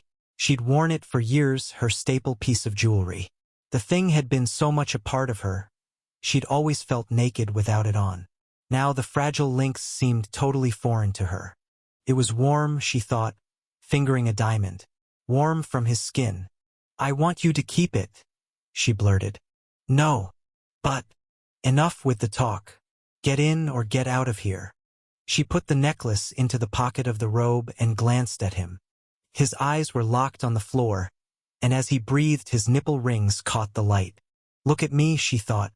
Except he didn't, so she got into the bed. When he leaned down, she scooched over to make room for him, but all he did was pull the covers over her and then go back to the corner, to the pallet on the floor. Bella stared at the ceiling for a few minutes. Then she grabbed a pillow, slid out of the bed, and went over to him. What are you doing? His voice was high, alarmed. She dropped her pillow and lay down, easing onto the floor beside his big body. His scent was so much stronger now, smelling of evergreen and distilled male power. Seeking the heat of him, she inched closer until her forehead hit the back of his arm. He was so hard, like a stone wall, but he was warm, and her body relaxed. Next to him, she was able to feel the weight of her own bones, the hard floor underneath her, the currents in the room as the heat came on. Through his presence, she connected to the world around her again. More. Closer. She pushed herself forward until she was flush against the side of him, from breast to heel. He shifted away with a jerk, moving back until he hit the wall. I'm sorry, she whispered, pushing herself up to him again. I need this from you. My body needs you, something warm. Abruptly, he leaped to his feet. Oh no, he was going to kick her out. Come on, he said gruffly. We're going to the bed. I can't stand the idea of you on the floor. Whoever said you couldn't sell something twice had never met the Omega. O rolled over onto his stomach and propped his body up on weak arms. The retching was easier like this. Gravity helped. As he gagged, he remembered the first little deal he'd made with the father of all lessers. On the night of O's induction into the Lessening Society, he'd traded his soul, along with his blood and heart, to become an immortal, sanctioned, supported killer. And now he'd done another trade. Mr. X was no more. O was now the Four-Lesser. Unfortunately, O was also now the Omega's bitch. He tried to lift his head. When he did, the room spun, but he was too exhausted to bother getting more nauseated. Or maybe there was nothing left on the downside in that department. The cabin. He was in Mr. X's cabin. And going by the light, it was past dawn. As he blinked in the weak glow, he looked down at himself. He was naked, marked with bruises, and he hated the taste in his mouth. Shower. He needed a shower. O dragged himself off the floor using a chair and the edge of the table. As he stood, his legs made him think of lava lamps for some insane reason. Probably because both were liquid inside. His left knee gave out and he collapsed into the seat. While he wrapped his arms around himself, he decided the wash-off could wait. Man, the world was new again, wasn't it? And he'd learned so many things during the course of his promotion. Before his change in status, he hadn't known the Four-Lesser was much more than just the leader of the Slayers. In fact, the Omega was trapped on the other side and needed a conduit to get temporal. The number 1 Lesser was the beacon the Omega used to find his way during the crossover. All the Four-Lesser had to do was open up the channel and make like a lighthouse. And there were serious benefits to being the Lesser in charge. Benefits that made that body freeze technique Mr. X had used look like child's play. Mr. X, good old sensei. O laughed. However shitty he felt this morning, Mr. X felt worse. Guaranteed. Things had gone so smoothly after that blade-in-the-chest routine. When O had landed at the Omega's feet, he'd made his case for a regime change. He'd pointed out that the society's ranks were dropping in number, especially among primes. The brothers were getting stronger. The blind king had ascended. Mr. X was not holding a strong front. And all of that was true, but none of it was what cinched the deal. No, the closing had happened on account of the Omega's whim for O. In the society's history, there had been some instances when the Omega had taken a personal interest, if you could call it that, in a specific lesser. It wasn't the boon you'd think. The Omega's affections were intense and short-lived, and the breakups were gruesome, according to the rumors. But O was willing to beg and pretend and lie to get what he needed, and the Omega had taken what was offered. What a horrible way to kill a couple of hours. But so worth it. He wondered idly what was happening to Mr. X right now. When O had been released, the Omega had been about to call the other Slayer home, and it must have happened already. The former Forelesser's weapons were on the table, his cell phone and BlackBerry, too. And there was a scorched starburst over there by the front door. O glanced up at the digital clock across the room. Even though he felt like roadkill, it was time to motivate. He picked up Mr. X's phone, dialed, and held the thing to his ear. "Yeah, Sensei?" "You answered. Been a change in leadership. I want you to be my second in command." Silence. Then, "Holy shit, what happened to Mr. X?" "He's eating his pink slip right now. So are you in?" "Ah yeah, sure. I'm your boy. You're in charge of the check-ins from now on. No reason to do it in person. Email's fine. And I'm keeping the squads as is. Primes in pairs. Betas in groups of 4. Get the announcement out about Mr. X. Then get your ass here to the cabin." O hung up. He didn't give a shit about the society. Couldn't care less about the stupid war with the vampires. He had 2 objectives. Get his woman back dead or alive, and kill the scarred brother who'd taken her. As he stood up, he happened to look down at his body, at his limp maleness. A horrible thought snaked through his mind. Vampires, unlike lessers, were not impotent. He pictured his beautiful, pure wife saw her naked. Her hair all over her pale shoulders, the elegant curves of her slender body catching the light. Gorgeous. Perfect, perfect, perfect. Utterly feminine. Something to be worshipped and possessed. But never fucked. A Madonna.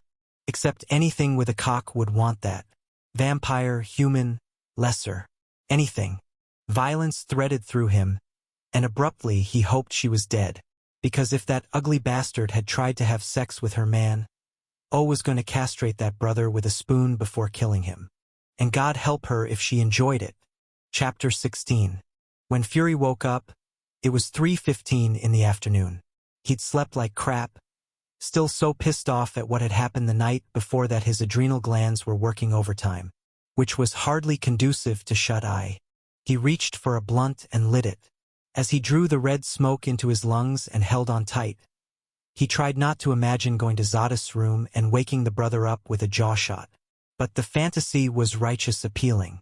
Goddamn it, he couldn't believe Z had tried to take Bella like that, and actually hated his twin for the depravity.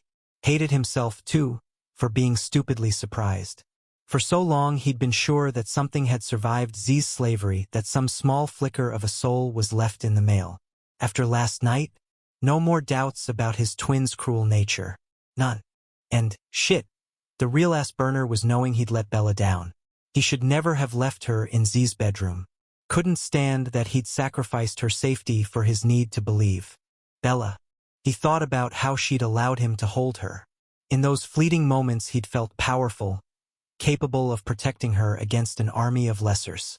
For that short time, she transformed him into a true male, one who was needed and served a purpose.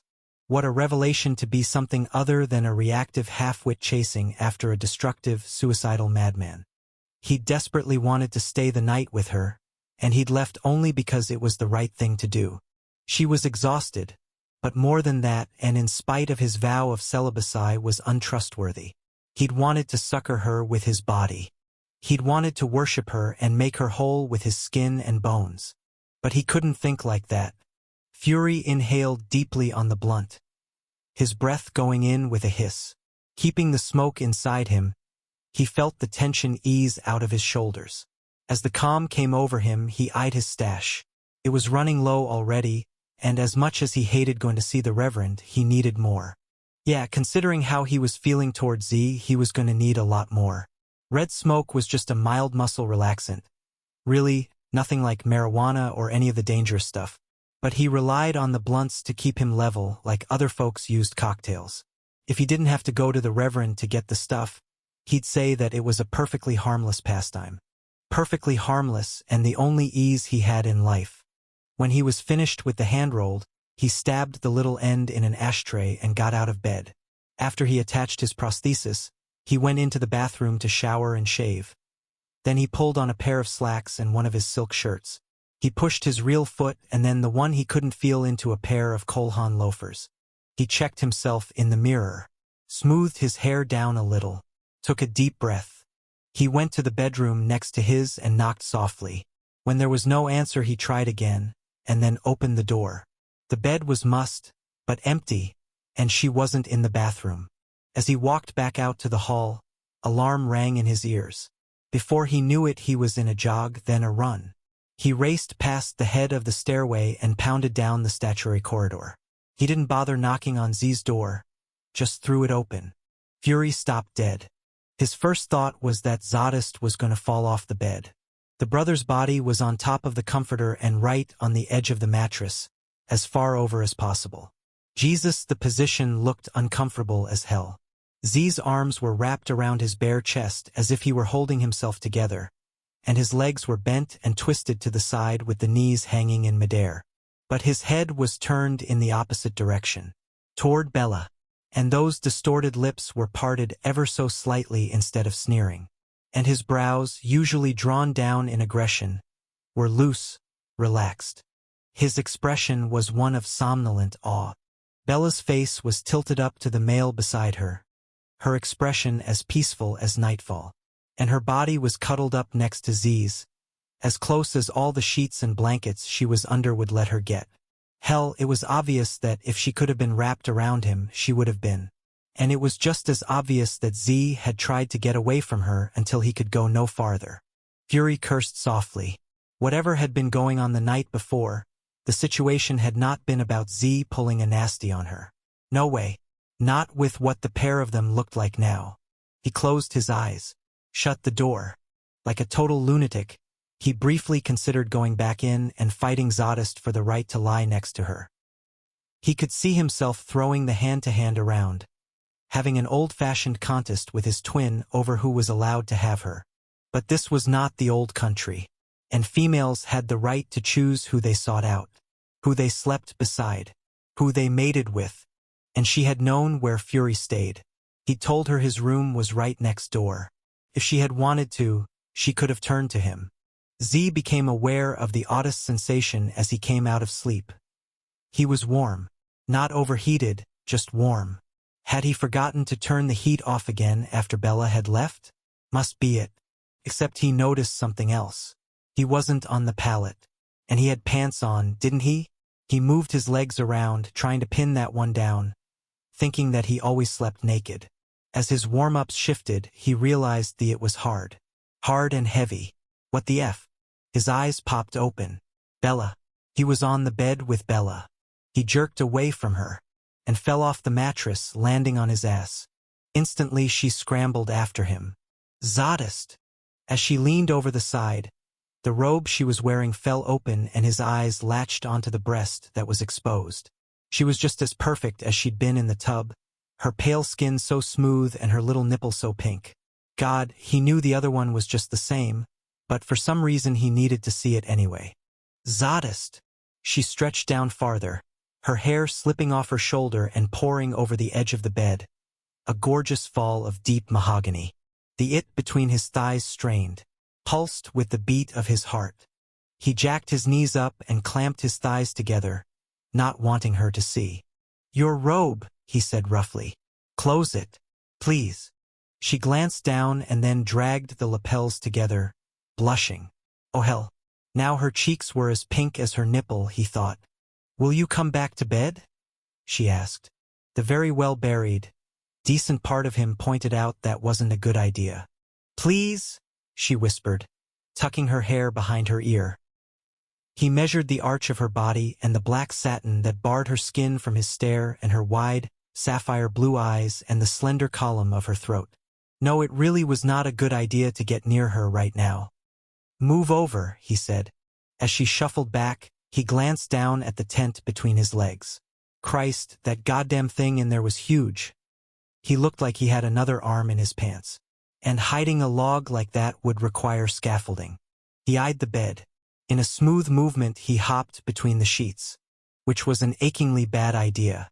The moment he was underneath, she molded herself to his hard edges until she was another blanket. A soft, warm breathing. Z panicked. There was so much of her against him that he didn't know what to do. He wanted to shove her away. He wanted her even closer. He wanted, oh man. He wanted to mount her. He wanted to take her. He wanted to fuck her. The instinct was so strong he saw himself doing the deed. Rolling her onto her stomach, pulling her hips off the bed, rearing up behind her. He imagined pushing the it inside of her and pumping with his hips. God, he was loathsome. To want to take that dirty thing and force it into her? He might as well shove a toilet brush in her mouth. "You tremble," she said. "Are you cold?" She shifted even closer to him, and he felt her breast, soft and warm, on the back of his forearm. The it twitched wildly, popping against his pants. Shit. He had a feeling that punch action meant he was dangerously aroused. "Yeah, you think?" Hell, the bastard was throbbing, and the balls under the thing ached, and he was having visions of rutting on her like a bull. Except a female's fear was the only thing that got it hard, and she wasn't scared. So what was he responding to? "Zadist?" she said softly. "What?" The 4 words she spoke next turned his chest into a cinder block and made his blood freeze up solid. But at least all that other crap went away. When Fury's door opened without any warning, his hands froze on the t-shirt he was pulling over his head. Zadist stood between the jambs, naked to the waist, black eyes burning. Fury cursed softly. "I'm glad you came. About last night I owe you an apology. I don't want to hear it. Come with me." "Z, I was wrong to come with me." Fury yanked the shirt hem down and checked his watch. "I have to teach class in a half hour. This won't take long." "Ah well, okay." As he followed Z down the hall, he figured they could get through the apology on the road. "Look, Zadist, I'm really sorry about last night." His twin's silence was not a surprise. "I jumped to the wrong conclusion. About you and Bella." Z walked even faster. "I should have known you wouldn't hurt her. I would offer you a ride." Zadist stopped and glared over his shoulder. "What the hell for?" "I offended you. Last night." "No, you didn't." Fury could only shake his head. "Zadist. I am sick. I am disgusting. I can't be trusted. Just because you've got half a brain and have figured that out doesn't mean you need to stroke my ass with this apology bullshit." Fury's mouth dropped. "Jesus, Z. You're not." "Oh, for fuck's sake. Will you get the lead out?" Z marched down to his room and opened his door. Bella sat up on the bed, gathering the lapels of the silk robe close to her neck. She seemed totally confused, and too beautiful for words. Fury looked back and forth between her and Z. Then he focused on his twin. "What is this?" Z's black eyes stuck to the floor. "Go to her." "Excuse me? She needs to feed." Bella made a choked noise, like she'd swallowed a gasp. "No, wait, Zadist, I want you. You can't have me. But I want. Tough. I'm out of here." Fury felt himself get shoved into the room and then the door slammed shut. In the silence that followed, he wasn't sure whether he wanted to scream with triumph or just plain scream. He took a deep breath and glanced at the bed. Bella was curled up on herself, her knees to her chest. Good God, he'd never let a female drink from him before. As a celibate, he hadn't wanted to risk it. With his sexual urges and his warrior blood, he'd always been afraid that if he let a female take his vein, he'd become overwhelmed and try to get inside her. And if it was Bella, he'd find it even harder to stay in neutral. But she needed to drink. Besides, what good was a vow if it was easy to uphold? This could be his crucible, his chance to prove his discipline under the most extreme circumstances. He cleared his throat. I would offer myself to you. As Bella's eyes lifted to his skin got too small for his skeleton, which was what rejection did to a male, just shriveled you right up. He looked away and thought of Zadist, who he could sense was right outside the room. He may not be able to do this. You are aware of his background, aren't you? Is it too cruel of me to ask? Her voice was full of strain, deepened by her conflict. Is it? Probably, he thought. It would be better if you used someone else. God, why can't you take me? Why can't you need me instead? I don't think it would be appropriate to ask wrath or rage, as they are mated. Maybe I could get V. No, I need Zadist. Her hand shook as she brought it to her mouth. I'm so sorry. So was he. Wait here. When he stepped out into the hall, he found Z just beyond the door. The male's head was in his hands, his shoulders caved in. Is it over with so fast? He asked, dropping his arms. No, it didn't happen. Z frowned and looked over. Why not? You gotta do it, man. You heard Havers. She wants you. So will you go in there and open a vein? She'll only have you. She needs it, so just... Fury raised his voice. I won't feed her. Z's mouth clamped shut and his black eyes narrowed. Fuck you. You will do this for me. No, I won't. Because she won't let me. Z surged forward, locking a vice grip on Fury's shoulder. Then you will do this for her. Because it's the best thing for her and because you're feeling her and because you want to. Do this for her. Christ. He would kill to. He was dying to go back into Z's bedroom, rip off his clothes, fall onto the mattress, and have Bella crawl up his chest and sink her teeth into his neck and straddle him, taking him inside of herself both between her lips and between her thighs. Z's nostrils flared. God, I can smell how badly you want to do this. So go. Be with her. Feed her. Fury's voice cracked. She won't have me, Z. She wants. She doesn't know what she wants. She's coming out of hell. You are the one. For her, you are the one. As Zadist's eyes slid to the closed door, Fury pushed, even though it killed him. Listen to what I'm saying, my brother. She wants you, and you can do this for her. The hell I can. Z, do it. That skull-trimmed head shook back and forth. Come on. The shit in my veins is corroded. You know that. No, it isn't. With a snarl, Z leaned back and held out his wrists, flashing the blood-slave bands tattooed at his pulse points. You want her biting through these? Can you stand the thought of her mouth on them? Because I sure as hell can't. Zadist. Bella's voice drifted over. Without their noticing, she'd gotten up and opened the door. As Z's eyes squeezed shut, Fury whispered, You are the one she wants. Z's reply was barely audible. I'm contaminated. My blood will kill her. No, it won't. Please, Zadist, Bella said. The sound of the humble, yearning request turned Fury's ribs into a cage of ice, and he watched, frozen, numbed out, as Z slowly turned to her.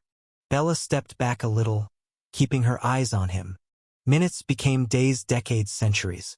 And then Zadist walked over and went inside. The door closed.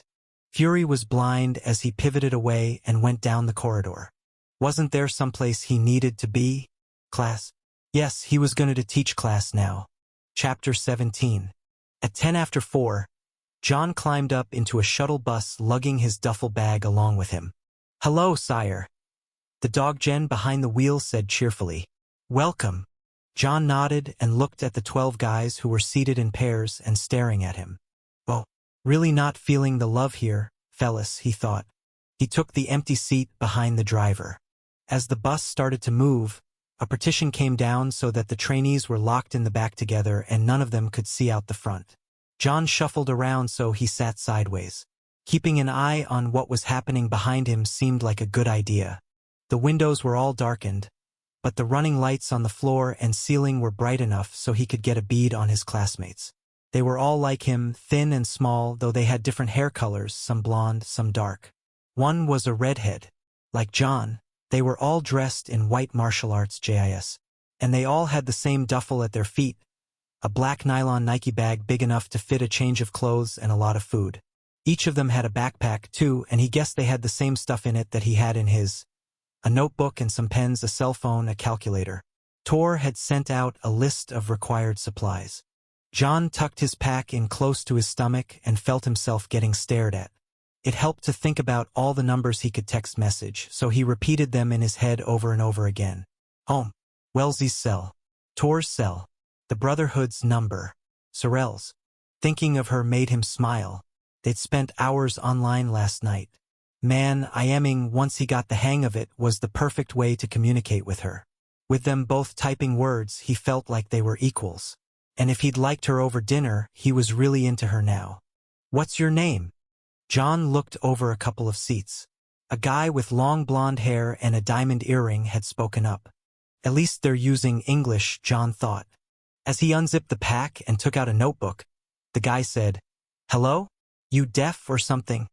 John wrote his name and turned the pad around. "John? What the hell kind of name is that? And why are you writing? Oh man, this school thing was going to suck. What's your problem? Can't talk." John met the guy right in the eye.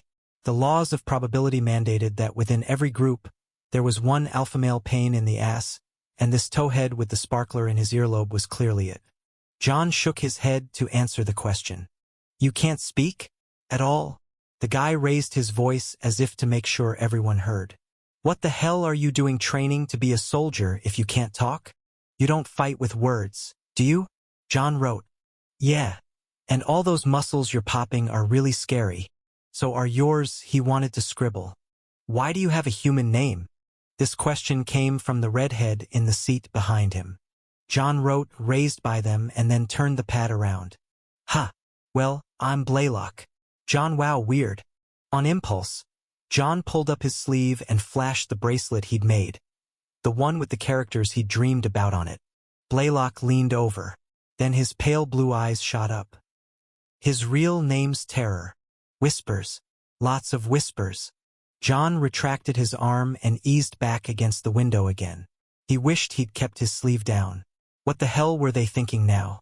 After a moment, Blaylock pulled a polite one and introduced the others. They all had odd names. The blonde's was Lash. And how flicking appropriate was that? "Terror," Blaylock murmured. "That's a very old name. That's a real warrior's name." John frowned. And even though it would be better to get himself off these boys' high-def widescreen, he wrote, "Isn't yours? And the rest of theirs?" Blaylock shook his head. "We have some warrior blood in us, which is why we were chosen to come train, but none of us has a name like that." "What line are you descended from?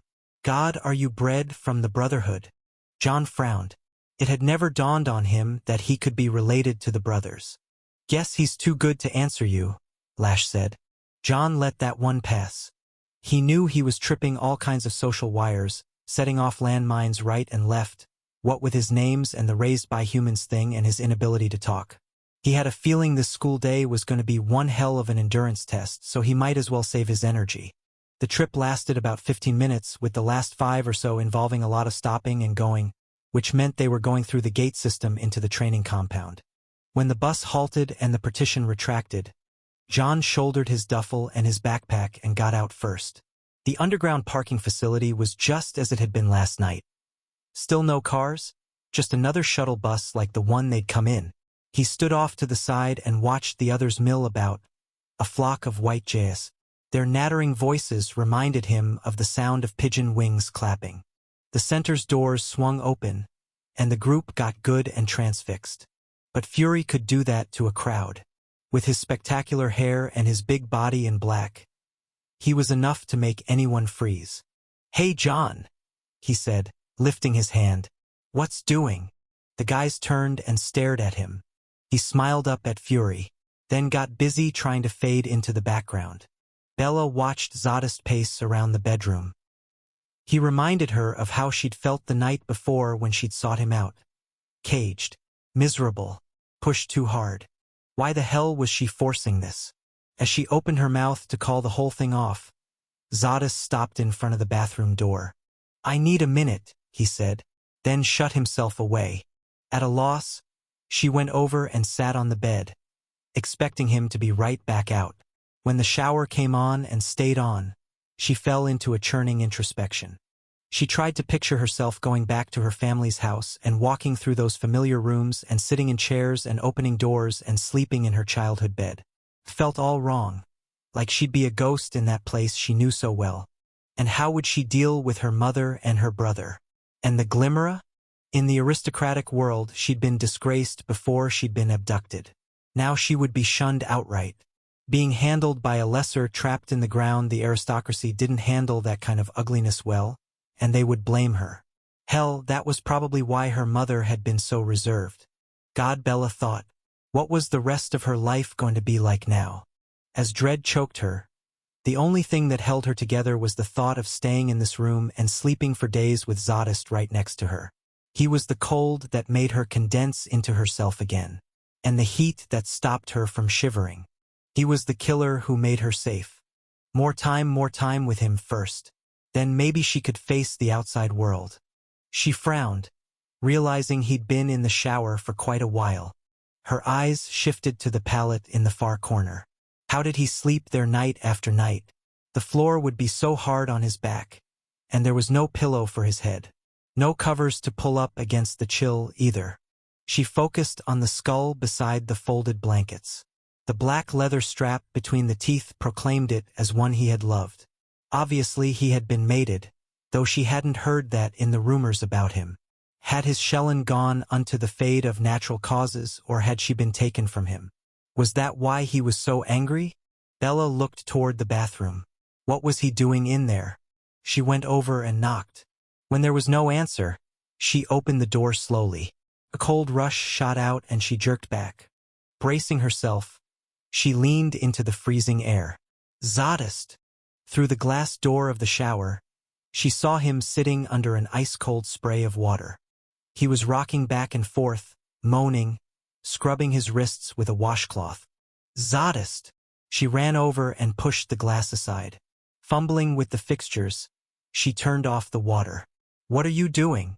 He looked up at her with wild, crazy eyes as he kept rocking and scrubbing, rocking and scrubbing. The skin around the black tattooed bands was brilliant red, completely raw. Zadist! She straggled to keep her tone gentle and steady. "What are you doing?" I can't get clean. I don't want you to get dirty, too." He lifted his wrist and blood oozed down his forearm. "See? Look at the dirt. It's all over me. Inside of me." His voice alarmed her even more than what he'd done to himself. His words carrying the eerie, groundless logic of insanity. Bella picked up a towel, stepped inside the stall and fell into a crouch. Capturing his hands, she took the washcloth from him. As she carefully dried off his ragged flesh, she said, "You are clean." "Oh no, I'm not. I'm really not." His voice started to rise, a terrible momentum growing. "I'm filthy. I am so very dirty. I am dirty, dirty now," he babbled, the words running together, the volume lifting until hysteria pinged off the tiles and filled the bathroom. "Can you see the dirt? I see it everywhere. Coats me. It seals me in. I can feel it on my skin. Shoo, let me just..." Keeping an eye on him, as if he were going to God. She didn't even know what she grabbed blindly for another towel and dragged it into the shower. With a reach around his big shoulders, she draped him in it. But when she tried to pull him into her arms, he shrank back.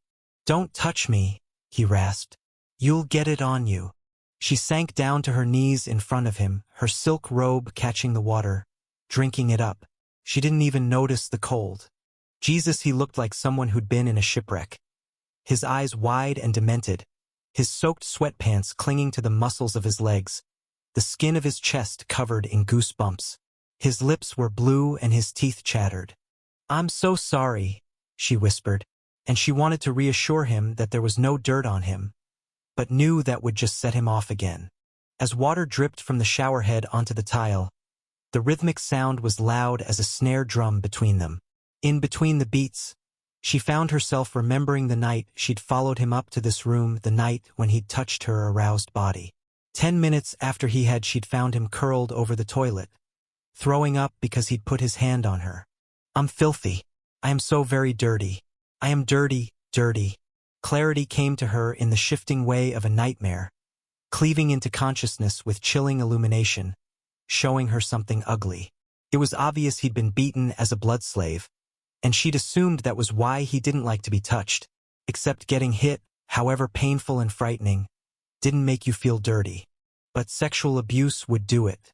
His black eyes suddenly focused on her face, as if he'd felt the conclusion that had found her. Driven by sympathy, she leaned in toward him, but the anger that bled into his face stopped her. Christ, female, he snapped. Will you cover yourself? She glanced down. Her robe was open to her waist, the swells of her breasts showing. She yanked the lapels together. In the tight silence, it was hard to meet his stare, so she focused on his shoulder, then followed the line of muscle to his collarbone, to the base of his neck. Her eyes drifted up his thick throat to the vein that pumped just under his skin. Hunger shot through her, making her fangs elongate. Oh hell, like she needed bloodlust right now. Why do you want me? He muttered, clearly sensing her need. You're better than this. You are. I know what I am. You are not dirty. Damn it, Bella. And I only want you.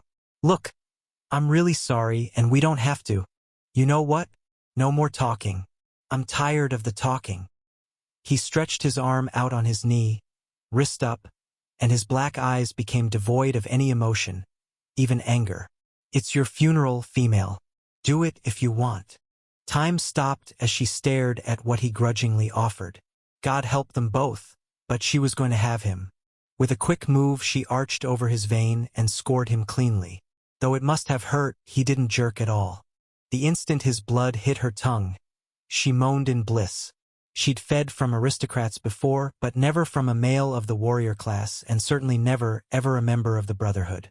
His taste was a delicious roar in her mouth, an invasion, an epic, screaming blast, and then she swallowed. The torrent of his power ripped through her, a forest fire in the marrow of her bones, an explosion that pumped into her heart in a glorious rush of strength. She trembled so badly she almost lost contact with his wrist and had to grab onto his forearm to steady herself. She drank in great, greedy pulls, starved not just for the strength, but for him, for this male. For her, he was the one. Chapter 18. Zadist fought to keep still as Bella fed. He didn't want to disturb her, but with every pull on his vein he was getting closer to losing it. The mistress was the only one who'd ever fed from him, and the memories of those violations were as sharp as the fangs buried in his wrist now. Fear came to him, hard and vivid. No shadow of the past anymore. Now a very present panic. Holy shit, he was going totally lightheaded here. About to black out like a stone-cold sissy. In a desperate attempt to bring himself back to center, he focused on Bella's dark hair. There was a lock of it close to his free hand, and the strand gleamed in the shower's overhead light. So lovely, so thick, so different from the mistress's blonde. God, Bella's hair looked really soft if he'd had the nerve.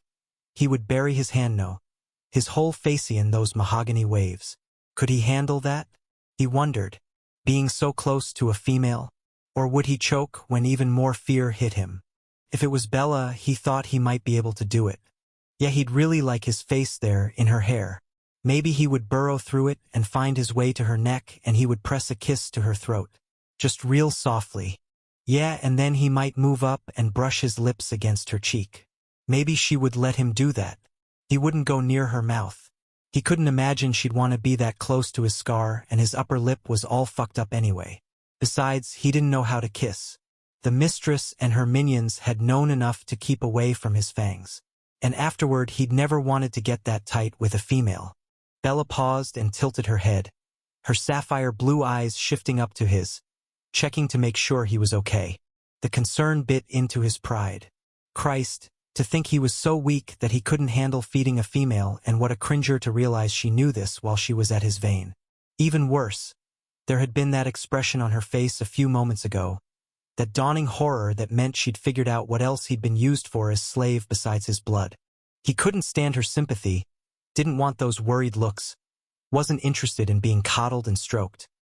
He opened his mouth, ready to take her head off, but somehow the anger got lost on the trip between his gut and his throat. "It's okay," he said roughly. "Rock steady up here. Rock steady." The relief in those eyes of hers was another slap in the ass. As she started drinking again, he thought, I hate this. Well, some of it he hated. Okay, the shit in his head he hated. But as the gentle pulls on his wrist continued, he realized he kind of liked them. At least until he thought about what she was swallowing. Dirty blood, rusted blood, corroded, infected, nasty blood. Man, he just couldn't fathom why she turned down Fury. The male was perfect inside and out. Yet here she was on cold, hard tile, biting through a slave band with him. Why did she? Zadist shut his eyes. No doubt after all she'd been through, she figured she deserved no better than someone who was polluted. That lesser had probably torn the self-respect right out of her. Man, as God was his witness, he was going to have that bastard's last breath squeezing out between his palms. With a sigh, Bella released his wrist and eased back against the shower wall. Her lids low, her body limp. The silk of the dressing gown was wet and it clung to her legs, outlining her thighs, her hips the juncture in their midst. As the it in his pants thickened in a rush, he wanted to cut the thing off. Her eyes lifted to his. He half expected her to go into seizures or something, and he tried not to think of all that ugliness she'd swallowed. "You all right?" he asked. "Thank you," she said huskily. "Thank you for letting me." "Yeah, you can stop that." God. He wished he'd protected her from himself. The mistress's very essence pumped through him. The echoes of that female's cruelty trapped within the endless circuit of his arteries and veins, going around and around his body. And Bella had just taken some of that poison into her gut. He should have fought harder against this. "I'm going to carry you to the bed," he said. When she didn't object, he picked her up, took her out of the shower, and paused by the sink to grab a towel for her. "The mirror," she murmured. "You covered the mirror. Why?" He didn't answer her as he headed for the bedroom. Couldn't bear to talk about the horrible things she'd endured. "Do I look so bad to you?" she whispered into his shoulder. When he got to the bed, he set her on her feet. "The robe is wet. You should take it off. Use this to dry if you want." She took the towel and started to loosen the tie at her waist. He quickly turned around, listening to a rush of cloth, some flapping, then the shifting of sheets. As she settled in, some very base, ancient core of him demanded that he lay with her now. And not as in hold her. He wanted to be inside of her, moving, releasing. Somehow that seemed like the right thing to do, to give her not just the blood in his veins but the completion of the sexual act too, which was totally fucked up. He dragged a hand over his hair, wondering where the hell that bad idea had come from. Man, he had to get away from her. Well, that was going to happen soon, wasn't it? She was leaving tonight, leaving to go home. His instincts went nuts, making him want to fight to make her stay in his bed. But screw that stupid, primeval core of him. He needed to go do his job. He needed to go out and find that one particular lesser and slaughter the fucker for her. That was what he had to do. Z headed for the closet, pulled on a shirt, and armed up. As he grabbed for his chest holster, he considered asking her for a description of the slayer who'd taken her. Except he didn't want to traumatize her. No, he would get Tor to ask, because the brother would handle that kind of thing well. When she was returned to her family tonight, he would have Tor talk to her then. "I'm heading out," Z said as he buckled the leather dagger holder across his ribs. "You want me to have Fritz bring you food before you go?" When there was no answer, he looked around the door jamb. She was on her side, watching him. Another wave of heavy-handed instinct pounded through him. He wanted to see her eat. After the sex, after he came inside of her, he wanted to have her eat food he'd brought her, and he wanted her to take the stuff from his hand. Hell, he wanted to go out and kill something for her, bring the meat back, cook it himself and feed her until she was full. Then he wanted to lie beside her with a dagger in his hand, protecting her as she slept. He ducked back into the closet. Man, he was going crazy. Straight up loco. I'll have him bring you something, he said. He checked the blades on his 2 black daggers, testing them on the inside of his forearm, slicing into his skin. As the pain tingled into his brain, he stared at the puncture marks Bella had left on his wrist. Shaking himself back into focus, he put his gun holster around his hips and ran through his twin SIG Sours. Both 9mm had full bullet loads, and there were another 2 clips of hollow tips on the belt. He slipped a throwing knife into a buckle at the small of his back and made sure he had some Hira shuriken with him. Shit-kickers were next. Light windbreaker to cover the portable arsenal was last. When he came out, Bella was still looking up at him from the bed. Her eyes were so blue, blue as sapphires, blue as night, blue as Zadist. He fought the urge to smack himself. Yeah. Am I ugly to you? As he recoiled, she put her hands over her face. Never mind. While she hid from him, he thought of the very first moment he'd seen her, back when she'd surprised him in the gym so many weeks ago. She'd astounded him then, struck him dead stupid in his boots, and she still had that effect on his brain. It was like he had an off switch that only she had the remote to. He cleared his throat. You are as you have always been to me. He turned away only to hear a sob, then another, and another. He looked over his shoulder. Bella, holy hell. I'm sorry, she said into her palms. I'm sorry. Just go. I'm fine, I'm sorry. I'm fine. As he went over and sat on the edge of the bed, he wished he had the gift of words. You've got nothing to be sorry for. I've invaded your room, your bed, forced you to sleep next me, and made you give me your vein. I'm so sorry. She took a deep breath and collected herself, but even still her despair lingered, carrying the earthy scent of raindrops on a hot sidewalk. I know I should leave here, I know you don't want me here, but I can't go to my farmhouse. The lesser took me from there, so I can't stand the idea of going back. And I don't want to be with my family. They won't understand what's going on for me right now, and I don't have the energy to explain. I just need some time. I need some way to get what is in my head out of it, but I can't be alone. Even though I don't want to see anyone except. As she petered out, he said, You stay here for as long as you want. She started sobbing again. Damn it. That was the wrong thing to say. Bella, what was he supposed to do? Reach out to her, asshole. Take her hand, you piece of shit. He couldn't do it. You want me to move out? Give you some space. More crying, somewhere in the middle of which she mumbled, I need you. God, if he'd heard that right, he pitied her. Bella, stop crying. Stop crying and look at me. Eventually she took a deep breath and wiped her face. When he was sure he had her attention, he said, You don't worry about anything. You're staying here as long as you want to. Are we clear? She just stared at him. Nod for me, so I know you heard that. When she did, he stood up. And I'm the last thing you need, so you just drop that bullshit right now. But he headed for the door. I'll be back before dawn. Fritz knows how to find Mir, all of us. After leaving her, Z strode down the corridor of statues, hung a louis, and shot past Rath's study and the grand staircase. 3 doors down he knocked. No answer. He knocked again. He headed downstairs and found what he was looking for in the kitchen. Mary, Rage's female, was peeling potatoes. A lot of potatoes, like an army load of them. Her gray eyes lifted and her paring knife stilled on an Idaho Golden. She glanced around, as if figuring he must be looking for someone else. Or maybe she just hoped she wasn't alone with him. Could you put this off for a while? Z said, nodding at the pile. Sure. Rage can always eat something else.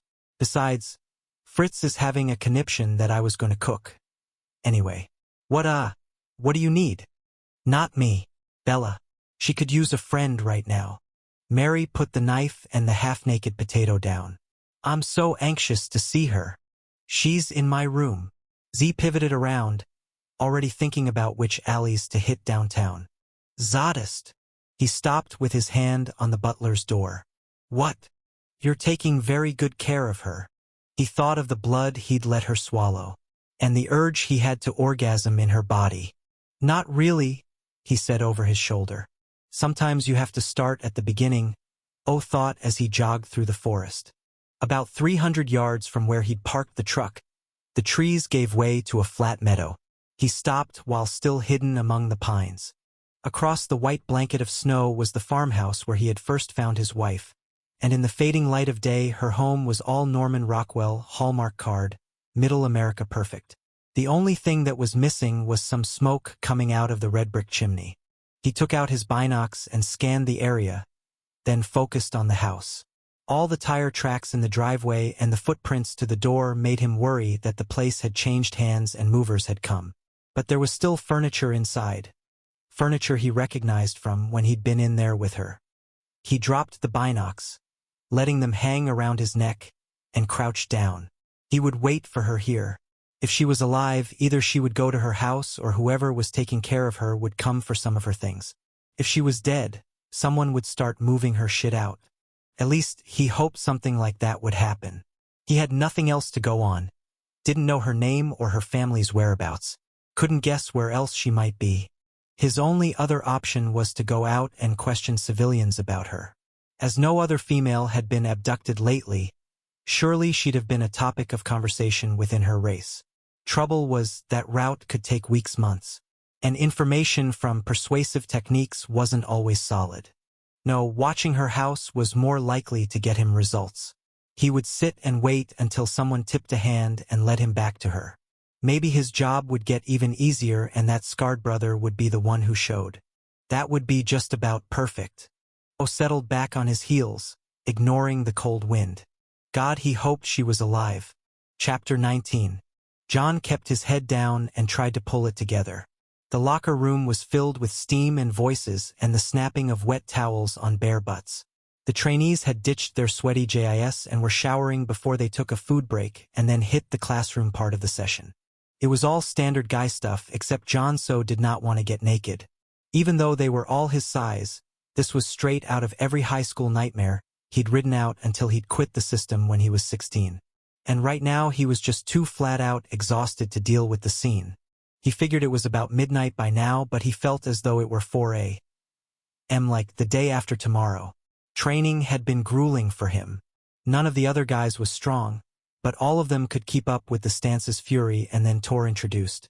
Hell, a few were even naturals. John was a mess. His feet were slow, his hands were always in the wrong place at the wrong time, and he had no physical coordination. Man, no matter how hard he tried, he couldn't find his balance. His body was like a shifting, lurching bag of water. If he moved in one direction, the whole thing flopped over on him. "You'd better hurry," Blaylock said. "We've only got 8 more minutes." John eyed the shower's doorway. The jets were still on, but there was no one in it as far as he could see. He stripped out of the G and the jockstrap and walked quickly into the shit. Lash was in the corner, like he'd been waiting. "Hey, big man," the guy drawled. "Really showed us a thing or two out." Lash stopped talking and just stared at John's chest. "You little kiss-ass," he snapped, and then stormed out of the shower. John looked down at the circular mark over his left pectoral, the one he'd been born with, the one that Tor had told him members of the Brotherhood received on their initiations. Terrific. Now he could add that birthmark to the growing list of stuff he didn't want to hear about from his classmates. When he came out of the shower with a towel around his waist, all the guys, even Blaylock, were standing together. While they looked him over as a solid, silent unit, he wondered whether vampires had pack instincts, like wolves or dogs. As they continued to stare at him, he thought, yeah, that would be a big affirmative. John ducked his head and went to his locker, desperate for the day to be over. Around 3 a.m., Fury walked quickly down 10th Street to Zero Sum. Butch was waiting outside the club's glass and chrome entrance, lounging casually in spite of the cold. In his full-length cashmere coat and with his Red Sox hat pulled down low, he looked good. Anonymous, but good. "What's doing?" Butch asked as they clapped palms. Night was for crap on the lesser side. No one found any. "Hey man, thanks for company. I need it." "No problem." Butch tugged his socks cap down even more. Like the brothers, he kept a low profile. As a homicide detective, he'd helped send a number of drug trade folks to jail, so it was better for him not to be too conspicuous. Inside the club, the techno music was annoying. So were the flashing lights and all the humans. But Fury had his reasons for coming, and Butch was being polite. Sort of. "This place is just too frickin' precious," the cop said, eyeing a guy dressed in a hot pink leisure suit with makeup to match. "Give me rednecks and homegrown beer any day of the week over this X-Culture bullshit." When they got to the VIP section, the satin rope was lowered immediately so they could pass. Fury nodded to the bouncer, then looked at Butch. "I won't take long. You know where to find me." As the cop went for their table, Fury walked to the back of the high-ticket area, stopping in front of the two Moors who guarded the Reverend's private door. "I'll tell him you're here," the one on the left said. A split second later, Fury was let in. The office was a cave, dimly lit with a low ceiling, and the vampire behind the desk dominated the space, especially as he got to his feet. The Reverend was a jacked-up 6'6", and the tight mohawk he wore his hair in suited him as well as his fancy-ass Italian threads did. His face was pitiless and intelligent, placing him rightfully in the dangerous business he was in.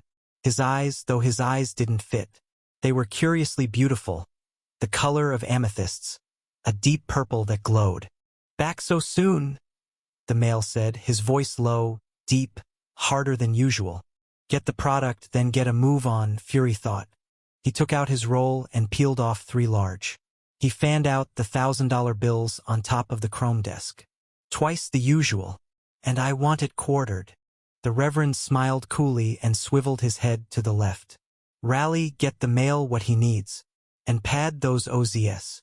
A minion came out of the darkness and scooted through a pocket door in the far corner of the room. When they were alone, the Reverend came around the desk slowly, moving like he had oil in his veins, all sinuous power.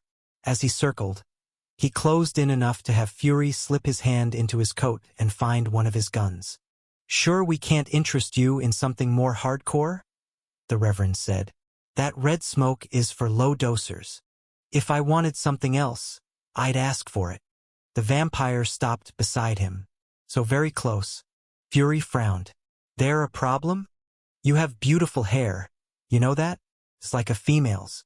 All those different colors." The Reverend's voice was strangely hypnotic, his purple eyes purely cunning. "Speaking of females, I hear you don't take advantage of what's offered by my ladies here. That true? Why do you care?" "Just want to make sure your needs are served. Customer satisfaction is so damned important." The male moved even closer and nodded at Fury's arm, the one that disappeared into his coat. "Your hand's on a gun but right now, isn't it? Afraid of me? Just want to make sure I can take care of you." "Oh, really?" "Yeah. In case you need a little Glock-to-mouth resuscitation." The Reverend grinned, his fangs flashing. "You know, I've heard this rumor about a member of the Brotherhood who's celibate. Yeah, go figure, a warrior who abstains. And I've heard a few other things about this male.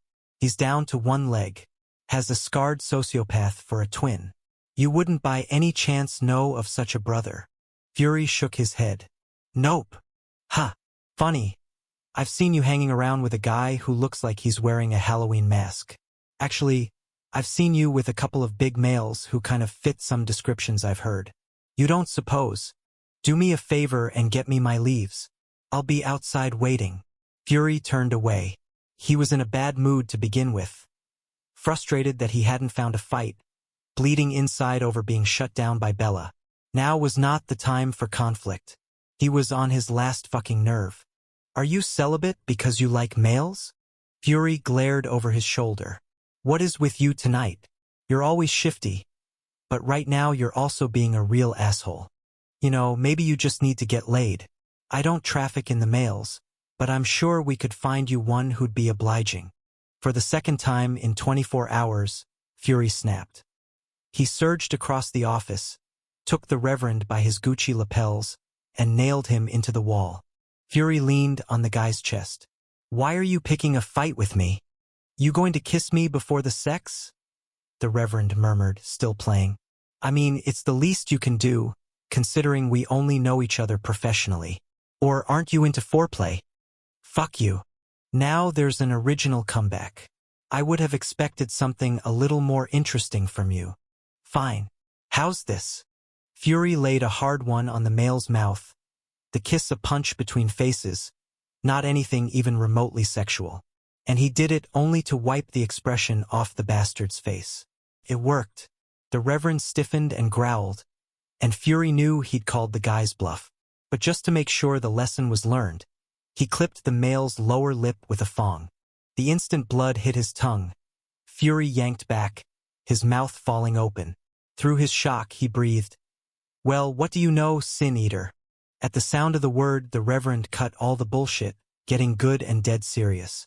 In the silence, he seemed to be considering his plausible denials. Fury shook his head. "Don't even try. I can taste it." Amethyst eyes narrowed. The politically correct term is symphath. Fury's hands tightened on the male out of reflex. Holy shit. A symphath. Here in Caldwell and living among the species. Trying to pass itself off as just another civilian. Man, this was crucial information. The last thing Wrath needed was another civil war in the race. "I should point something out," the Reverend said softly. "You turn me in and you're going to lose your supplier. Think about it. Where are you going to get what you need if I'm out of the picture?" Fury stared into those purple eyes, still running through the implications. He was going to tell the brothers as soon as he got home, and he was going to watch the Reverend closely. As for turning the guy in the discrimination symphaths had faced throughout history, had always struck him as unfair provided they didn't start pulling shit out of their trick bags.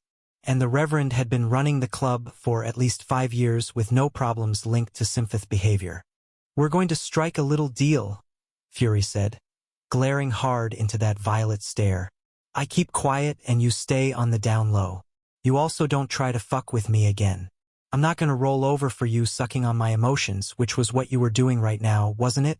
You wanted me irate because you were hungry for the feeling." The Reverend's mouth opened just as the door to the office swung wide. A female vampire barged in, only to stop dead as she saw what was undoubtedly a picture. 2 male bodies close together, the Reverend's lip bleeding, blood on Fury's mouth. "Get the hell out of here," the Reverend snapped. The female backed away so quickly she tripped and slammed her elbow into the door jamb. "So do we have a deal?" Fury bit out after she left. "If you admit you're a brother." "I'm not." The Reverend's eyes flashed. "Just so you know, I don't believe you." Fury had the sudden notion that it was no accident the Brotherhood thing had come up tonight. He leaned into the male. Hard. "Wonder how you'd fare if your identity got out?" "We," the Reverend dragged in a breath, "have a deal." Butch looked up as the woman he'd sent to check on Fury came back. Usually the buys were over and done with quickly, but it had been a good 20 minutes. "My boy in there still?" Butch asked, noting absently that she was rubbing her elbow like it hurt. "Oh, he's in there, all right." As she shot him a tight smile, he abruptly realized she was a vampire. That little grin thing was a move they all pulled when they were out among humans. And she was kind of attractive, he supposed, what with the long blonde hair and the black leather at her breasts and hips. As she slid into the booth next to him, he caught her scent and thought idly of sex for the first time since he'd met Marissa over the summer. He took a long drink, finishing the scotch in his glass. Then he glanced at the female's breasts. Yeah, sex was on his mind, but more as a physical reflex than anything else. The interest was nothing like it had been with Marissa. Then the need had been consuming, reverent, important. The female beside him shot him a look as if she knew the direction of his thoughts. "Your friend might be in there for a while." "Yeah." They were just starting to get down to it. The bi. The sex. Butch's head whipped up and he locked eyes with her. "Excuse me?" "Oh, whoops," she frowned. "Are you two together or something?" "No, we're not together," he snapped. "What the hell are you talking about?" "Yeah, I didn't really think you were like that. You dress well, but you don't give off that kind of vibe. And my buddy's not into men either." "You sure about that?" He thought about the celibacy and started to wonder. Whatever. He needed another drink. He did not need to get into Fury's biz. Lifting his arm, he waved to a waitress, who rushed over. "Another double scotch," he said. To be polite, he turned to the female next to him. You want something? Her hand landed on his thigh. As a matter of fact, I do. But she can't give it to me. As the waitress left, Butch leaned back in the booth, stretching both arms out, opening himself. The female took the invite, leaning into him, moving that hand south. His body stirred, its first sign of life in months, and he had some passing thought that maybe he could get Marissa out of his head if he had some sex. While the female stroked him through his pants, he watched her with clinical interest. He knew where this was headed. He'd end up doing her in one of the private bathrooms over there. Would take maybe 10 minutes, if that. He'd get her off, do his business, then beat feet to get away from her. God, he'd pulled that quickie routine hundreds of times over the course of his life. And it was really just masturbation disguised as sex. No big deal. He thought of Marissa and felt his tear ducts sting. The female next to him moved so that her breasts were on his arm. Let's go to the back, Daddy. He put his hand over hers at his crotch and she made some kind of purring noise in his ear. At least until he removed her palm. I'm sorry. I can't. The female pulled away and looked at him as if he had to be playing her. Butch stared right back. He wasn't prepared to say he was never going to have sex again. And he sure as shit didn't understand why Marissa had gotten to him as much as she had. All he knew was that his old pattern of bawling random women wasn't doing it for him. Tonight, abruptly Fury's voice cut through the ambient noise of the club. Hey, cop, you want to stay or go? Butch glanced up. There was a slight pause as he speculated about his friend. The brother's yellow eyes narrowed. What's doing, cop? I'm ready to go, Butch said, smoothing over the awkward moment. As he got up, Fury gave the blonde a hard look. A real keep your yap shut special. Wow, Butch thought as they headed for the door. So Fury really was gay. Chapter 20. Bella woke up hours later to a soft scraping sound. She glanced over to a window and watched as its steel shutter came down. Dawn must be close. Anxiety tingled in her chest, and she looked at the door. She wanted Zadis to come through it, wanted to clap her eyes on him and reassure herself he was in one piece. Even though he'd seemed back to normal when he'd left, she'd put him through a lot. She rolled over onto her back and thought about Mary showing up. How had Zadis known she'd needed a friend? And God, the fact that he'd gone to Mary and the bedroom door opened wide without any warning. Bella sat up in a rush, pulling the covers to her throat. But then Zadis' shadow was a stunning relief. It's just me, he said gruffly. As he came inside, he was carrying a tray, and there was something on his shoulder. A duffel bag. You mind if I hit the lights? Hi. I'm so glad you're home safe. Not at all. He called to life several candles, and she blinked in the sudden glow. I brought you some things from your house. He put the tray of food on the bedside table and opened up the bag. I got you clothes and a parka, the bottle of shampoo that was in your shower, a brush, shoes, socks to keep your feet warm, your diary. Couldn't worry, I haven't read it or anything. I'd be surprised if you had. You're more trustworthy than that. No, I'm illiterate. Her eyes flared. Anyway, his voice was hard as his jawline. I figured you'd want some of your own stuff. As he put the duffel next to her on the bed, she just stared up at him until, overwhelmed, she reached out to take his hand. When he flinched back, she flushed and looked at what he'd brought her. God, she was nervous about seeing her things, especially the diary. Except it turned out to be comforting to pull out her favorite red sweater, put the thing to her nose, and catch a whiff of the perfume she'd always worn. And yes, the brush, her brush, the one she liked with the broad, square head and metal bristles. She grabbed her shampoo, popped the top, and inhaled. Ah, biolage. Nothing like the scent of what the lesser had made her use. Thank you. Her voice trembled as she took out her journal. Thank you so much. She stroked her diary's leather cover. She would not open it. Not now, but soon. She glanced up at Zadis. Will you take me back to my house? Yeah, I can do that. I'm frightened to go there, but I probably should. You just tell me when. Gathering her courage, suddenly interested in getting one of the big firsts out of the way, she said, When light falls this evening. I want to go then. Okay, we will. He pointed at the tray. Now eat. Ignoring the food, she watched him go into the closet and disarm. He was careful with his weapons, checking them thoroughly, and she wondered where he had been, what he had done. Though his hands were clean, there was black blood on his forearms. He had killed tonight. She supposed she should feel some kind of triumph that a lesser had been taken down. But as Zadist walked over to the bathroom with a pair of sweats draped over his arm, she was more interested in his well-being. And also his body. He moved like an animal in the best sense of the word, all latent power and sleek strides. The sex that had stirred in her the very first time she'd seen him rocked her again. She wanted him. As the bathroom door shut and the shower started to run, she rubbed her eyes and decided she was out of her mind. The male pulled away at the threat of her hand on his arm. Did she actually think he'd want to lay with her? Disgusted with herself, she looked over at the food. It was some kind of herb chicken with roasted potatoes and squash. There was a glass of water and a glass of white wine, as well as 2 bright green Granny Smith apples and a piece of carrot cake. She picked up a fork and pushed the chicken around. She wanted to eat what was on the plate only because he'd been thoughtful enough to bring it to her. When Zadist came out of the bathroom with only the nylon sweats on, she froze and couldn't stop staring. His nipple rings caught the candlelight, and so did the hard muscles of his stomach and arms, along with the star-shaped mark of the Brotherhood. His bare chest had a fresh, livid scratch across it and a bruise. Are you injured? He came over and measured the plate. You haven't eaten much. She didn't reply as her eyes got caught on the curving hip bones that rose above the low waistband of the sweats.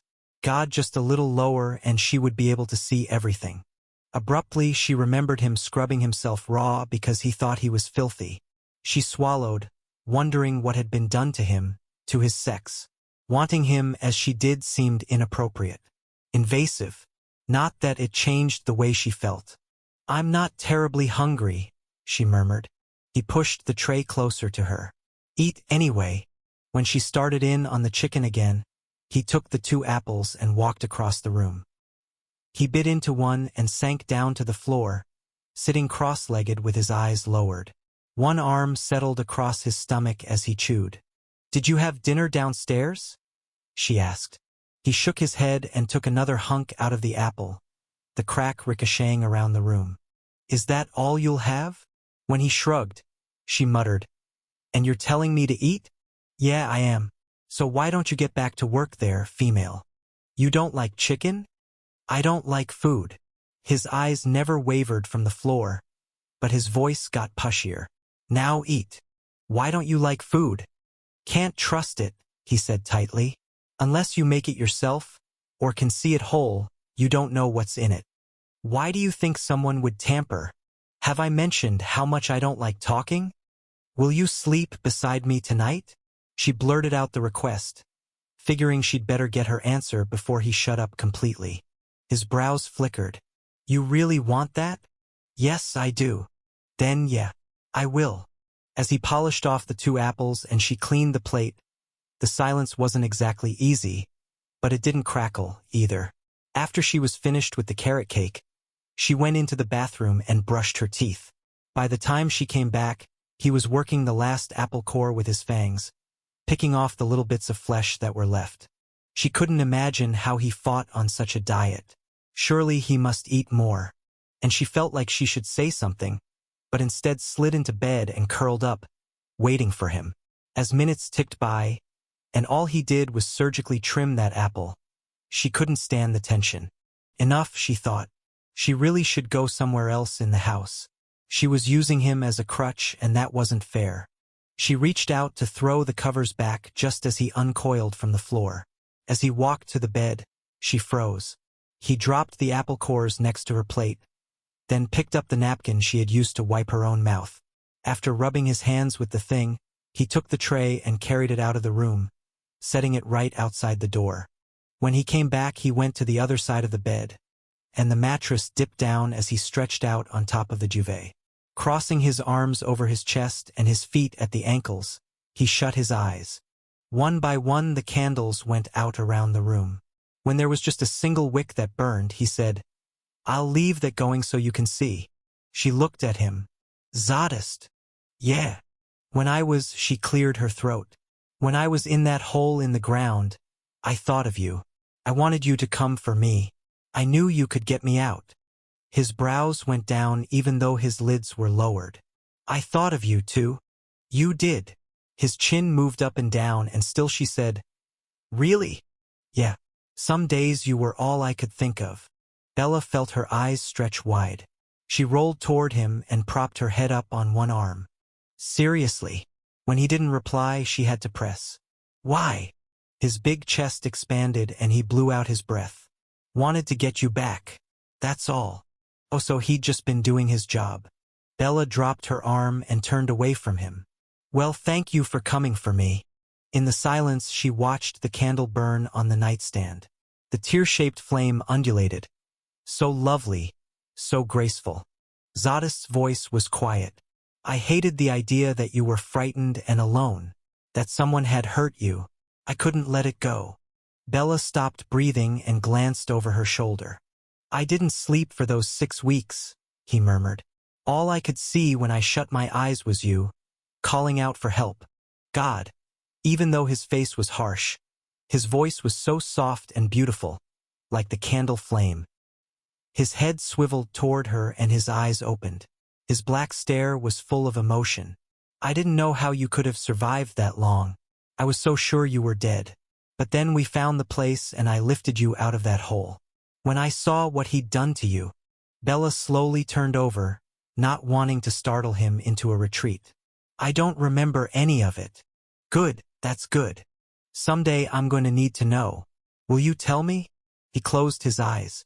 "If you really have to have the details." They were silent for a time, and then he shifted toward her, rolling onto his side. "I hate to ask you this, but what did he look like? Can you remember anything specific about him?" Plenty, she thought. Too much. He colored his hair brown. "What?" "I mean, I'm pretty sure he did. Every week or so he'd go into the bathroom and I could smell the chemicals. And he'd get rooty in between. A little line of white right at his scalp. But I thought paling out was good because it meant they'd been in the society longer. I don't know. I think he had or has a position of power. From what I could hear from the hole, the other lessers were careful around him. And they called him O. Anything else?" She shivered, going back into the nightmare. "He loved me." A growl vibrated out of Zadist, low and nasty. She liked the sound of it. It made her feel protected. Gave her the strength to keep talking. "The lesser, he said he loved me, and he did. He was obsessed with me." She released a breath slowly, trying to calm her fluttering heart. "In the beginning I was terrified of him, but after a while I used his feelings against him. I wanted to hurt him." "Did you?" "Sometimes, yes. I made him cry." Zadist's expression took on the oddest cast. As if he were envious. "What did that feel like?" "I don't want to say. Because it was good? I don't want you to think I'm cruel. Cruelty is different from retaliation. In a warrior's world," she imagined that was true. "I'm not sure I agree." His black eyes narrowed. "There are those who would avenge you. You know that, right?" She thought about him going out into the night to hunt the lesser and couldn't bear the idea that he would get hurt. Then she pictured her brother, all angry and prideful, ready to tear into the slayer, too. "No, I don't want you doing that. You or revenge or anyone else." A draft shot through the room, like a window had been thrown open. She looked around and realized the frigid wave had come out of Zadist's body. "Do you have a mate?" he asked abruptly. "Why do you? "Oh no, revenge is my brother. Not my mate." Those big shoulders eased up. But then he frowned. "Have you ever had a mate?" "For a little while I did. But things didn't work out." "Why?" "Because of my brother." She paused. "Actually, that's not true. But when the male couldn't stand up to Rev, I lost a lot of respect for him. And then the guy let the details of our relationship out to the Glimmerer and things got complicated. Actually, they got awful. The male's reputation had stayed intact, of course, whereas hers got shredded to pieces. Maybe that was why she was so attracted to Zadist. He didn't care what anyone thought of him. There was no subterfuge, no courtly manners to hide his thoughts and instincts. He was honest, and that candor, even if it just served to reveal his anger, made it safe to trust him. Were you two? His voice trailed off. Were we what? Lovers. In a harsh rush, Zadist cursed. Never mind, that's none of my... Ah, yes, we were. Rev found out, and that was when the problem started. You know how the aristocracy is. A female who lays with someone she's not mated to? You'd swear she was tainted for life. I mean, I've always wished I'd been born a civilian. But you can't opt out of your bloodline, can you? Did you love the male? I thought so. But no. She thought of the skull next to Zadist's palate. Have you ever been in love? The corner of his mouth lifted into a snarl. What the fuck do you think? As she recoiled, he closed his eyes. Sorry. I mean, no. That would be no. So why did he keep that skull? Whose was it? She was about to ask when he cut the question off. Your brother thinks he's going after that lesser? Undoubtedly. Revenge as well. He's been head of my household since my father died when I was very young, and Rev is very aggressive. Extremely so. Well, you tell him to sit tight. I'm going to avenge you. Her eyes shot to Zadist's. No. Yes. But I don't want you to. She couldn't live with herself if he got killed in the process. And I can't stop myself. He squeezed his eyes shut. Christ, I can't breathe for knowing that bastard is out there. He has to die. Fear and gratitude and something altogether warm squeezed her chest. On impulse, she leaned in and kissed him on the lips. He jerked back with a hiss, eyes wider than if she'd slapped him. Oh hell, why had she done that? I'm sorry. No, it's cool. We're cool. He rolled onto his back and lifted his hand to his mouth. His fingers rubbed back and forth across his lips, like he was wiping her off him. When she sighed good and hard, he said, What's the matter? Am I so distasteful? He dropped his arm. No. What a lie. Maybe I'll get you a washcloth. How about that? When she would have shot out of bed, his hand clamped on her arm. That was my first kiss. Okay? I just didn't expect it. Bella stopped breathing. How was that possible? Oh, for Chris' sakes, don't look at me like that. He let go and went back to staring at the ceiling. His first kiss, Zadist. What? Will you let me do that again? There was a long pause. She inched over to him, pushing her body through the sheets and blankets. I won't touch you anywhere else. Just my lips. On yours. Turn your head, she willed him. Turn your head and look at me. And then he did. She didn't wait for an engraved invitation or for him to change his mind. She pressed her lips to his lightly, then hovered over his mouth. When he stayed where he was, she dipped down again and this time stroked at him. His breath sucked in. Zadist. Yes, he whispered. Relax your mouth for me. Careful not to crowd him. She propped herself up on her forearms and got in close again. His lips were shockingly soft except for where the upper one was scarred. To make sure he knew the imperfection didn't matter to her, she deliberately attended to that place, returning there again and again. And then it happened, he kissed her back. It was just the slightest movement of his mouth, but she felt it all the way to her core. When he did it again, she praised him by moaning a little and letting him take the lead. God, he was so tentative, feeling his way across her mouth with the most gentle of brushings. He kissed her sweetly and with care, tasting like apples and male spice. And the contact between them, though light and slow, was enough to have her aching. When she sneaked her tongue out and licked him, he pulled away sharply. I don't know what I'm doing here. Yes, you do. She leaned in to keep the connection. You really do. But... She quieted him with her mouth, and it wasn't long before he was back in the game. This time when her tongue stroked over him, he opened his lips, and his own met hers, slick and warm. A slow twirl started, and then he was in her mouth, pushing against her, seeking. She felt the sex stir in him, the heat and urgency in his big body growing. She was hungry for him to reach out and drag her against him. When he didn't, She eased back and looked at him. His cheeks were flaming, his eyes glittering. He was hungry for her, but he made no move to get closer. And he wouldn't either. "I want to touch you," she said. But as she brought her hand up, he stiffened and gripped her wrist hard. Fear hovered just below the surface of him. She could sense it weaving through his body, making him tense.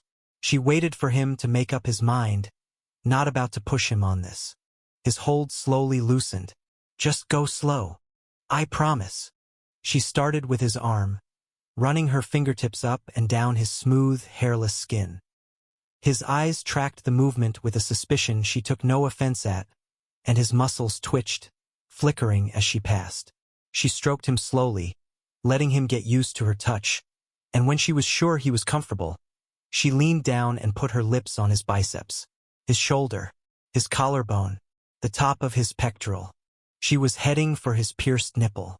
When she was close to the silver ring with the little ball, she glanced up at him. His eyes were wide, so wide the whites showed all around his black irises.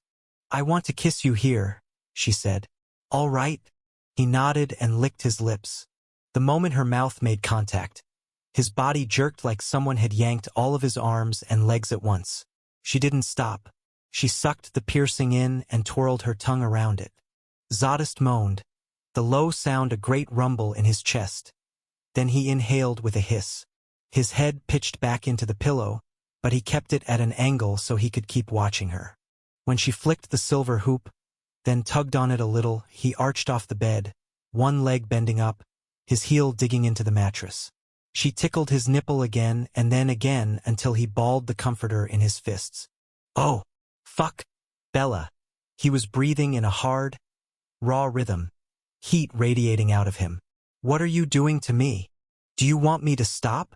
Either that or do it harder. How about a little more?" "Yeah, a little more."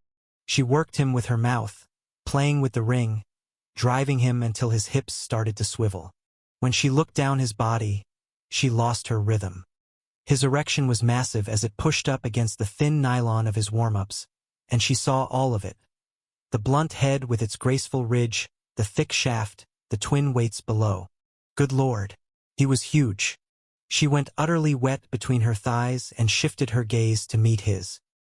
His eyelids were still peeled back and his mouth open as awe and shock and hunger warred in his face. She reached up and pushed her thumb between his lips. "Suck me." He latched on with a great pull, watching her as she kept going. A frenzy was taking hold of him. She could sense it. The lust was building in him, turning him into a powder keg, and holy hell, she wanted him. She wanted him to explode all over her, inside of her. She released his nipple, pulled her thumb out of his mouth, and reared up to thrust her tongue between his lips. At the invasion he groaned wildly, his great body bucking against the hold he kept on the covers. She wanted him to let go and touch her, but she couldn't wait. This first time she would have to take control. She pushed the covers away, slid her upper body onto his chest, and threw her leg over his hips. The instant her weight came on top of him, he went stiff and stopped kissing her back. "Zadist!" He threw her off of him with so much force. She bounced on the mattress. Zadist bolted from the bed, panting and whacked out. His body trapped between the past and the present, stretched thin between the two. Part of him wanted more of what Bella was doing to him. Hell, he was dying to keep exploring his first taste of arousal. The sensations were incredible. A revelation. The only thing good he'd felt in forever. Dear virgin in the fade, no wonder males killed to protect their mates. Except he couldn't bear having a female on top of him. Even if it was Bella, and the wild panic pounding through him right now was dangerous. What if he lashed out at her? For God's sake, he'd already thrown her across the damn bed. He glanced at her. She looked so achingly beautiful in the tangled sheets and scattered pillows. But he was terrified of her, and because of that, terrified for her. The touching and the kissing, however much he'd been into them in the beginning, were too much of a trigger for him. And he couldn't put himself in a position where he got this upset when he was around her. "We're not going there again," he said. "That shit's not happening. You liked it." Her voice was soft but strong. I could feel your blood race under my hands. No arguments. Your body's hard for me. Do you want to get hurt? As she tightened her hold on a pillow, he pressed harder. Because, straight up, sex and I only go one way, and it's nothing you want to be a part of. I liked the way you kissed me. I want to lay with you. Make love with you. Make love? Make love. He spread his arms out. Bella, all I've got to offer you is fucking. You won't like it, and frankly I won't like doing it to you. You're so much better than that. I felt your lips on mine. They were gentle. Oh, please. Shut up and let me finish. Z's mouth dropped open, sure as if she'd booted him in the ass. No one ever took that tone of voice with him. The anomaly alone would have gotten his attention, but the fact that it was her stunned him out. Bella pushed her hair over her shoulder. If you don't want to be with me, fine. Just say so. But don't hide behind wanting to protect me. You think I don't know the sex would be rough with you? Is that why you want it? He asked in a dead voice. You think you only deserve to be hurt now, after the lesser? She frowned. Not at all. But if that's the only way I can have you, then that's how I'll take you. He ran his hand back and forth over his skull trim, hoping the friction might get his brain to work. I think you're confused. He looked down at the floor. You have no idea what you're saying right now. You arrogant bastard, she snapped. Z's head shot up. Well, that was slap in the ass number 2. Excuse me? Do us both a favor and don't try to think for me. Okay? Because you're going to get it wrong every damn time. With that, she marched into the bathroom and slammed the door. Zadist blinked a couple of times. What the hell just happened? He looked around the room as if the furniture or maybe the drapes could help him out. Then his acute hearing tuned in to a quiet sound. She was crying. With a curse, he went over to the bathroom. He didn't knock, just turned the knob and went inside. She was standing next to the shower, arms crossed, tears pooling in her sapphire eyes. Oh God, what was a male supposed to do in this situation? I'm sorry, he muttered. If I, hurt your feelings or something. She glared at him. I'm not hurt. I'm pissed off and sexually frustrated. His head snapped back on his spine. Well then, okay. Man, he was going to need a neck brace after this conversation. I'll say it again, Zadist. If you're not into laying with me, that's okay. But do not try to tell me I don't know what I want. Z planted his palms on his hip bones and looked down at the marble tile. Don't say a thing, asshole. Just keep your mouth. It's not that, he blurted. As the words floated out into the air, he cursed himself. Talking was bad. Talking was a real piss-poor idea. It's not what? You mean you want me? He thought of the it that was still trying to claw a way out of his pants. She had eyes. She could see the damn thing. You know I do. So if I'm willing to take it hard, she paused. And he had a feeling she was blushing. Then why can't we be together? His breath shortened until his lungs burned and his heart pounded. He felt as if he were looking over the edge of a ravine.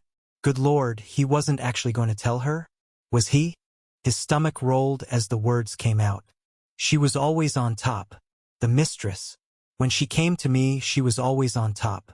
You rolled over onto my chest, and yeah, that doesn't work for me. He rubbed his face, as much to try to hide from her as to relieve the headache he suddenly had. He heard breath being exhaled, realized it was hers. Zadist, I'm so sorry. I didn't know. Yeah, fuck, maybe you can forget I said that. God, he needed to get away from her before that mouth of his got flapping again. Look, I'm going to. What did she do to you? Bella's voice was thin as a hair. He shot her a hard look. Oh, not likely, he thought. She took a step toward him. Zadist, did she have you against your will? He turned away. I'm going to the gym. I'll see you later. Wait. Later, Bella. I can't do this. On his way out, he grabbed his Nikes and his MP3 player. A good, long run was just what he needed right now. A long run. So what if it got him exactly nowhere? At least he could have the sweaty illusion he was getting away from himself. Chapter 21. Fury looked across the mansion's pool table with disgust while Butch measured his shot. Something was off with the human, But as the cop sank 3 balls with 1 cue stroke, it sure as hell wasn't his game. Jesus, Butch. For wins in a row. Remind me why I bother playing with you. Because hope springs eternal. Butch tossed back the tail end of his scotch. You want another game? Why not? My odds can't get worse. You rack while I get a refill. As Fury collected the balls from the pockets, he realized what the problem was.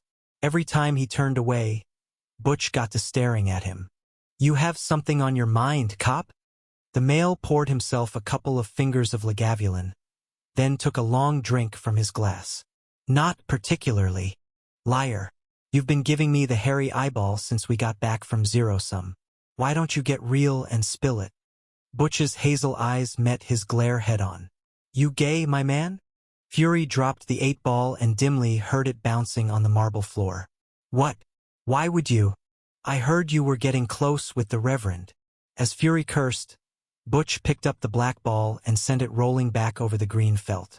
Look, I'm cool if you are. I honestly don't give a rat's ass who you're into. But I would like to know. Oh, this is just great, Fury thought. Not only was he pining after the female who wanted his twin, now he was supposedly dating a frickin' symphoth. That female who'd walked in on him and the Reverend clearly had a big mouth and Christ. Butch must have already told Vishouse. The two were like an old mated couple, no secrets between them. And V would squeal to Rage. And once Rage knew, you might as well have popped the news flash on the Reuters wire. Fury? No, I'm not gay. Don't feel like you need to hide it or anything. I wouldn't. I'm just not. You bi then? Butch, drop it. If any of the brothers are down with the kinky shit, it's your roommate. At the cop's bug-eyed look, he muttered. Come on, you have to know about V by now. You live with him. Obviously not. Oh, hey, Bella. Fury wheeled around. Bella was standing on the threshold of the room, dressed in that black satin robe. He could not look away from her. The glow of health was back in her lovely face. The bruises gone, her beauty revealed. She was astonishing. Hello, she said. Fury, do you think I could talk with you for a moment? After you're finished. Butch, you mind if we take a breather? That's cool. See you later, Bella. As the cop left, Fury put his pool cue away with unnecessary precision, sliding the slick, blonde wood into the wall rack. You look well. How do you feel? Better. Much better. Because she'd fed from Zodist. So what's going on? He asked, trying not to imagine her at his twin's vein. Without replying, she went over to the French doors, the robe trailing across the marble floor behind her like a shadow. As she walked, the ends of her hair brushed against the small of her back and moved with the sway of her hips. Hunger hit him hard, and he prayed she didn't catch the scent. Oh, Fury! Look at the moon. It's almost full. Her hand went to the glass and lingered on the pane. I wish I could. You want to go outside now? I could get you a coat. She smiled at him over her shoulder. I have no shoes. I'll bring you those too. Stay here. In no time he came back with a pair of fur-lined boots and a Victorian cape that Fritz, homing pigeon that he was, had pulled out of some closet.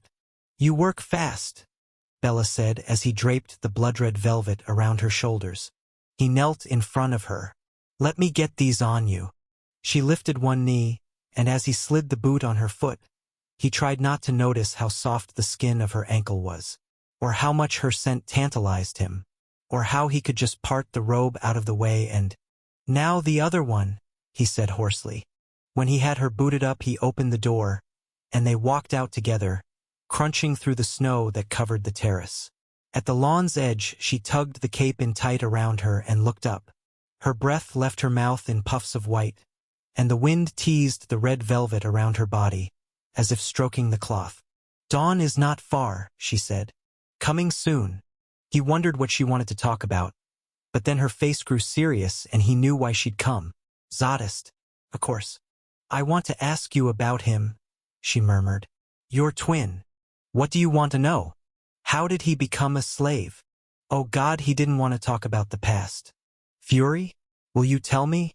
I would ask him, but, hell. There was no good reason not to answer her. A nursemaid took him. She sneaked him out of the household when he was 7 months old. We couldn't find them anywhere, and as far as I was able to find out, she died 2 years later. He was sold into slavery at that point by whoever found him. That must have been so hard on your whole family.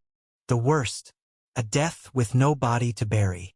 And when he was a blood slave, she took a deep breath. Do you know what happened to him? Fury rubbed the back of his neck. As he hesitated, she said, I'm not talking about the scars or the forced feedings. I want to know about what else might have been done to him. Look, Bella, I need to know. Why? Even though he knew the answer, she wanted to lay with Z, had probably already tried to. That was the why of it. I just have to know. You should ask him. He won't tell me, you know he won't. She put her hand on his forearm. Please, help me understand him. Fury stayed quiet, telling himself it was because he was respecting Z's privacy, and that was mostly true. Only the smallest part of him didn't want to help land Z in her bed. Bella squeezed his arm. He said he was tied down, and that he can't stand to have a female on top when she stopped. What was done to him? Holy shit. Zadist had talked about his captivity with her? Fury cursed softly. He was used for more than just his vein. But that's all I'm going to say. Oh God. Her body sagged. I just needed to hear it from someone. I needed to know for sure. As a cold gust of wind came up, he took a deep breath and still felt suffocated. You should go in before you get cold. She nodded and started for the house. Aren't you coming? I'm going to have a smoke first. Go on now. He didn't watch her head into the house, but heard the door click shut. Putting his hands in his pockets, he looked out over the rolling white lawn. Then he closed his eyes and saw the past. As soon as Fury went through his transition, he searched to find his twin, canvassing the old country, seeking out households that were wealthy enough to have servants. Over time he heard a repeated rumor that there was a warrior-sized male being kept by a female high up within the Glimera. But he wasn't able to pin it down, which made sense. Back then, in the early 19th century, the species was still relatively cohesive, and the old rules and social customs remained strong. If anyone had been found harboring a warrior as a blood slave, they would have faced death under the law. That was why he had to be discreet in his quest. If he demanded a congregation of the aristocracy and put out a call for his twin's return, or if he was caught trying to find Zadist, he might as well put a dagger in the male's chest. Killing Zadist and disposing of the body would be the captor's best and only defense. By the late 1800s, he'd almost given up hope. His parents had both died of natural causes by then. Vampire society had fragmented in the old country, and the first of the migrations to America had begun. He was rootless, roaming Europe, chasing after whispers and innuendos when suddenly he found what he'd been looking for. He was on English soil the night it happened. He'd gone to a gathering of his kind at a castle on the cliffs of Dover. Standing in a darkened corner of the ballroom, he overheard two males speaking of the hostess. They said she had an incredibly endowed blood slave and that she liked to be watched and sometimes even shared him.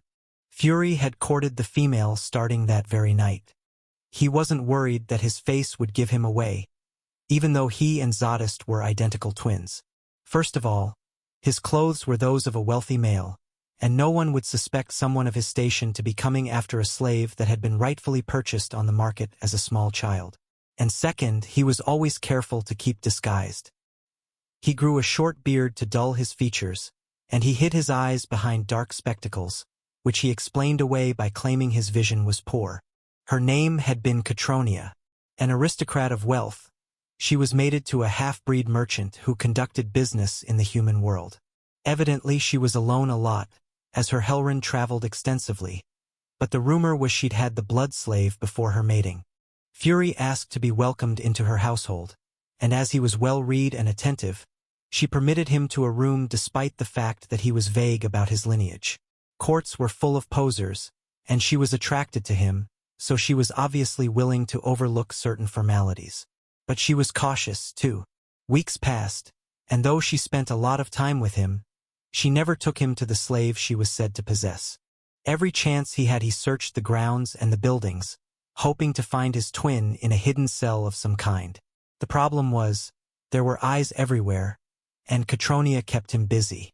Whenever her Hellrun departed, which was often, she would come to Fury's quarters, and the more he evaded her hands, the more she wanted him.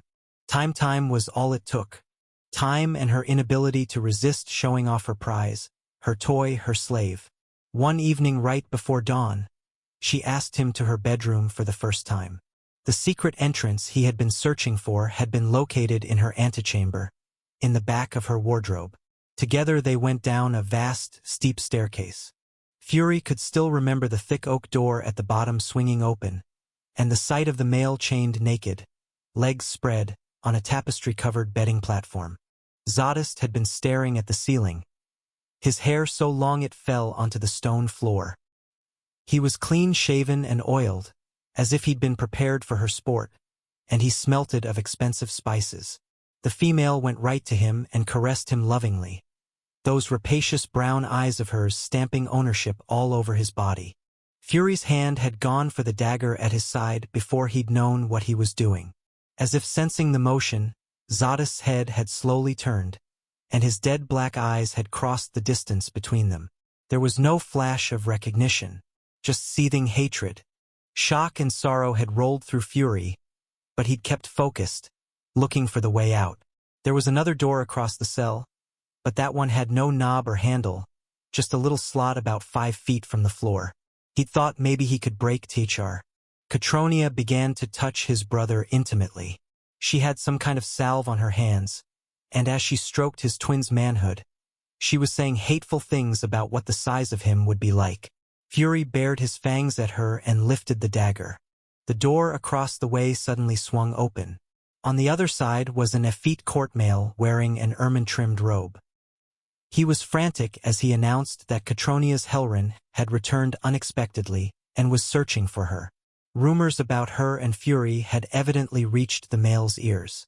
Fury crouched down, prepared to kill the female and her courtman. But the sound of pounding feet, many of them, echoed into the room. The Hellrun came pounding down the secret stairs, he and his private guards spilling into the room. The male had seemed flabbergasted, was clearly unaware that she had a blood slave. Catronia started speaking, but he slapped her so hard she ricocheted off the stone walls. Chaos exploded. The private guard went after Fury. The Hellrun went after Zadist with a knife. Killing the court soldiers was a long and bloody process, and by the time Fury could get free of the hand-to-hand, there was no sign of Zadist, just a bloody trail out of the cell.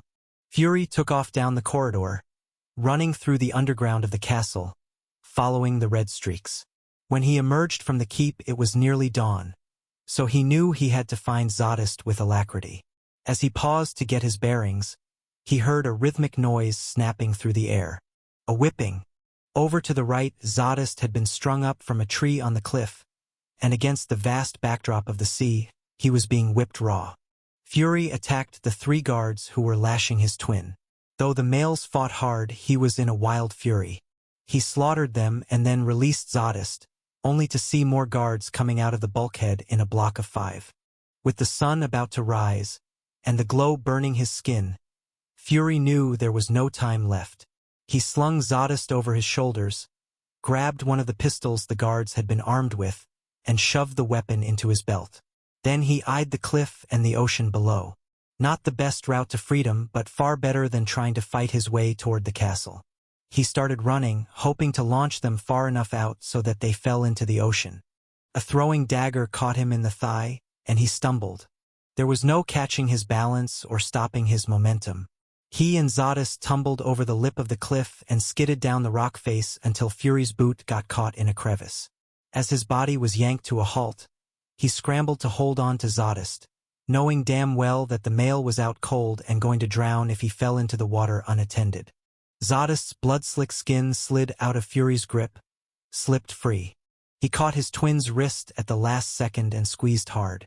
There was a massive jerk as the male's heavy body was stopped, and pain ricocheted up Fury's leg. His vision faded, came back, faded again. He could feel Zadist's body dangling in midair, a perilous sway that challenged his hold unmercifully. The guards peered over the edge and then measured the gathering light, shielding their eyes.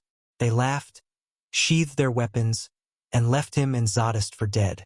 As the sun gathered on the horizon, Fury's strength quickly drained, and he knew he couldn't hold Zadist for long. The light was awful, burning, adding to the agony he already felt. And no matter how hard he pulled his leg, his ankle remained trapped. He fumbled for the pistol, pulling it free of his waistband. With a deep breath, he aimed the muzzle at his leg. He shot himself below the knee, twice. The pain was astounding, a fireball in his body, and he dropped the gun. Gritting his teeth, he'd planted his free foot into the cliff and pushed with everything he had in him. He screamed as his leg splintered and came apart. And then there was the yawning void of empty air. The ocean had been cold, but it had shocked him into consciousness and sealed up his wound, keeping him from bleeding out. Dizzy, nauseous, desperate, he'd forced his head above the choppy waves, his death grip on Zadist the only constant. Dragging his twin into his arms, keeping the male's head above water, Fury swam to shore. Blessedly, there was a cave entrance not far from where they'd taken the plunge, and he used his last reserve of strength to get the two of them toward the dark mouth. After dragging himself and Zadist from the water, he was all but blind as he went as far into the cave as he could. A curve in the natural architecture was what saved them, giving them the darkness they needed. In the back, away from the sun, he sheltered them behind large rocks. Gathering Zadist into his arms to conserve their body heat, he stared ahead into the blackness, utterly lost. Fury rubbed his eyes. God, the image of Zadist chained on that bedding platform. Ever since the rescue, he'd had a repeating nightmare, one that never failed to be a fresh horror each time his subconscious coughed it up. The dream was always the same.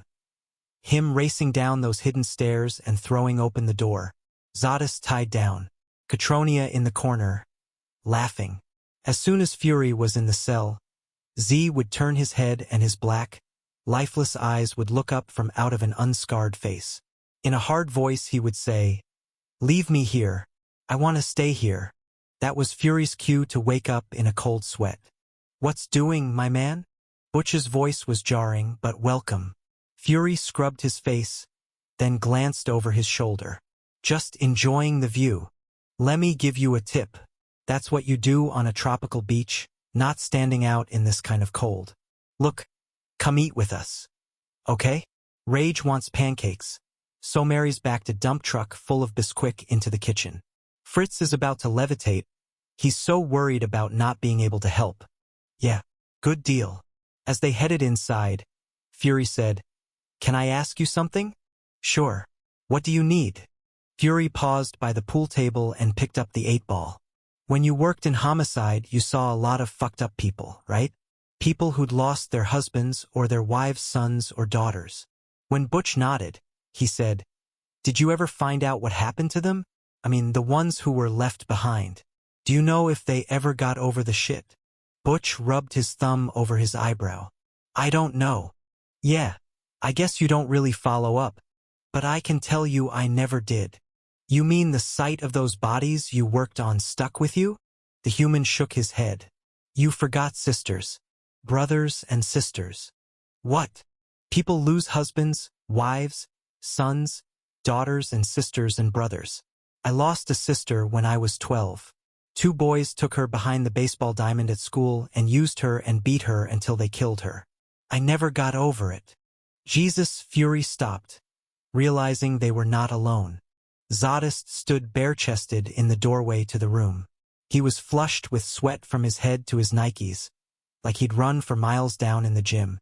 As Fury stared at his twin, he felt a familiar sinking sensation. It was always like that, as if Z were some kind of low-pressure zone. Zadist's voice was hard. "I want both of you to come with me at nightfall." "Where to?" Butch asked.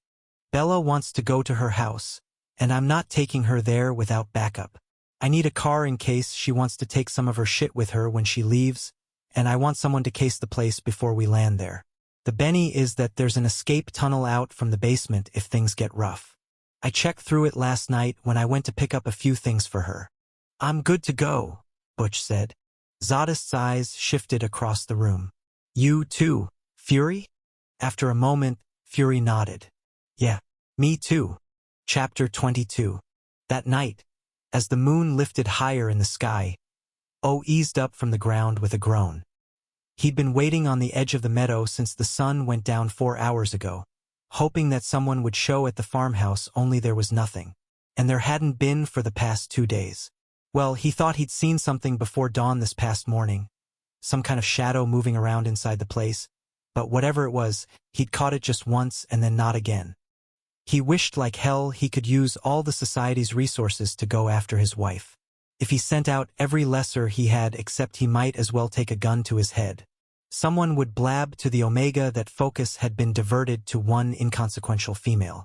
And then there would be big problems. He checked his watch and cursed. Speaking of the Omega, O had a command performance with the Master tonight and no choice but to keep the damn date. Staying viable as a slayer was the only way to get his woman back, and he wasn't going to risk getting poofed out of existence because he'd spaced a meeting. He took out his phone and called in 3 betas to watch the farmhouse. As the spot was a known place of congregation for vampires, at least he had an excuse to assign the detail. 20 minutes later the slayers came through the woods, the sound of their jogging boots muffled by the snow.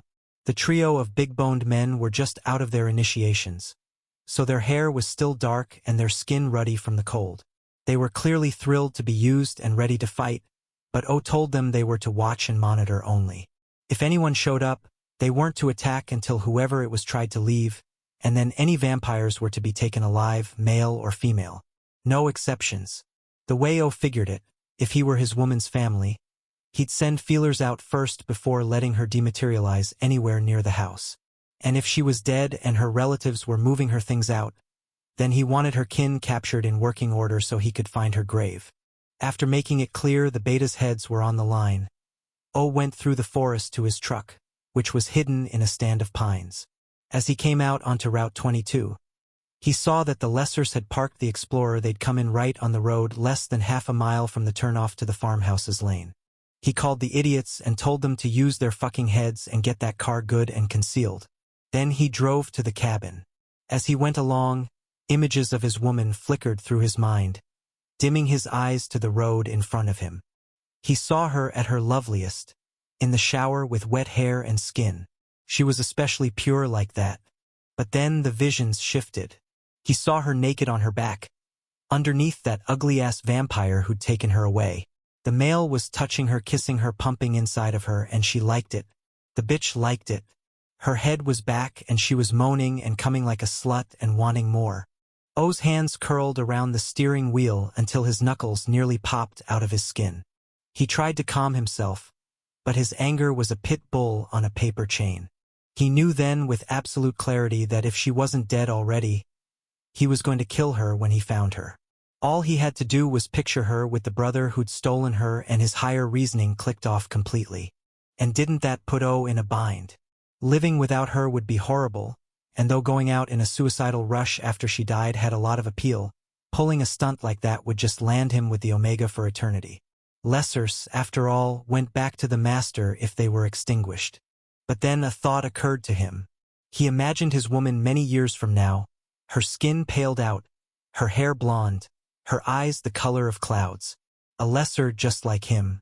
The solution was so perfect, his foot slipped from the accelerator, and the truck coasted to a stop right in the middle of Route 22. She would be his forever that way. As midnight neared, Bella put on a pair of her old blue jeans and that thick red sweater she liked so much. Then she went into the bathroom, pulled the 2 towels down from the mirror, and looked at herself. Her reflection was of the female she had always seen staring back at her. Blue eyes, high cheeks, biggish lips, lots of dark brown hair. She lifted the edge of the sweater and peeked at her stomach. The skin there was flawless, no longer bearing the Lesser's name. She smoothed her hand over where the letters had been. "You ready?" Zadist asked. She glanced up into the mirror. He loomed behind her, dressed in black, weapons hanging off his body. His coal eyes were pegged on the skin she exposed. "The scars have healed," she said, "in just 48 hours. Yeah, and I'm glad. I'm scared to go to my house. Fury and Butch are coming with us." You've got plenty of protection. I know. She lowered the sweater. It's just, what if I can't bear to go inside? Then we try again another night. However long it takes. He held out her parka. Shrugging into the thing, she said, You have better things to do than watch over me. Not right now, I don't. Give me your hand. Her fingers trembled as she reached out. She had some vague thought that it was the first time he'd asked her to touch him, and she hoped the contact would lead to an embrace. But he wasn't interested in hugging. He put a small gun in her hand without even brushing her skin. She recoiled in distaste. No, hold it like. Wait a minute. I don't. This. He positioned the little butt against her palm. Here's the safety. On, off. Got it? On, off. You need to be in tight to kill with this, but it's loaded with 2 bullets that will slow a lesser down long enough so you can get away. Just point and pull the trigger twice. You don't need to cock it or anything. And aim for the torso, it'll be a bigger target.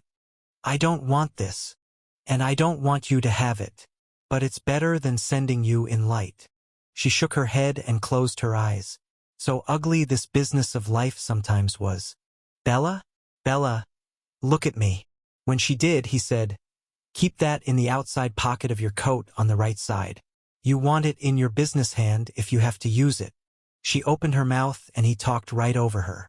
You're going to stay with Butch and Fury, and as long as you're with them, it is extremely unlikely you will need to use that.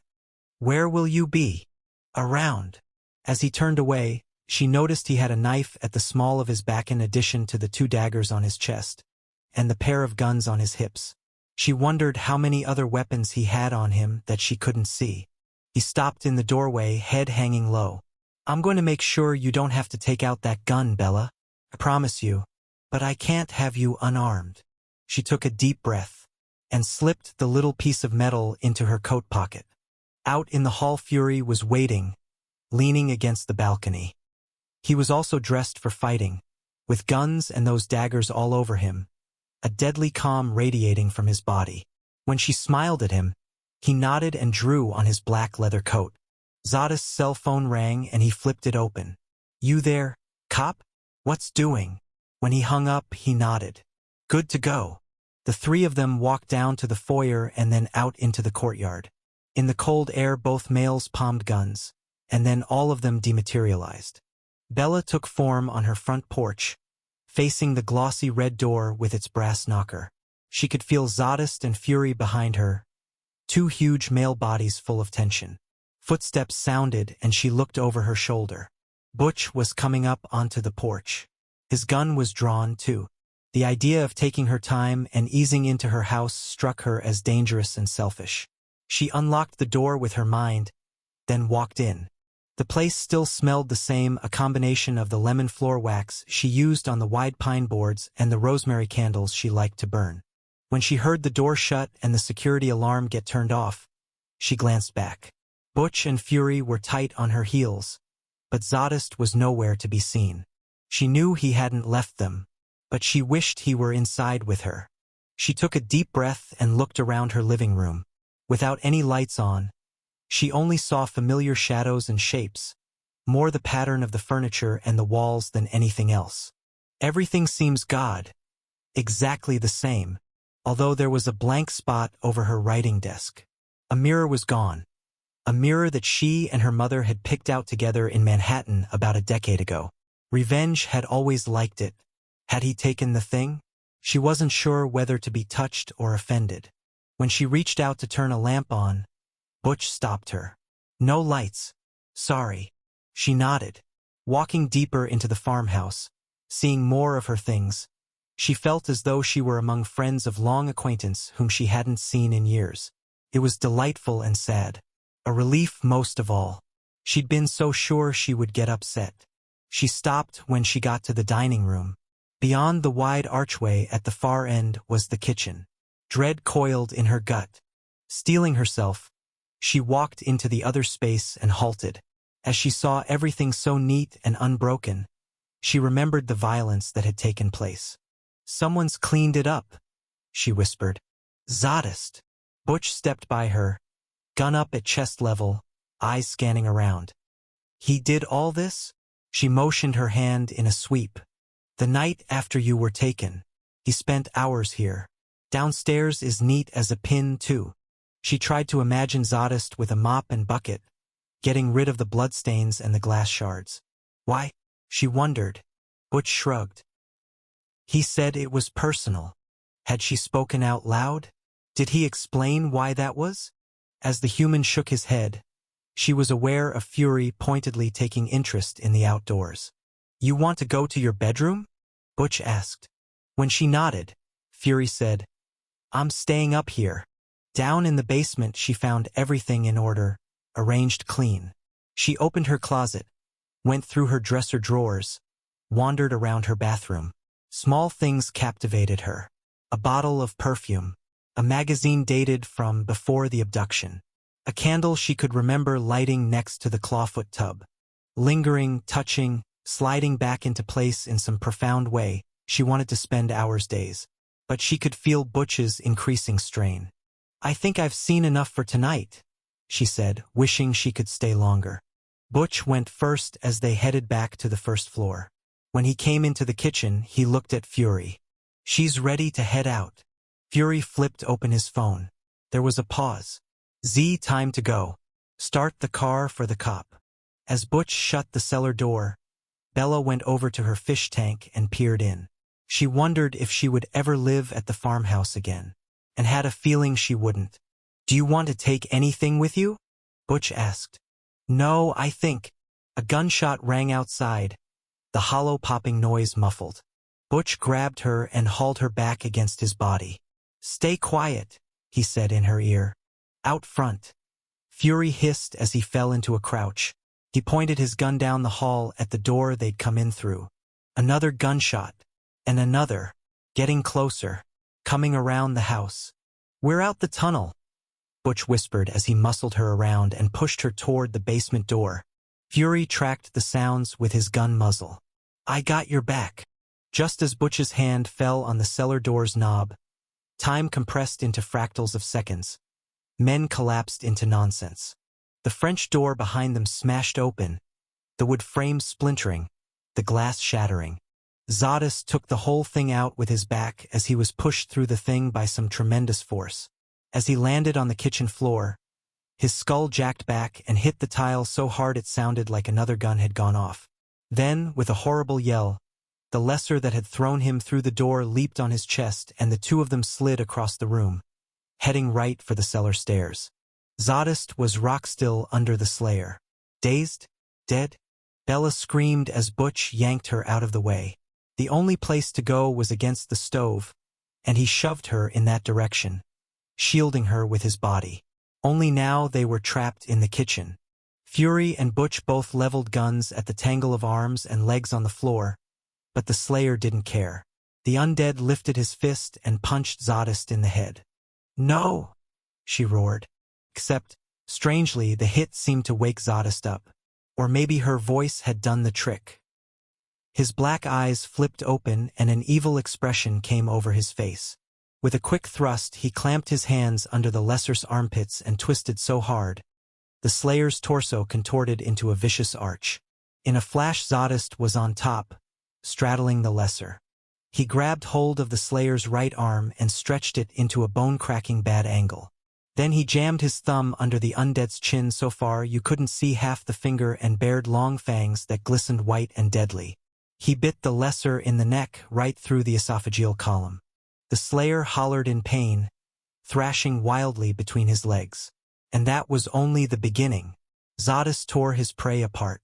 When the thing no longer moved, he paused while panting and pushed his fingers into the lesser's dark hair, splitting a section wide, clearly looking for white roots. But she could have told him it wasn't David. Assuming she could find her voice. Zadist cursed and caught his breath, but stayed crouched over his kill, looking for signs of life, as if he wanted to keep going. And then he frowned and glanced up, clearly realizing the battle was over and there had been witnesses. Oh Jesus! His face was marked with the black blood of the lesser, and more of the stain covered his chest and hands. His black eyes shifted to hers. They were bright, shiny. just like the blood he'd spilled to defend her. And he quickly looked away, as if he wanted to hide the satisfaction he'd gotten from the kill. "The other two are finished," he said, still breathing hard. He pulled out the bottom of his shirt and wiped his face. Fury headed for the hallway. "Where are they?" "Front lawn. Try the Omega's front door. I stabbed them both."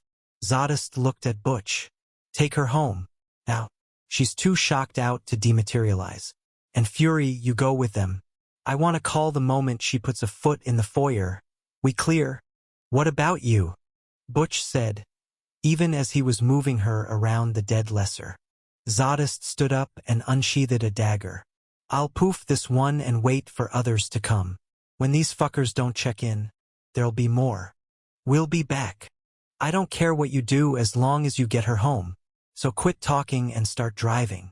Bella reached out to him, though she wasn't sure why.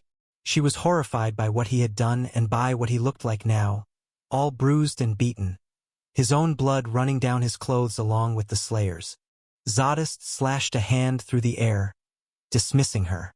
"Get her the hell out of here." John leaped from the bus. So damned relieved to be home, he almost fell all over himself. Man, if the first 2 days of training were anything to go by, the next couple years were going to be hell. As he came in the front door, he whistled. Wellesley's voice drifted out of her study. "Hi, how'd it go today?" While he took off his coat, he blew 2 quick whistles, which was kind of an okay, fine, alrighty type of thing. "Good. Hey, Havers is coming in an hour." John headed for her study and paused in the doorway. Sitting at her desk, Wellesley was surrounded by a collection of old books, most of which were laid open. The sight of all those splayed, bound pages reminded him of eager dogs on their backs, waiting for belly attention. She smiled. "You look tired. I'm going to crash for a while before Havers comes," he signed. "You sure you're okay?" "Absolutely." He smiled to give the fib some juice.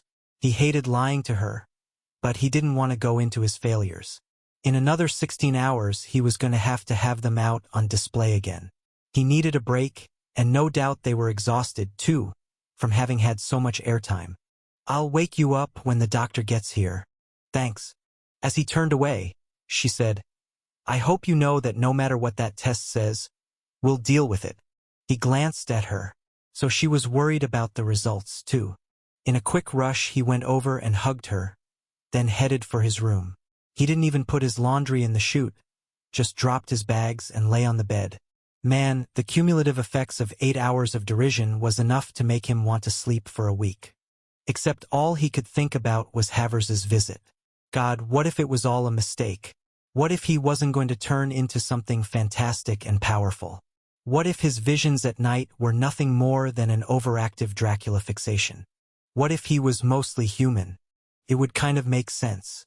Even though the training was just beginning, it was clear he wasn't like the other pre-transitions in the class.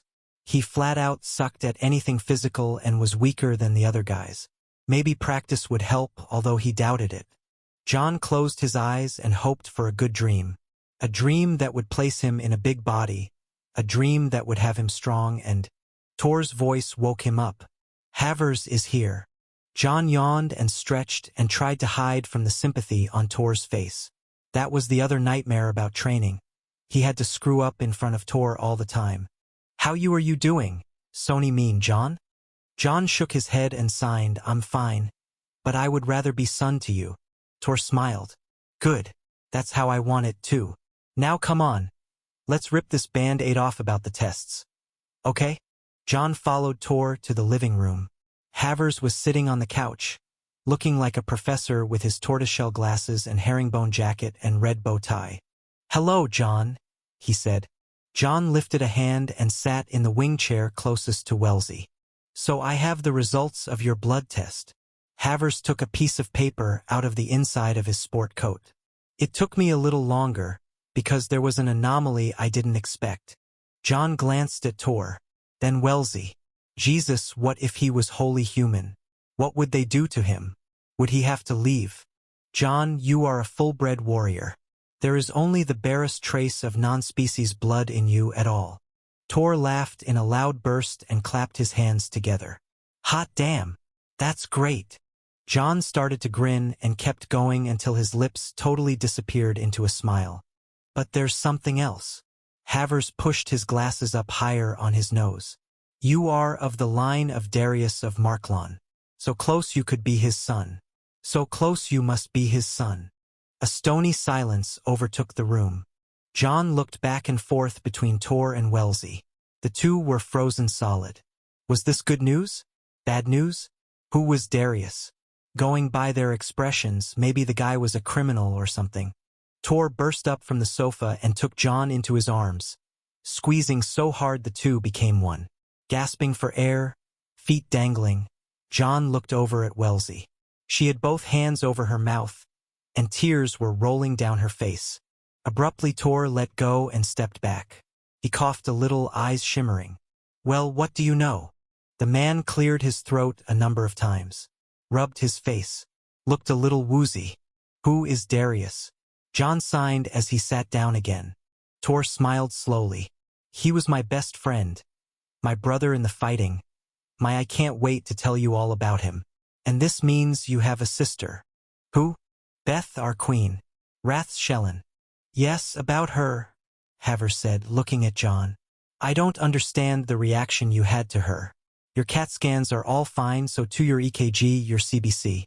I believe you when you say she was what caused the seizures, though I have no idea why that would be. I'd like you to stay away from her for a while, so we can see if it happens in another environment. Okay? John nodded, though he wanted to see the woman again, especially if he was related to her. A sister. How cool. Now, about the other issue, Havers said pointedly. Wellesley leaned forward and put her hand on John's knee. Havers has something he wants to talk to you about. John frowned. What? He signed slowly. The doctor smiled, trying to be all reassuring. I'd like you to see that therapist. John went cold. In a panic, he searched Wellesley's face, then Tor's, wondering how much the doctor might have told them about what had happened to him a year ago. Why would I go? He signed. I'm fine. Wellesley's reply was level. It's just to help you make the transition to your new world. And your first appointment is tomorrow evening, Havers said, tipping his head down. He stared into John's face over the top of the horn rims, and the message in his eyes was, either you go or I'll tell them the real reason why you have to. John was outmaneuvered, and that pissed him off.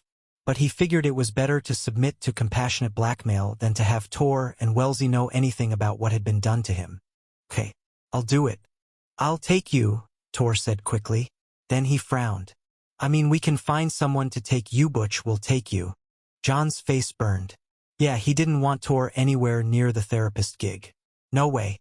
The front doorbell rang. Wellesley grinned. Oh good, that's Sarel. She's come over to work on the Solstice Festival. John, maybe you'd like to help us. Sarel was here again? She hadn't mentioned that when they'd IM'd last night. John, do you want to work with Sarel?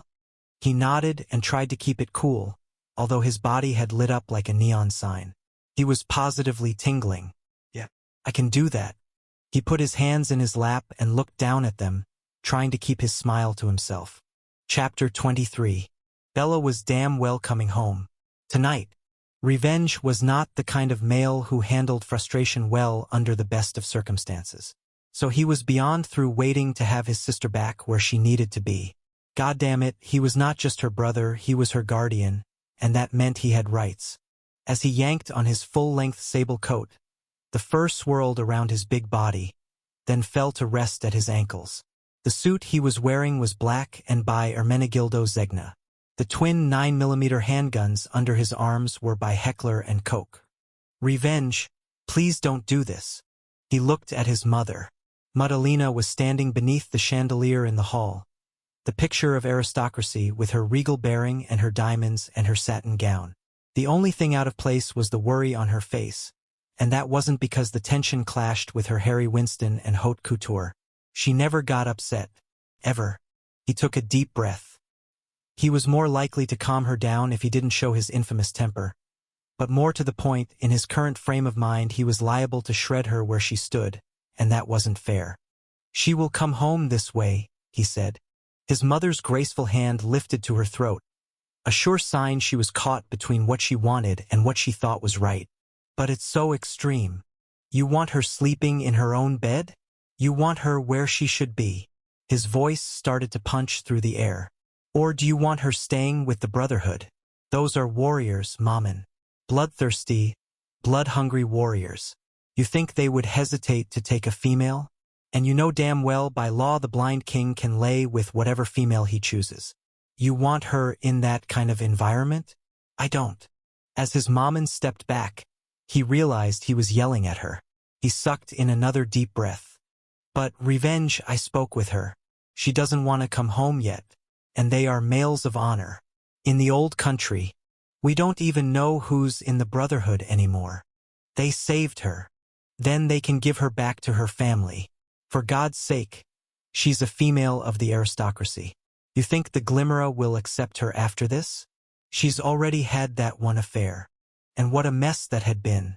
The male had been totally unworthy of her. A crumbling idiot. And yet the bastard had managed to walk away from the split without talk. Bella, on the other hand, had been whispered about for months. And though she tried to pretend it hadn't bothered her, Rev knew it had. He hated the aristocracy they were stuck in, he really did. He shook his head, pissed off at himself. She should never have moved out of this house. I should never have allowed that. And as soon as he got her back, she was never going to be allowed out again without his approval. He was going to have her anointed as a secluded female. Her blood was pure enough to justify it, and frankly she should have been one all along. Once that was done, the Brotherhood was legally required to render her back to Revenge's care, and thereafter she would not be able to leave the house without his permission. And there was more. Any male who wanted to see her would have to go through him as head of her household, and he was going to deny every single one of the sons of bitches. He'd failed to protect his sister once. He wasn't going to let that happen again. Rev checked his watch even though he knew he was late for his business. He would make the petition for seclusion to the king from his office. It was odd to do something so ancient and traditional through email, but that was the way of things now. Revenge. What? You will drive her away. Not possible. Once I take care of this, she'll have nowhere else to go but here. He reached for his cane and paused. His mother looked so miserable. He leaned down and kissed her cheek. You don't worry about a thing, Maman. I'm gonna fix it so she never gets hurt again. Why don't you ready the house for her? You could take her mourning cloth down. Madalena shook her head. In a reverent voice she said, not until she walks over the threshold. It would offend the scribe virgin to assume her safe return. He held back a curse. His mother's devotion to the mother of the race was legendary. Hell, she should have been a member of the Chosen with all her prayers and her rules and her flinching fear that one word askance would bring certain doom. But whatever, it was her spiritual cage, not his. As you wish, he said, leaning on his cane and turning away. He moved slowly through the house, relying on the different kinds of floorings to tell him which room he was in. There was marble in the hall, a swirling Persian carpet in the dining room, wide-planked hardwood in the kitchen. He used his sight to tell him that his feet were landing squarely and that it was safe for him to put his weight on them. He carried the cane in case he misjudged and lost balance. As he went out into the garage, he held on to the door frame before putting one foot and then the other down the 4 steps. After sliding into his bulletproof Bentley, he hit the garage door opener and waited for a clear shot out. God damn it. He wished like hell he knew who those brothers were and where they lived. He'd go there, blast through the door, and drag Bella away from them. When he could see the driveway behind him, he threw the sedan in reverse and nailed the gas so hard the tires squealed. Now that he was behind the wheel, he could move at the speed he wanted to. Fast, nimble, free of caution. The long lawn was a blur as he gunned down the winding drive to the gates, which were set back from the street. He suffered a quick pause while the things opened. Then he tore out onto Tomey Avenue and proceeded down one of the wealthiest streets in Caldwell. To keep his family safe and never lacking for anything, he worked at despicable things. But he was good at what he did, and his mother and his sister deserved the kind of life they had. He would give them anything they wanted, fulfill any whim they had. Things had been too hard on them for too long. Yeah, the death of his father had been the first gift he'd given them, the first of many ways he'd improved their lives and kept them out of harm's way. And he wasn't stopping the trend now. Rev was going at a clip and heading for downtown when the base of his skull began to tingle. He tried to ignore the sensation, but in a matter of moments it condensed into a tight grip, as if a vice had been clamped around the top of his spine. He lifted his foot from the accelerator and waited for the feeling to pass. Then it happened. With a stab of pain, his vision went to shades of red, like he'd pulled a transparent veil over his face. The headlights of oncoming cars were neon pink, the road a dull rust, the sky a claret like burgundy wine. He checked the clock on the dash, the numbers of which were now a ruby glow. Shit, this was all wrong. This shouldn't be hap. He blinked and rubbed his eyes. When he opened them again, his depth perception was gone. Yeah, the hell, this isn't happening. And he wasn't gonna make it downtown.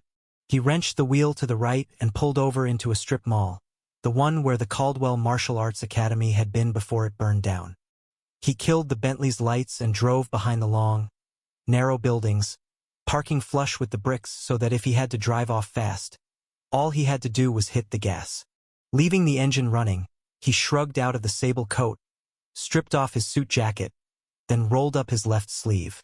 Through the red haze, he reached into his glove compartment and took out a hypodermic syringe and a length of rubber tubing. His hands were shaking so badly he dropped the needle and had to stretch down and pick it up off the floor. He patted his jacket pockets until he found the glass vial of the neuromodulator dopamine. He put the thing on the dash. It took 2 tries to open the hypodermic sterile packet, and then he nearly broke the needle off getting it through the rubber top on the dopamine lid. When the syringe was loaded, he wrapped the rubber tubing around his biceps using one hand and his teeth. Then he tried to find a vein. Because he was working in a flat visual field, everything was complicated. He just couldn't see well enough. All he had in front of him was red. Redredred, the word shot around his mind, banging on the inside of his skull. Red was the color of panic. Red was the color of desperation. Red was the color of his self-hatred. Red was not the color of his blood. Not right now, at any rate. Snapping himself to attention, he fingered his forearm and looked for an internal launching pad for the drug, a superhighway that would bring the shit up to the receptors in his brain. Except his veins were collapsing. He felt nothing as he pushed the needle in, which was reassuring. But then it came a little sting at the injection site. The numbness he preserved himself in was about to end. As he hunted around under his skin for a usable vein, he started to feel things in his body. The sensation of his weight in the car's leather seat. The heat blowing on his ankles. The fast air moving in and out of his mouth, drying his tongue. Terror had him shoving the plunger down and releasing the rubber tourniquet. God only knew if he'd had the right place. Heart pounding, he stared at the clock. "Come on," he muttered, starting to rock in the driver's seat. "Come on, kick in." Red was the color of his lies. He was trapped in a world of red. And one of these days the dopamine wasn't going to work. He'd be lost in the red forever. The clock changed numbers. 1 minute passed. Oh shit, he rubbed his eyes as if that might bring back the depth in his vision and the normal spectrum of color. His cell phone rang and he ignored it. Please, he hated the pleading in his voice. But he couldn't pretend to be strong. "I don't want to lose me." All at once his vision returned, the red draining from his visual field, the three-dimensional perspective returning. It was like the evil had been sucked out of him and his body numbed up, its sensations evaporating until all he knew were the thoughts in his head. With the drug, he became a moving, breathing, talking bag that blessedly had only 4 senses to worry about now that touch had been medicated to the back burner. He collapsed against the seat.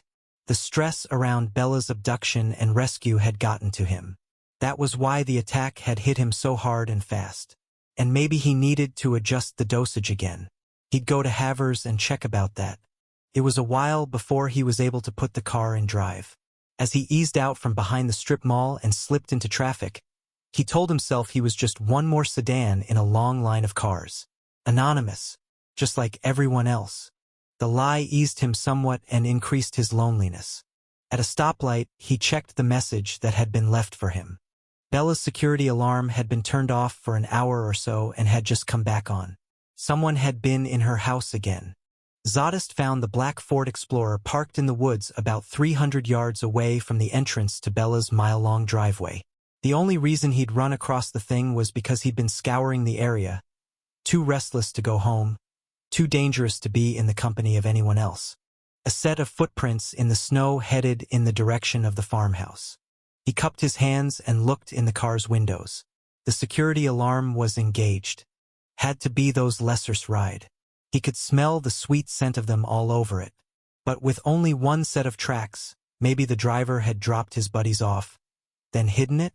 Or maybe the SUV had had to be moved from somewhere else. Whatever, the society would be back for its property.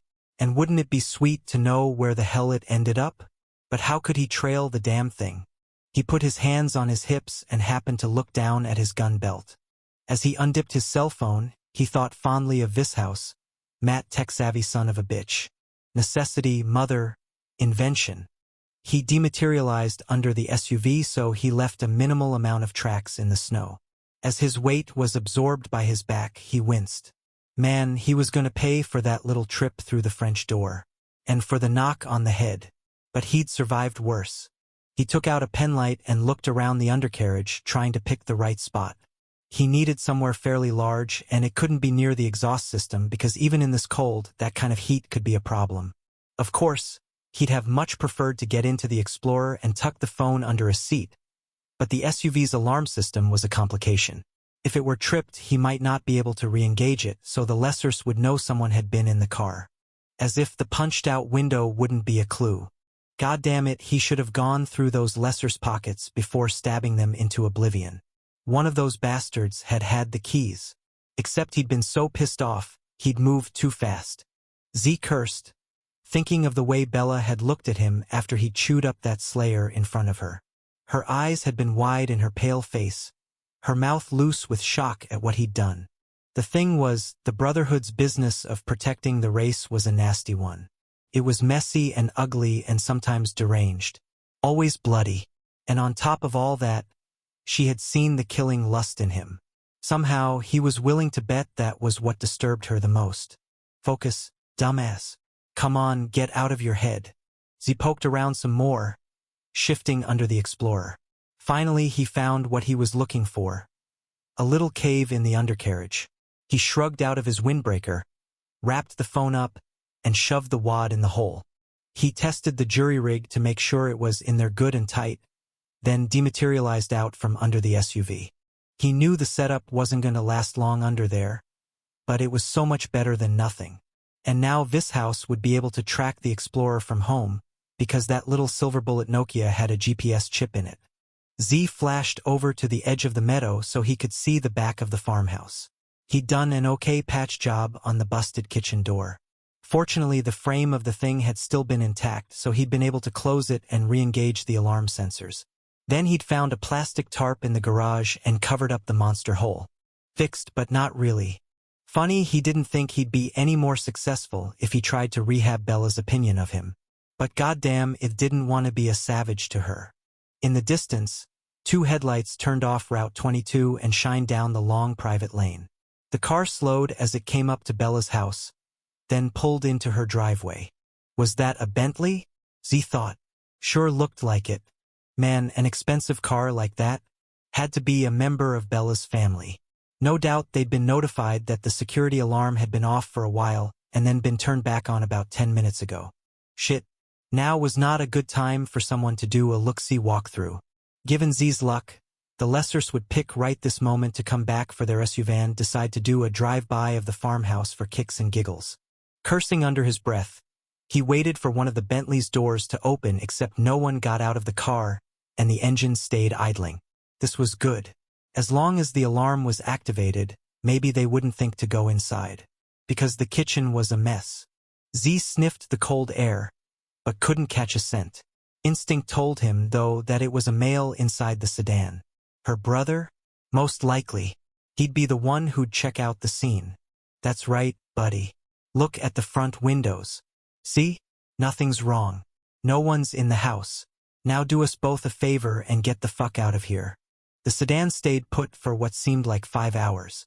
Then it backed out, did a K-turn in the street, and took off. Z grabbed a deep breath of air. Christ, his nerves were too tight tonight. Time passed. As he stood alone among the pines, he stared at Bella's house and wondered if she'd be scared of him now. The wind picked up, the cold getting rough with him and bleeding into his bones. With desperation, he embraced the pain that came with it.